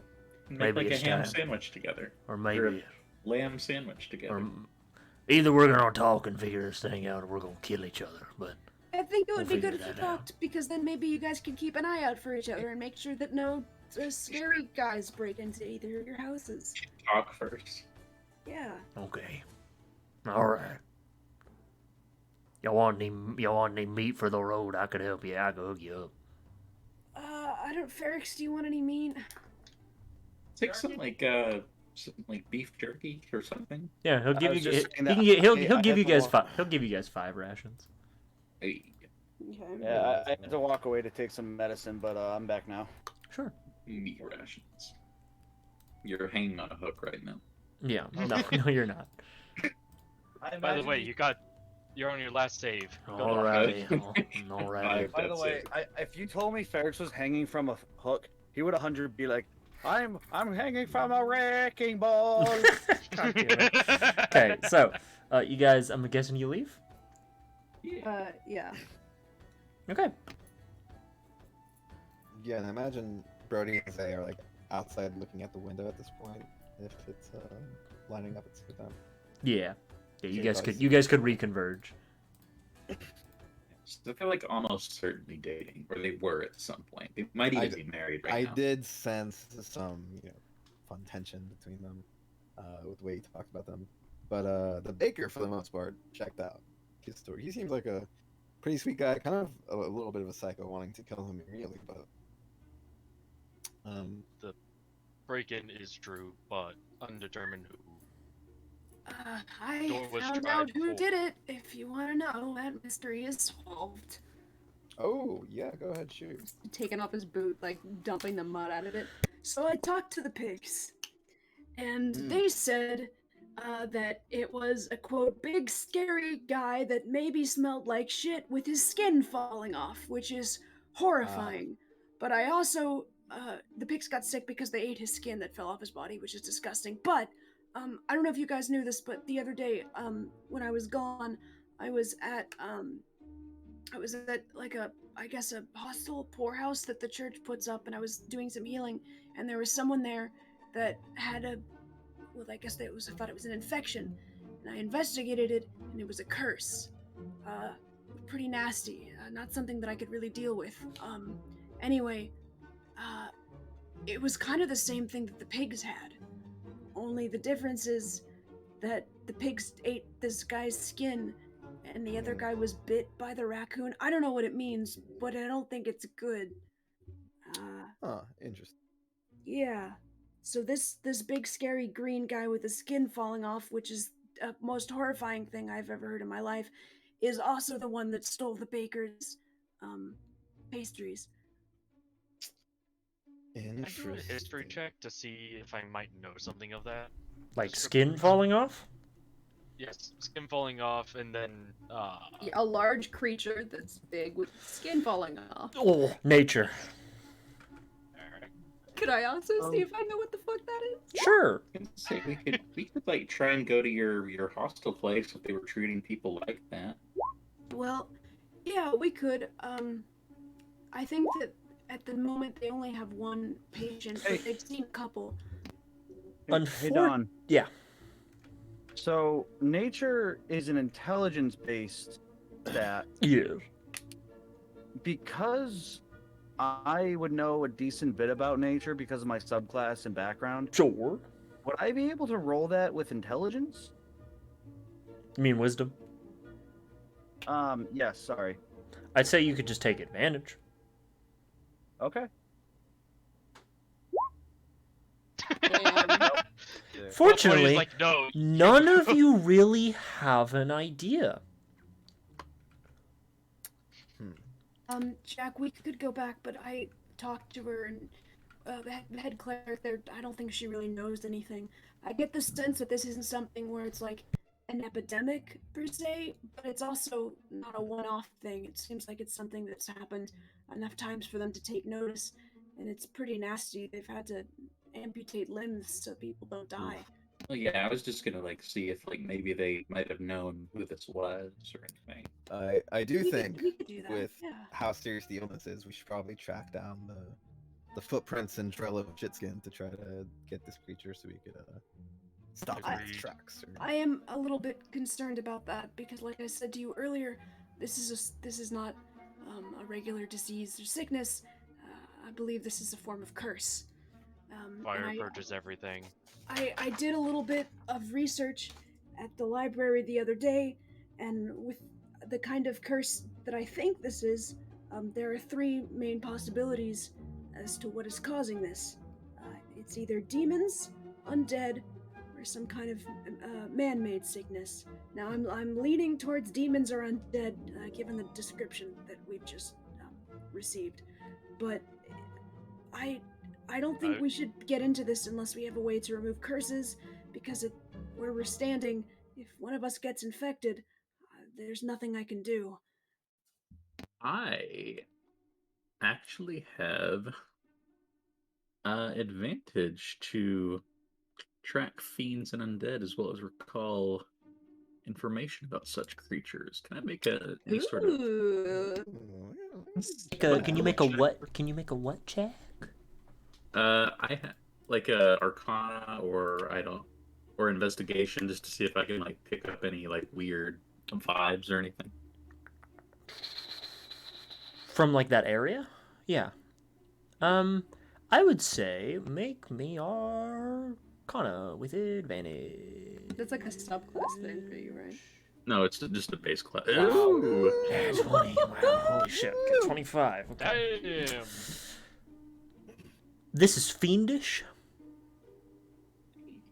This is very fiendish in nature. And you were taught your skill set by effectively a monster hunter.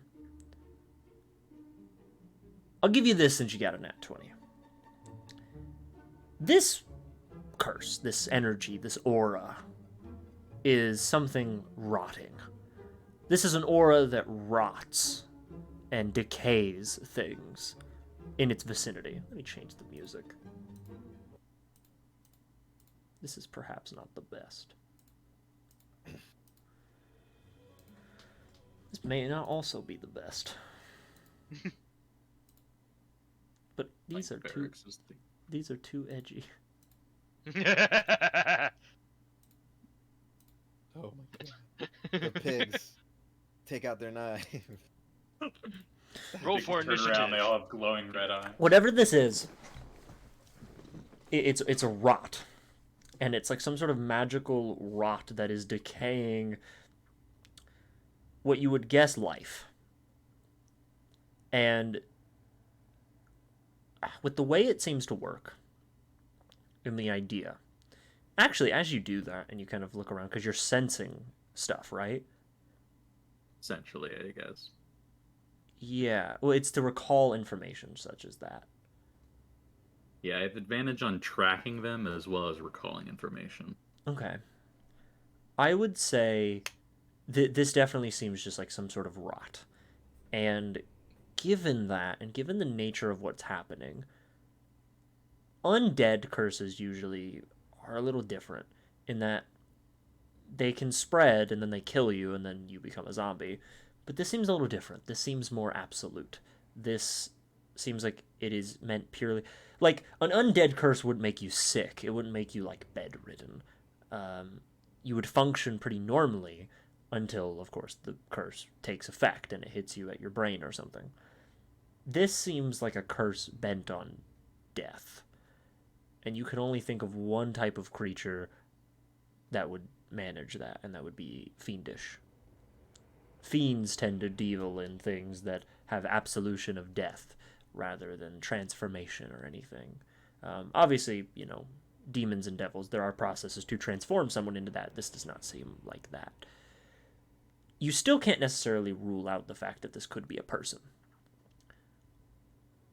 But you're struggling to come up with a motive.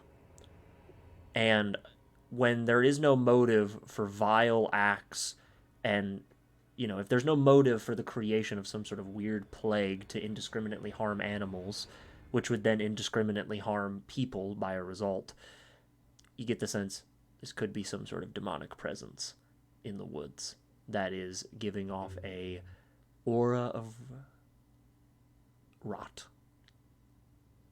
Yeah. I'm getting kind of like a fiendish vibe from this. But also, like, have we like checked the morgue? Because I feel like maybe if the person was in like such a bad state that their body was like falling apart, let's just saying they might be dead by now. Would I know anything about zombies to know if a zombie would steal pastries? No. Okay. Zombies are also different in that the curses that affect them are controlled by a necromancer. Like, zombies don't usually just happen. Usually there's someone at the helm of it. And if it's not a person, it's an item. And if it's not an item, it's a thing. But usually there is some sort of, like, source of the creature. Okay. So, no, and also zombies don't eat pastries. They don't eat anything. Yeah. Bite. Eat brains. I mean, they eat people in the sense that they eat it, it goes into them, and then they spit it back out. Yeah. They're dead. They don't need to eat. Yeah. Would Henry know where the morgue is? They have a graveyard. That's probably our Alright. best bet. They don't really have morgues. Okay, guys. It's either you're dead or you're not. I guess I know where the graveyard is if you guys want to check that out. I do think it's worth checking out. I do worry about this creature, like possibly. I will hurting more say, people, which is why I'm kind of. I will say, Henry, do you remember Yeah. the tracks led out of town? Yes. He would tell them about the track. Yeah, I saw them. They led towards the river, I think. Yeah, for that reason, I think it's a big unknown, and we should. So I don't know if you guys want to check out the graveyard first, or. I can walk into the water without. If we've got a breathing trail, anything. then I think we should go. I agree. Where? Yeah. All right. But again, The curse don't- does make me nervous, but don't. Well, okay. Look, this is I'll not try my us. From what I understand, I have very limited knowledge because this man was only bitten by a raccoon once and he killed it after. I don't know what would happen if you got attacked by something by multiple different like points of impact, but it seems like it's slow moving enough where if someone got the disease, one of us, I think we'd be able to make it back to my dad before you died. I think we'd probably be able to do that. So worst case scenario, we could do that. That being said, try not to let anything bite you or hit you, and don't eat anything off the ground. Brody just stares over to Ferrex. Yeah, just for now, just because that's how the pigs got sick. But wait, Henry just stops for a minute and he's like, "Oh shit, I sort of used all my second level spells on the pigs." Ooh. Not a problem. I don't. Is this like a recurring thing? Because we could stake out the place tonight. Yeah, what did they tell us? So from what I was told, this seems like, again, it's not an epidemic. This isn't like a thing where every day 5 people are being like, "Oh, I have rabies" or whatever. So it's not that widespread where there's panic, but it's happened enough where there's No, I was saying that for this incident in particular, we could stake out their place. Yeah. we could do that. I don't know if it's gonna come back, but I don't think it would do any harm. If it stayed for 2 days. Well, it broke in the once, right? Or is this like a recurring thing? So Gibbery said that for a few weeks beforehand he had pastries going missing. Oh, all right. But then this break-in happened. And this break-in happened, he broke in through the window, and then it's been a week, and okay. he apparently has had no missing stock. All right. Well, I don't think it would hurt for us to check it out. I think ideally we would want to follow the tracks while they're still fresh, but I also would like to have my spell slots or my magic back. So it's up to you guys what you want to do, really. If you want to rest on my back, I can carry. Yeah, if we stake out, I'm probably gonna take a nap. You guys are gonna have to wake me up if something happens. Yeah, I do think it's worth honestly following the trail. From what it looks like, it goes way far. Hey, Brody. Yes. Does Brody carry anything major on him now that he has the bag of holding? I mean, Does he? No, I mean, do you have any backpacks or anything like that?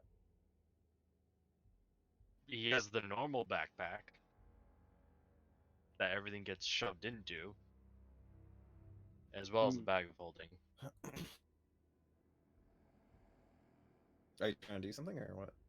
It's dumb. It's not anything serious. I will fully admit it is dumb. Ferrex is do the halfling. What? I want to take a nap. And do you know how fucking annoying it is to be the little guy trying to find a napping spot? It's gonna hop in your bag. There's no air in there. There's limited amount of A oxygen. regular backpack, not that magic one. I think we would have to go back to the store. You want to get baby harnessed. No, he just wants to hop in the bag. He doesn't want to be harnessed. but similar. Yeah, it'd be very similar. Oh, absolutely, it would be. Yeah. I mean, you could do that. But he's Okay, offering right, that to Henry, since he. Henry is not gonna like sleep in your little papoose. What Henry is saying is that if we're gonna stake out the baker and the butcher's place, you guys would have to stay up and he would take a nap. If you guys want to go into the woods, Henry will go into the woods because this is not a matter of Henry being like actually tired. This is just a purely like meta spell slots kind of thing. Yes. Yeah, we can do both. We got like the whole day. Right? Yeah, that's what it's really. We can do whatever you guys want. It's Yeah. fine. All right. I think it's worth exploring, trailing the footsteps, and Yeah. I think we should be fine taking care of whatever. Personally. I don't know if there's like a weather thing where like it's gonna rain or something and the footprints are gonna get washed away.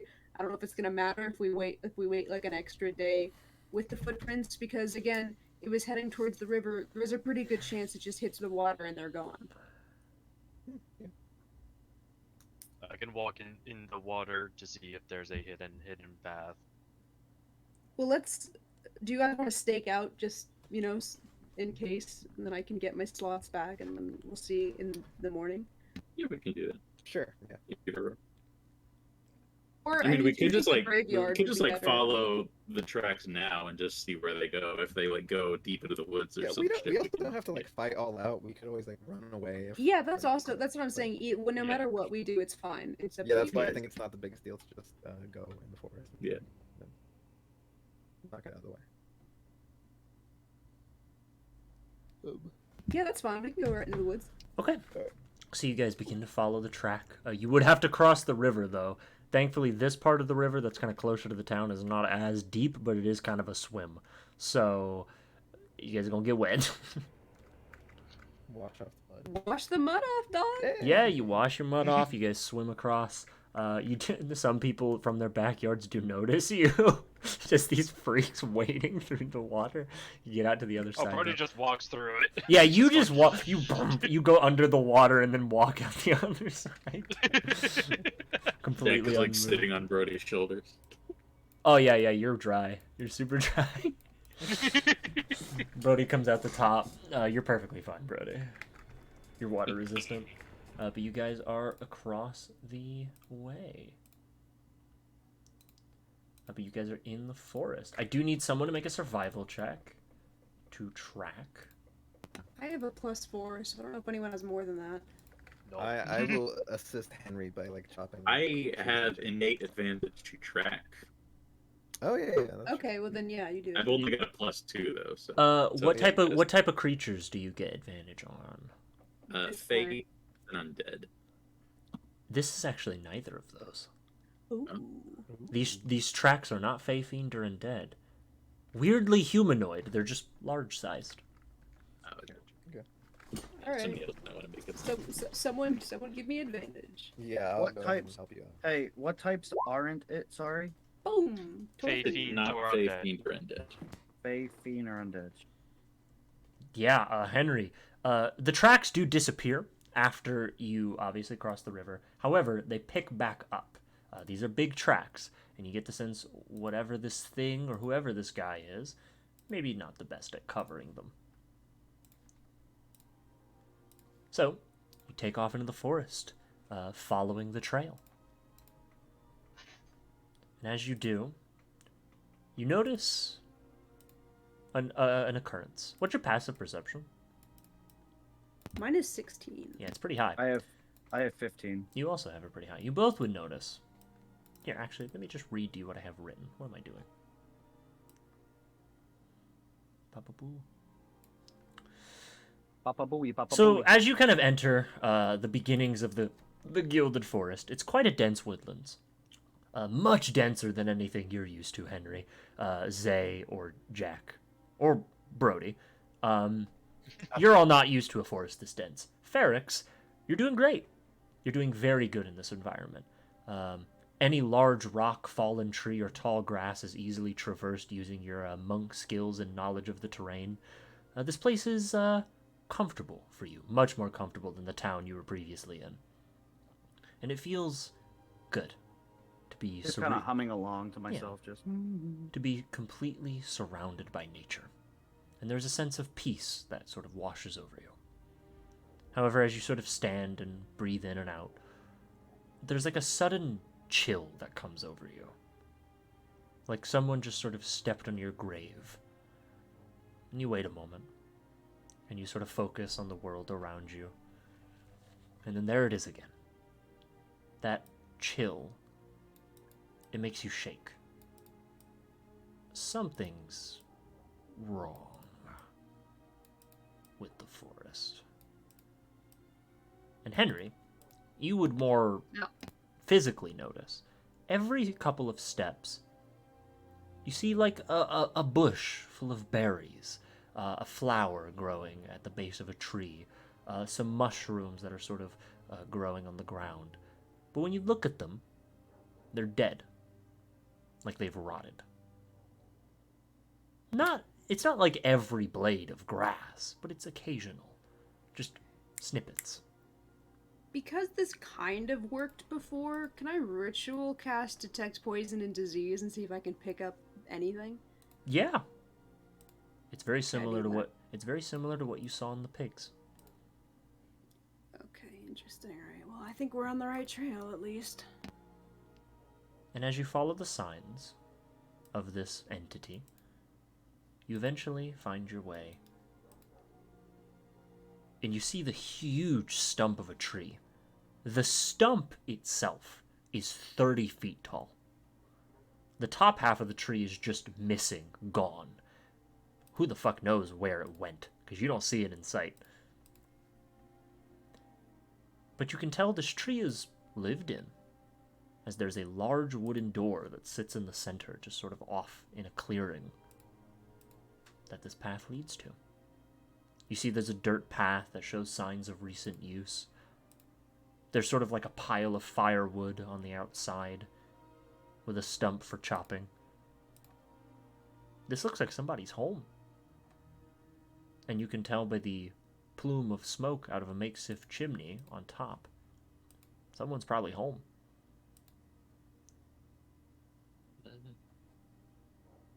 And I'm going to say that is where we're going to end tonight's session. The door opens and it's Oh, Peter yeah. Griffin from Family. No! No.